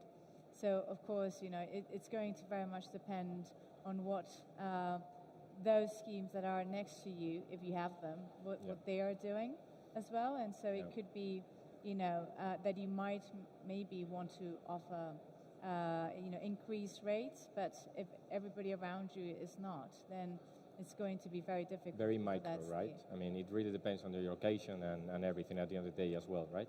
Exactly. What is it that you're offering? Can you at one point go and increase versus what you were doing last year? Are you offering anything different to what you were offering last year? Maybe that's another way to play it, but and I know there's a different section later in the panel on this, but definitely, costs are going to be rising. So, correct. Yeah. Can I just add quickly? Yeah, sure. So, as investors, obviously, we're underwriting the NOIs, right? Let's be realistic. So, we're looking at total income, and we can learn a lot from hospitality sector, where hotels are driven by total income, obviously, from per square meter. So I think the sector can learn from, what are you doing with it, how are you creating the ground space, what are you putting there, what are you actually profit sharing, revenue sharing. So you talk about the bottom line. Yeah, you mean that. So you're not compromising necessarily on the rent, but you're actually looking how you maximize that income line. So you have to be creative these days, to actually how do you, it says sweat the asset. Yeah, maximize the top line, right? Yeah, it's true. But I mean, the affordability question also in the class conversation has often been in the European context very much driven by policy. Like what are local municipalities doing in the Netherlands or the Nordics earlier this morning? It's very regulated market. And you see more political pressure now also on operators. Like what do you do? Like what do you offer?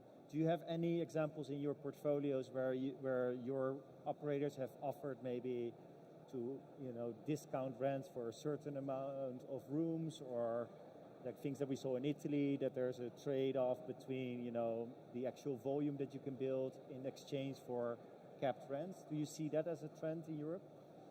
We see scholarships. So those students, I think we've seen a scheme yesterday. One of the sites was a Resi scheme, wasn't it? So I wasn't there.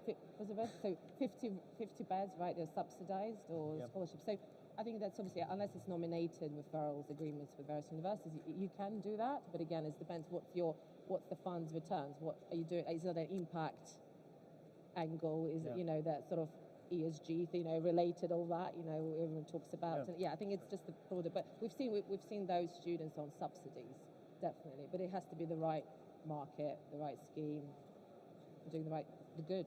Right. Okay. And digging a little bit down on the P&L, talking about operational cost, we all, are living the situation with the peaking of the energy cost, consumption, and everything. And this one is directly for you, given your background and the operating experience that you have. I think, how can we manage this? I mean, in the near future.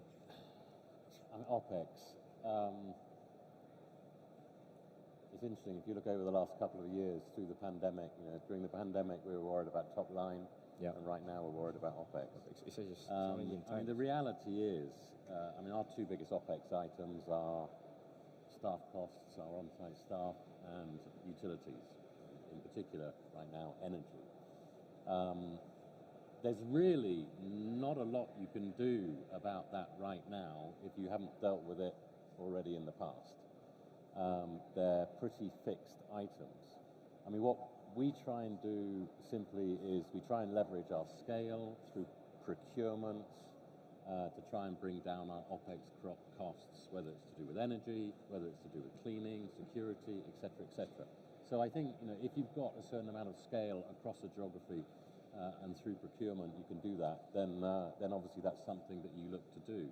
And that's not specific to the current energy crisis, inflation. You do that anyway. So it's tough, but I would also say that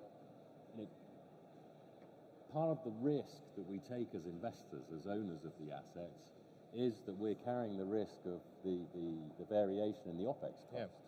And of course, sometimes that's in our favor and sometimes it's not in our favor. We do have one advantage, is when it comes to the top line revenue, we can review that once a year.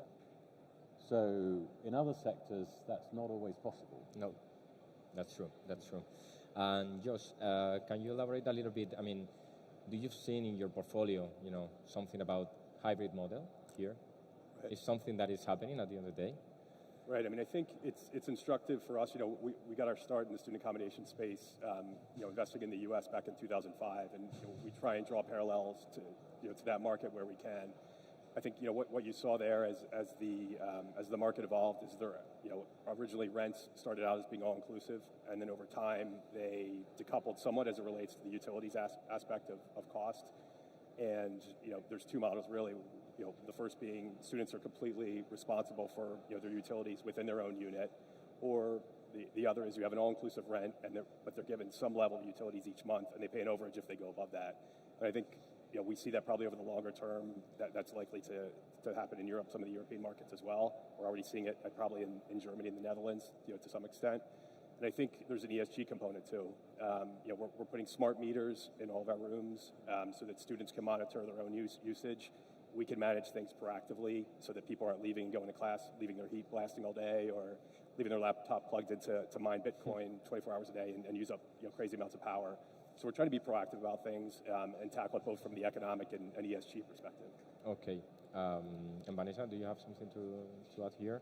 I mean, from your so as we, as Neil was just hinting, I mean, with operations, it's in a way similar to financial leverage. There is operational leverage, and at this specific point in time, it's actually going the other way round. But I do think there are, especially with the energy crisis we're in, I think everybody is very much conscious.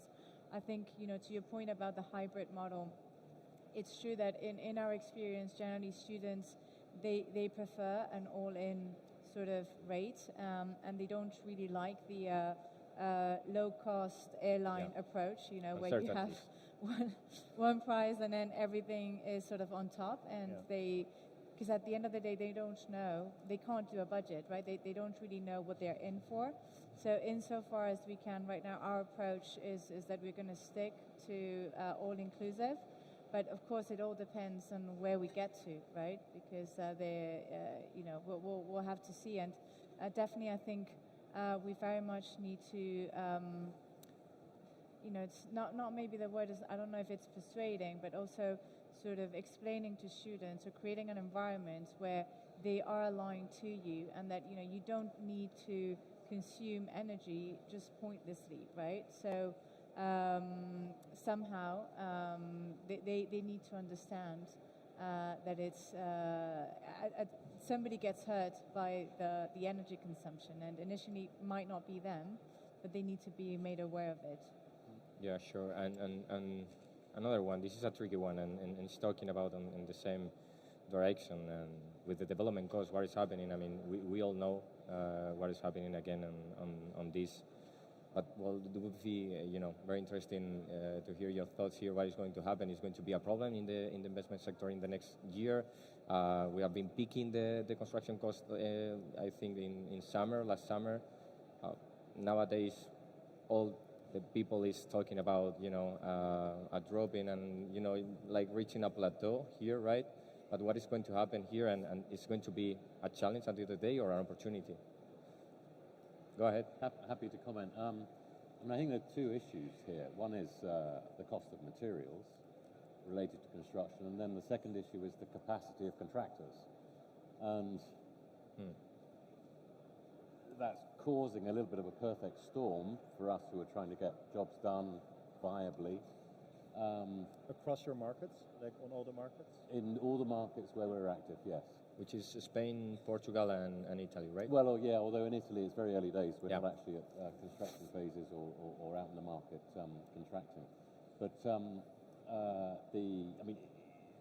the material side of the equation, will gradually correct itself, and we're already seeing it with certain elements of it. Fundamentally, the capacity of the main building contractors. I think, unfortunately, I think one of the questions that you had is what's the single factor that will bring it back to normality?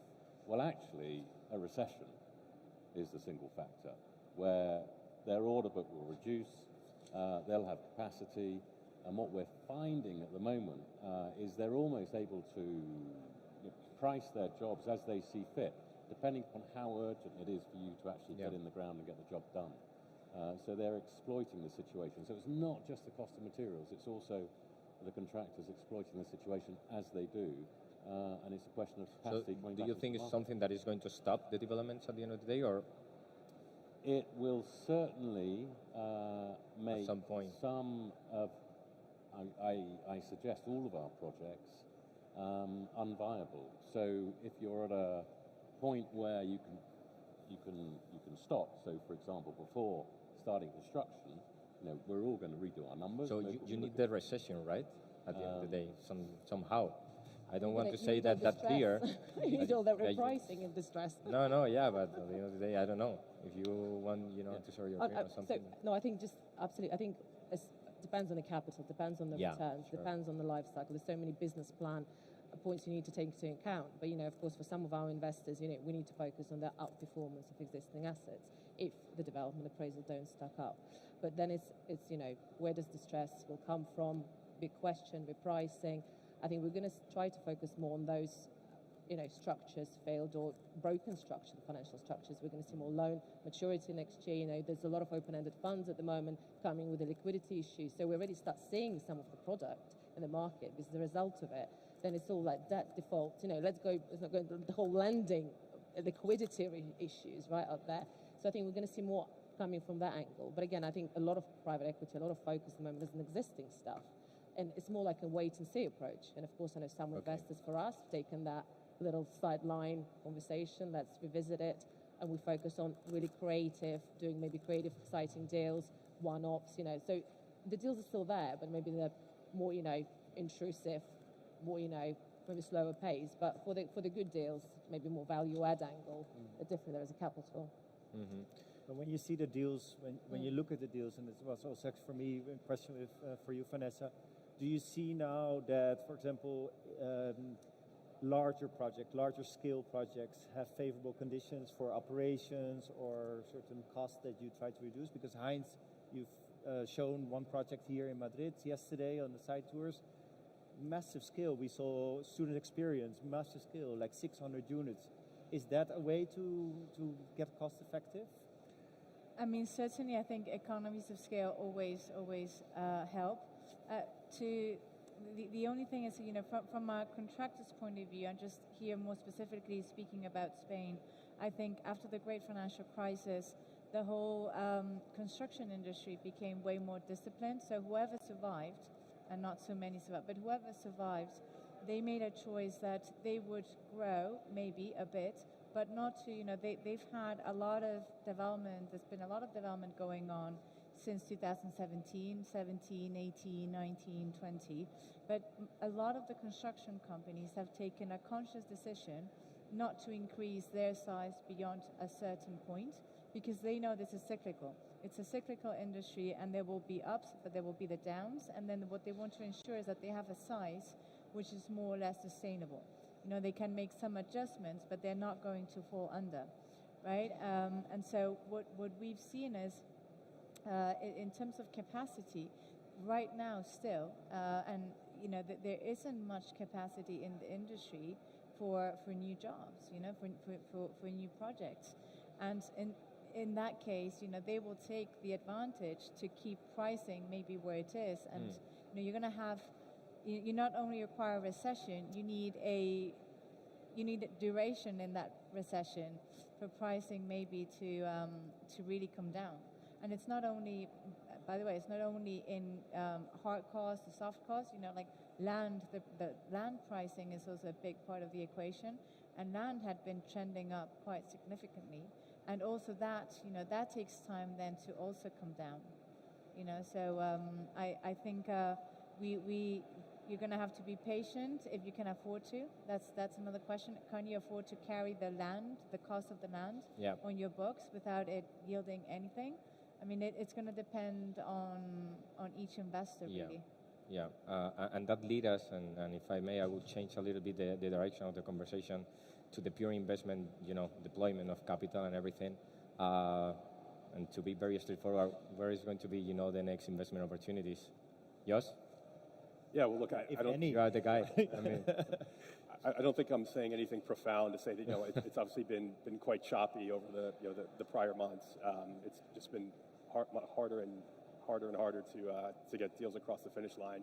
I think though, if you are to take a step back, as a global investor, there really is no other sector that we prefer to be active in right now. When you look at some of the macroeconomic challenges that everyone's facing that are out of our control, you look at the political challenges that everyone's facing that are out of our control, inflation, construction cost growth, central banks aggressively hiking rates to try and combat some of that, which obviously increases all of our borrowing costs.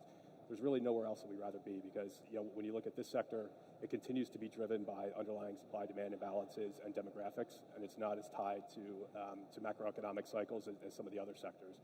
So from that perspective, the thesis really hasn't changed for us as an investor. In terms of where we see the market going forward, our view is that the next couple of years are going to be very, very attractive vintage years from an investment funds perspective as it relates to performance. So we're excited to be deploying capital into this market. I don't think my crystal ball is any better than anyone else's. I don't know that the spigot is going to get turned on in whether it's going to be January, March, next summer. It is coming though. I think there is a lot of liquidity that's sitting on the sidelines. There's a significant amount of capital that's been raised in the last couple of years to target the alternative sectors and student in particular. That's still there and waiting to be deployed.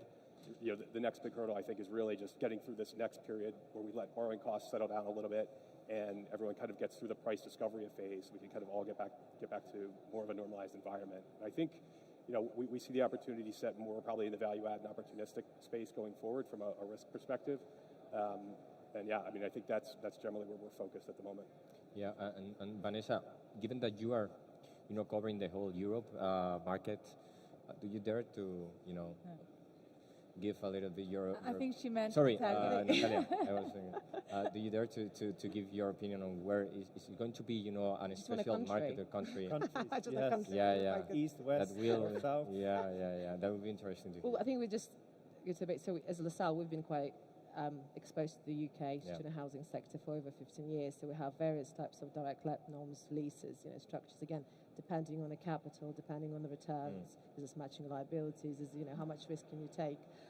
We've been trying to grow in the last 12 months. It's almost like the same funds allocations to resi beds has increased post-COVID. Everyone's suddenly woken up to this, oh my God, this is a resilient sector, all this, things that have been discussed today earlier. So definitely for us, if we're doing deals in Europe, it has to be sort of the key cities so we can start that Main growth. cities, you mean? It's, okay, let's call, Italy, Milan, Florence, so key sort of, maybe Rome, of course. So, I can name Poland is interesting in general. Eastern Europe is interesting. It's a hard sell for me internally because for various reasons. Nordics, fantastic. We have resi in Nordics. We have social housing in Netherlands. It depends how we sit across. We don't have a fund necessarily that focus on just resi. We, most of our funds are, multi-sector strategies. So we need to almost see, how much we're prepared to pay. We're happy to pay maybe sub 3.5% in some markets if that sort of balances out the resilience and the whole diversification of the fund. It depends, what is that capital? What's the capital for? But again, love to be in key cities. Madrid, we have resi everywhere, but again, it's student, maybe a bit not as much. And do you need a certain amount of capital to deploy? I mean, more interested on portfolios, it has to be, of course, everyone's after scale. You read all this news, everyone, like this platform launches $500 million, it's almost like $500 million is this ideal golden ticket that everyone wants to scale up to, So we actually realized that, okay, of course, you leverage that ideally. But, for us, we will do 30 million plus. Again, for some funds, it's okay lot size. For others, we need the whole scalable programmatic growth, and hence we need to look at vertical integration, which partners we aligned with, who we trust, can they deliver all of this, developers, operators, all the stages of the cycle. But yeah, the answer is we'd love to be in key cities. But again, we're already exposed to a lot of resi everywhere. Again, And do you follow then the brands that you already work with, or do you enter new markets even in this uncertain time on your own? We've done a lot of underwriting the last year, last 11 months. So we probably had $500 million under offer, and I probably haven't delivered that. So because of cost of debt and overall the whole situation where we are, again, I don't want to repeat that. But yeah, so we've done senior living, so we're quite active in senior living in the Q1. So we've delivered that, mainly in France.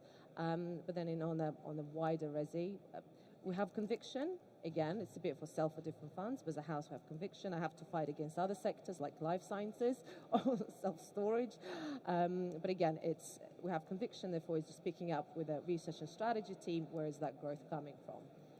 So I guess if people have a project, they can still pick Natalia, regardless of the market. Well, I haven't answered the question, have I? Would we look at it? Probably careful, careful consideration. The shop is still open. But the shop is, And if we talk about debt financing, it's very, correlated to the investment, cycle that we are, living nowadays and in the next coming months.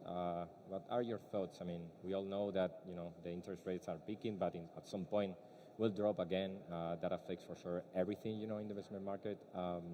But in some, from some positions there are opportunities. I don't know, Vanessa, for example, you guys that develop a lot across Europe, but also in the Americas for sure, where you were based. And I don't know, what is your opinion here? I mean. So yeah, we've. I'd say from a PBSA point of view, that Southern Europe is definitely less mature than Northern European markets. So I think the place probably will continue to be different. I mean, still, I'd say for Southern Europe, I think it would be hard for many of our funds to invest in the existing product. I mean, a lot of the ones that we are here, we are all trying to deliver the new Class A, the new purpose-built type product that really the new students, the new clients want. But it's very hard to actually get your hands on yielding assets, and definitely what we've seen lately are platforms trading more than separate assets trading. So I think for Southern Europe, it's still very much going to be whether a development or refurbishment play. But to Josh's point, you do need some stability on the debt side and some stability on the construction costs. I mean, if you're in the middle of refurbishing or in the middle of developing, and many of us are, well, you just have to keep going. I mean, what can you do? But if you're still to launch, then you have to you have to carefully consider it. I still think, from a fundamentals perspective, the demand is huge across the whole living space. Whether it's PRS or BTR, whether it's student housing, whether it's senior housing. I just think generally the lack of stock and the lack of adequate stock is ginormous. So that, I think, I don't think definitely in Southern Europe that you have a real estate bubble in the sense of having too much supply.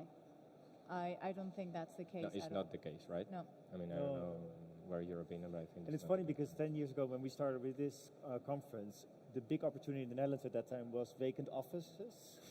And that I think you mentioned yesterday, the office market is hit probably first now. Land prices in the continental market stay relatively stable, or people hold on to them longer. So maybe there's again a next wave of like old non-PBSA buildings coming available to be converted. Is that something you've already seen or looking into? Yeah, I mean, just something, maybe a comment on land. I mean, so much of the land, I mean, in the southern European markets is privately owned. Yeah. You know, unlike, I mean, if you go to the UK, you've got a lot of institutionally owned land. And privately owned with no debt, and it could be families, it can be, I mean, in our sector, I think we all come across, you know, we're working with sometimes religious organisations trying to buy land, universities, etc. And generally, what I've seen is during times of slowdown, what happens is just the volume of land trading drops, and the pricing doesn't move that much. So you know, that piece of the puzzle, Vanessa, as you were saying, you know, I'm not sure that's going to be the piece that makes these projects suddenly viable again. So I wouldn't expect the pricing to move that much. So do you expect land? Yeah. So at the end of the day, maybe we are going to be a little bit paralyzed during some months to adjust other things, not the land.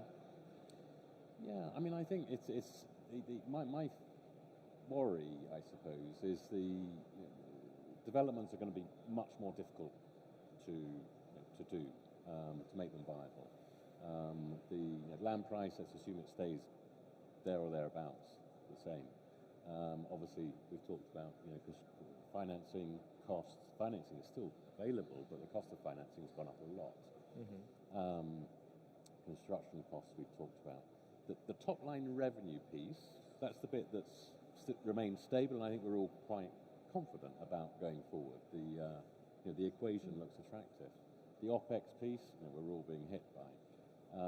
So overall, the whole development's become much more difficult to do. Now, in Southern Europe, where we're still lacking product in this sector, it means that the growth in the sector is going to be slower, and that's going to be a problem. But not the demand, right? I mean, the demand not is the demand, to be precisely. huge. And but there will also be, I think there is also an opportunity in that outside of the big owners, if you like, the trade developers who've been doing PBSA, some of the investors that have had ambitions to build large portfolios. Scale is important ultimately. They'll probably decide, well, actually, let's just sell these assets. And so it may help in a small extent to consolidation of the industry. Before we get to a more benign environment and we can all go again. And talking about expansion and everything around it,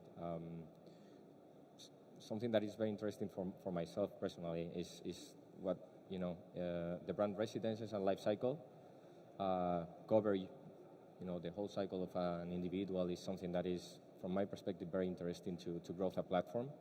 Once you have the seed portfolio, I don't know, in PBSA or whatever, from there take the whole view and go to the wider market and cover, I don't know, young professional, cover seniors, cover, I don't know, the retirement, care homes, everything. It's something that is in your plans for the future, Natalia?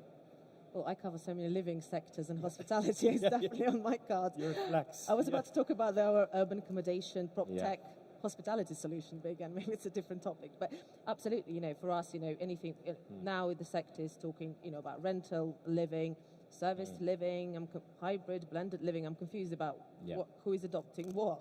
But I think absolutely, we look at the whole journey of the resident. We talked about ideal world, student co-living, multifamily built to rent, senior integrated retirement communities, all these things. You have to look at jurisdictions and all others. But absolutely, it's the whole cycle of living. And, Unite case that they've obviously done their build to rent stuff.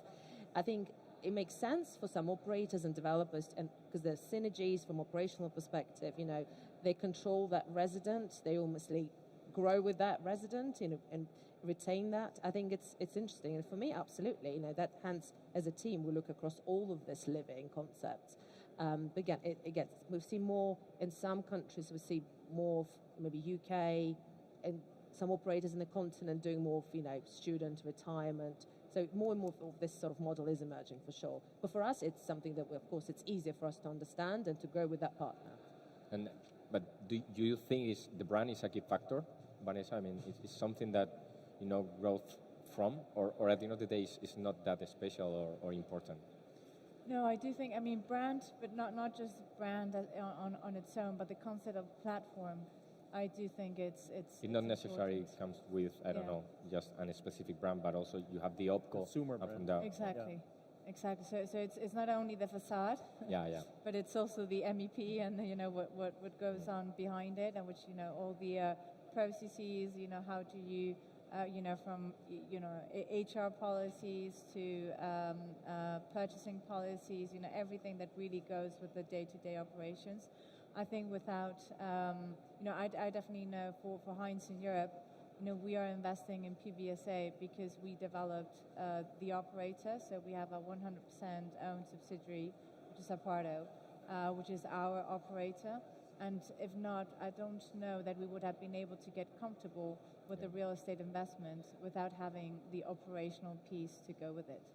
And George, I know that you are, looking at the market from different perspectives, in the later living, co-living, student housing. Is something that is interesting for you guys? Right. No, I think, look, the brand, I think, from our perspective, is very important from an operational perspective, and I think it's very useful, and then it gives the operator a captive market to market new product to. So if you've got a project, for example, that's student accommodation focused, you can target your upperclassmen as they're moving on to the next phase of their life and market your whether it's co-living or build to rent, or effectively the next evolution of the residential space to them. My take's probably a little different than others. I don't see as much of a we're not building Nike and Apple and brands like that here, right? This is kind of real estate investing in student accommodation. So I think maybe the brand is sometimes can get a little oversold. I don't know that students, once they leave their property are looking back on it and remembering the brand. They're remembering the location, the amenity that's been offered, the quality of the experience that they've had. I mean, that's the root of the experience that they'll have. But again, I think on the margins it is helpful, and I think again, from a marketing and operational perspective, it does give some benefit. Can I just add another angle? Obviously, hotels, the most mature sector, none of this alternatives. The brands, the consistency, the revenue management, the global systems, how they operate, it's been so established, isn't it? The question is, are we going to see that across all the living sectors? I think it's a question there, right? But it's exactly, but it makes sense, and there's that following. And during the bad times, people want consistency, comfort, security of what they rely on, so they know if they're staying, I don't know, in Marriott's courtyard, I don't know, in US, they get the same service, the same room type, whatever they are in Chicago, in Singapore or something, I don't know. So that's branded. There is still that following trend. I think there is a difference between the operational platform, like the infrastructure that you back, the kind of talents that you have to have in-house, how you can scale up service markets like Spain with multiple locations from one team. And then the hotel sector, which also constantly needs to sell. Sure, I mean, we notice that at TSH is really that's where intensive. You also as a brand have to stay relevant. With students, a little bit more difficult to say, okay, how long is my relationship, with that student? In other words, is this a 12 months? They disappear after 10 months, and who's next coming? It's such a churn. But I do have the feeling that within Europe now, you start seeing with students, recommending other people that it's easier for them if there's brands, that especially also for institutional partners like universities. They will work with a few that they trust, and that's an interesting factor in terms of or they take it in-house, as you see a lot of them doing. I think we have enough time, right, for a couple of questions more. I want to touch base a little bit on the sustainability measures that we are all implementing in our assets and portfolios. I would love to hear the opinion of you guys. For example, you, Vanessa, that you have a developer background, and tell us about your experience. I know that we talked about it the other day. It's not enough, a standardized thing, right, yet. So how can we, deal with it in the next coming years? I mean, are we expending a lot of money on this thing without knowing what is going to happen at the end of the day with the assets? I don't know. I mean, well, I think, elaborate on that. I think it despite the tough economic times that we're going to go into, I think it's still front and center, at least for us. From the ESG perspective, I don't know that there's really a way back from it. I believe, certainly for us, we've already made net zero commitments for 2040, for example, which we are not going to withdraw from.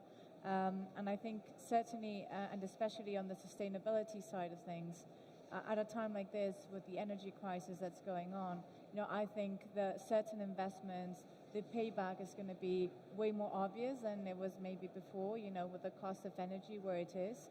So I think I do think it is a time when for a lot of stakeholders, the numbers are going to make sense. Before, there was a lot of, okay, well, I'm investing in this, but I don't know if there's really any return or where am I getting the return from this.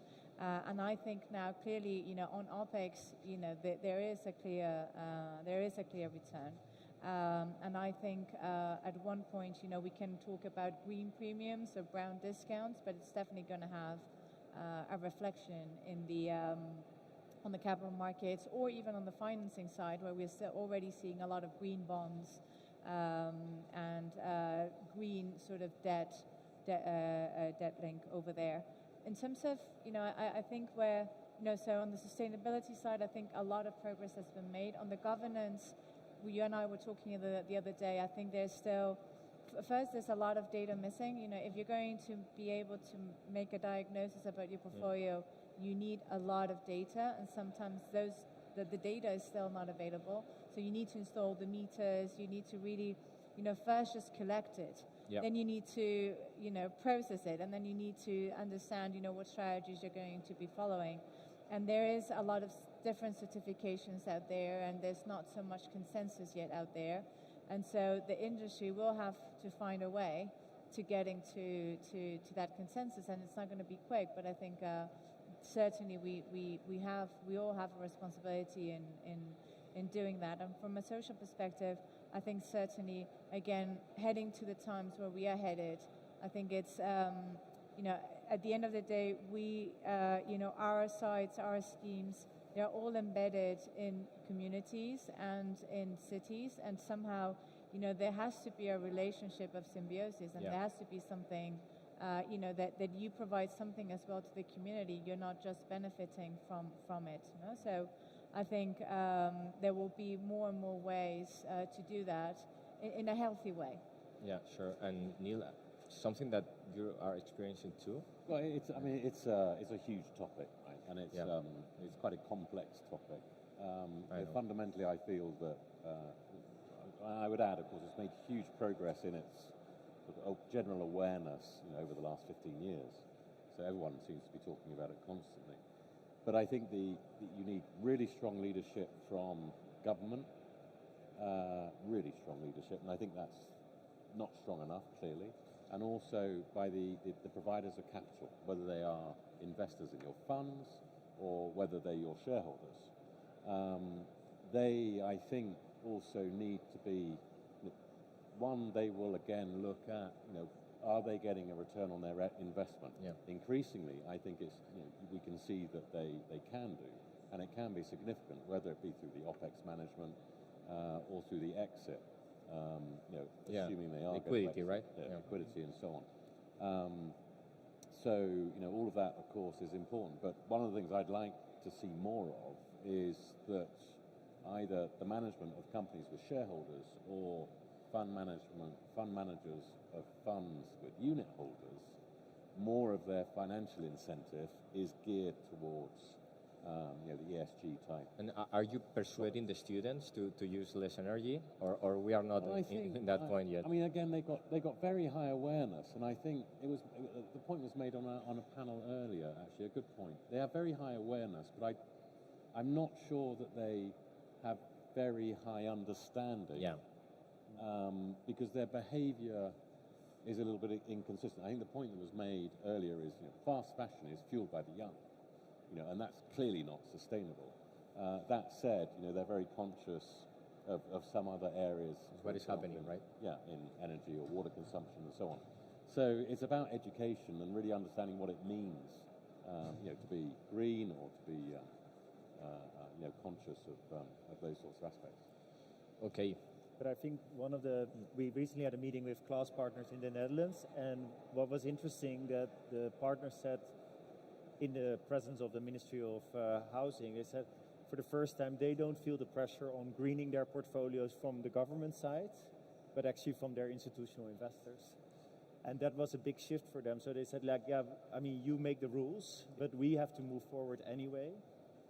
But that's regulation. But that's yeah. the whole point. We're regulated. It's a mandatory for us to start reporting this data consumption, and we have to do it. And again, where you have direct let exposure to you're in control of the operations, it's easier. But when you have leases, do you know how many issues we have to actually try to get the data, to try to get the whole tenant engagement programs? I mean, it's a disaster. It's like a full-time job for some of us, but it's, talking about embedding ESG, ESG is yesterday's thing. Sorry, guys, we now, I've been told, have to call it planet, people, protection, I think. I'm trying to find, but it's the new 3 Ps. And then the net zero carbon is like a day-to-day job.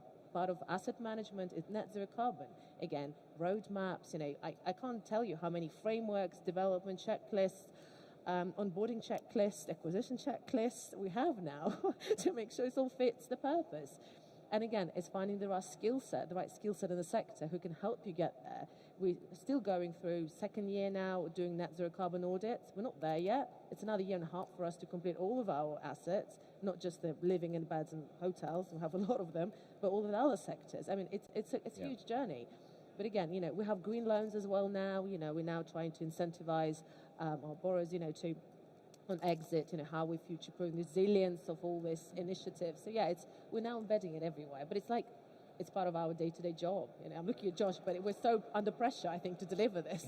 Right. I think the panel's done a good job of walking through a little bit the moral questions, the regulatory questions, and how this is all affected from an ESG perspective. But for us, I guess the only thing I'd add is, as an investor that is, we do a lot of developments, right? I mean, we're very development oriented. And I think it's a really fundamental question for us, because we need to sell our assets once they've developed and stabilized. And if you're not developing assets that are ESG compliant and best in class, there's not going to be a market for them. You're out. For us, it is a very fundamental question that there's no way around it. So we're very focused on that. Okay. Left or right? Yeah. It's always the question of if value add are doing this. It's like it's a conversation we have all normally. It's a value add thing. You're you're creating a product for institutions to buy at the end, and you have to think on entry point. You have to think of, can you sell it? It's like you think of exit day one. Yeah, and it's not even a pricing consideration when you buy it. It's just there literally will be institutional investors that just will not be able to buy your assets. Exactly. So from a liquidity perspective, it's a challenging place to put yourself if you're not being ESG compliant. Well, if you think that as a value-add opportunistic investor, obviously you want to try to sell to the core investors, but core investors are only able to take very limited risk, and so they don't have the capacity to then retrofit the buildings they're acquiring. So unless you give it to them, you're toast, essentially. Yeah. I think that we are running out of time, right? Yeah. A little bit. We're going to wrap up the conference after this. Yeah. In just a few minutes, but thank you very much for this panel. I don't know if people feel that the big white elephant has been removed from the building or not. I think the sentiment in general was that a little bit more caution, a little bit more time if needed. So probably as much as the demand is still there, the development pace will go a little bit lower, although it wasn't in many markets as high as we wanted it to be anyway. So we'll see. But at least we're still reviewing opportunities. We're still looking at markets. We're still trusting it, and that there's also from an institutional perspective a long-term interest in this sector, this part of the market. So thank you very much. Thank you so much for having me. And we'll bring on the next, the final people to close the conference with you on stage right away, so we can go straight after that to the drinks. Yep. Thank you very much, everyone. That sounds good. Thank you. Ladies and gentlemen, we have reached our final session, our final remarks. So please make your way down to the Plaza stage. Come and join us. Remember, we will have drinks afterwards, and we are also going to be doing the bike giveaway. So please come down now to hear the takeaways.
The sequence isn't quite right.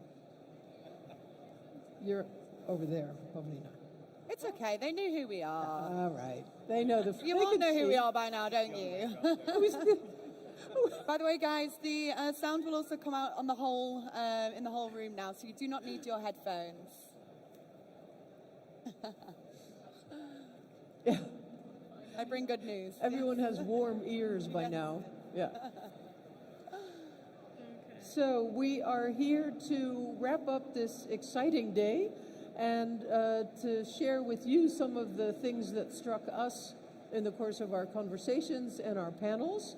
And I would like to start with Pavlina Chandras, who is the Chief Operating Officer of Livenza Living and a colleague of one of the panel members from just now. Correct. So, Pavlina, I am curious, what will you tell someone tomorrow about what you learned today? So, hi, everyone. Good afternoon. Could we have your attention, please, for our final remarks? You can take off your headphones. You do not need your headphones, guys. Do not worry. Thank you. Hi, everyone. A lot of handwritten notes from the day today. So I'll just try to keep it really quick because I know that everyone's very tired. First thing I think is super important to say is how nice it is to be in Madrid. So I think it was a great idea from the conference team to bring the event to Madrid. It gave us a chance to actually host it, everybody to have a look at some great projects, hear about a lot of exciting new ones coming up, even hearing from the vice mayor on what they're about to be doing. So, I mean, thank you for hosting it in Madrid, and I think it was a great event for all of us.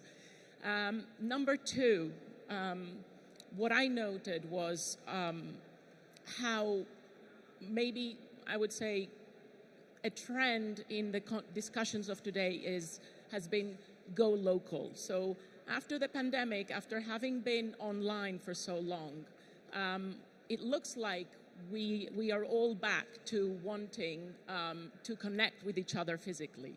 So opening up the cities, opening up the universities, universities wanting to bring people back to the campus, opening up the cities, making the students feel welcome, making them feel like they have a sense of belonging, having sticky cities, as we mentioned many times during the day. So making students want to stay on even after their studies are gone, integrate into the community, give back to the community.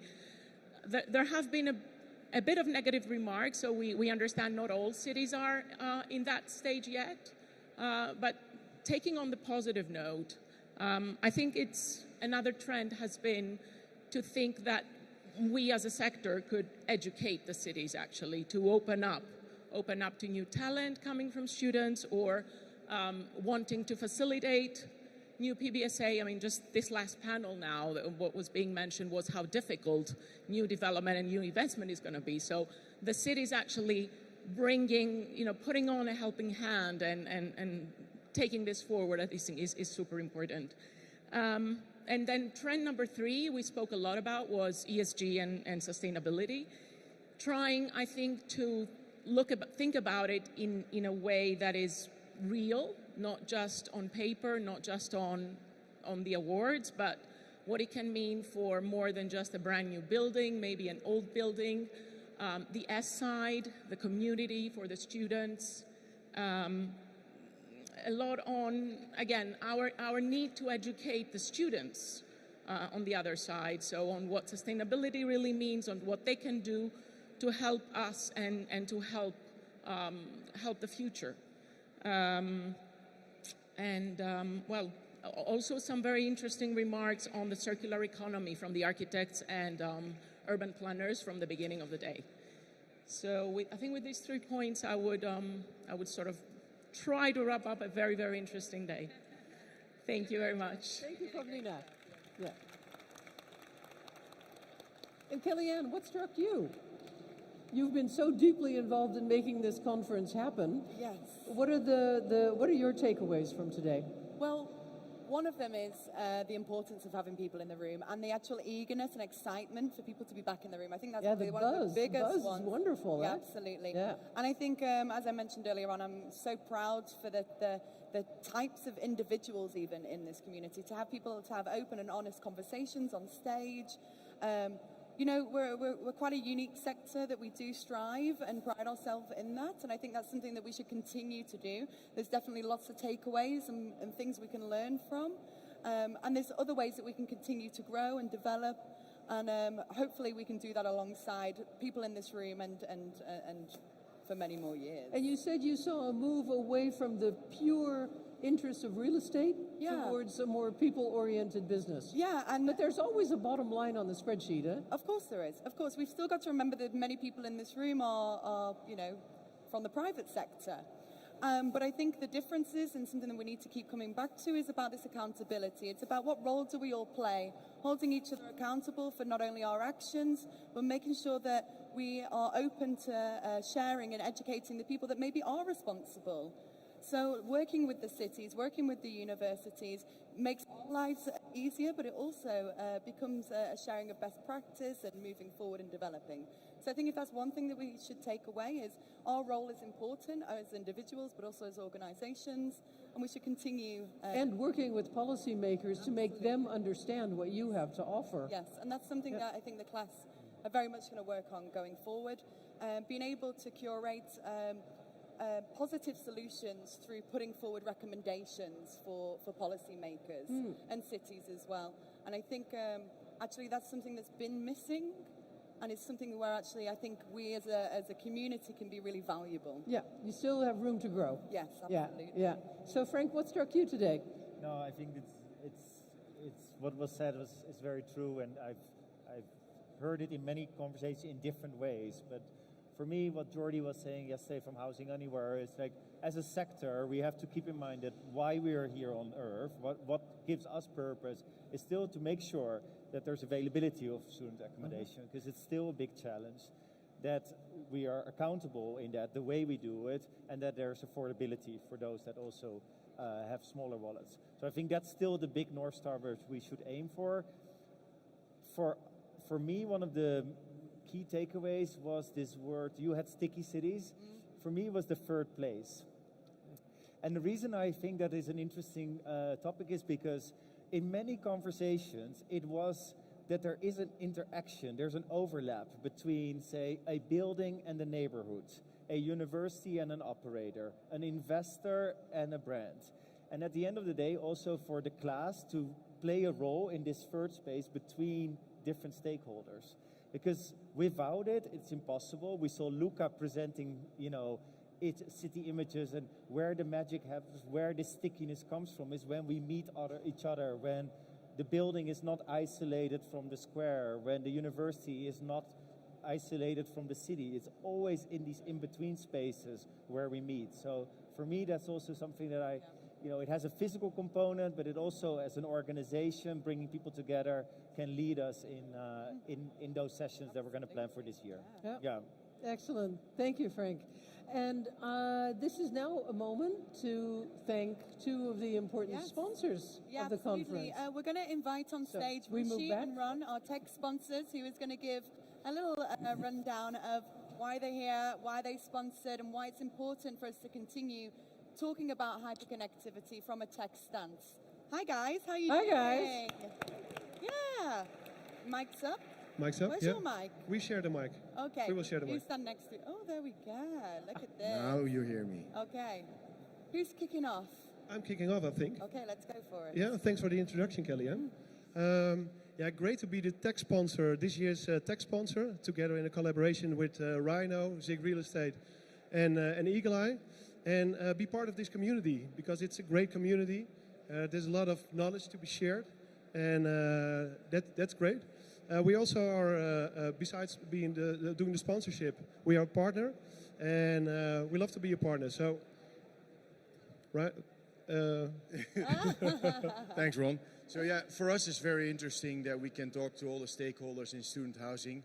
We know that tech is eating the world, so we also think that tech will enable better student housing. I mean, whether it's keyless access or whether it's smart parcels or or better and smarter washing, or safer housing, right, with security and or eco-friendly buildings.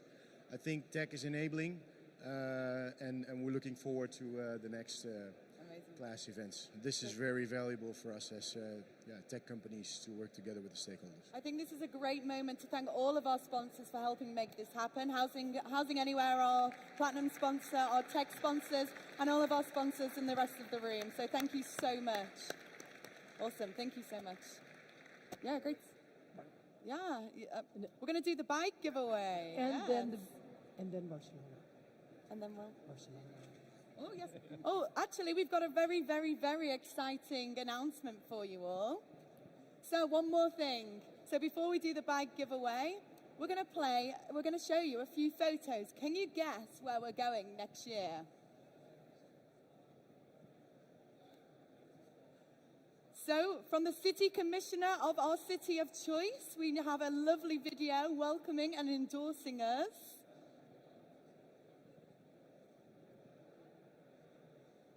Oh, it'd be good if we could hear it. Ta-da! Would you mind starting it again? Not gonna play. What a shame. Okay. So this is the commissioner, and he is inviting us to Barcelona. Endorsed by the municipality of Barcelona. Thank you so much, and we're so excited to see you next year. Please stick around. We're going to do the bike giveaway now, and then the drinks and bar is open. Fabulous. Thank you.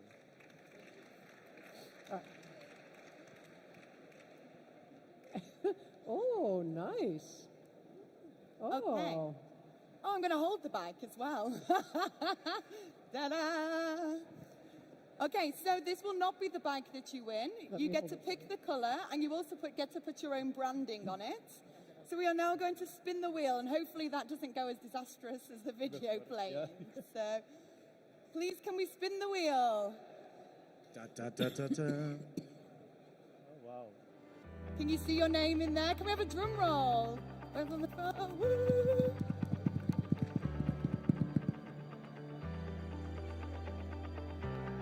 Martina, are you here in the room? You are. Look at her run. She ran down there then. So we want to thank Branded Valio for donating this bike today. Congratulations. Hi, congratulations. Oh, how cool. Well done. And now you have to get on. No, you don't. Get on. Drive off. Thank you so much. So if you just want to walk over and then you're going to... She's even cycling it off. Fabulous. Right. Yep.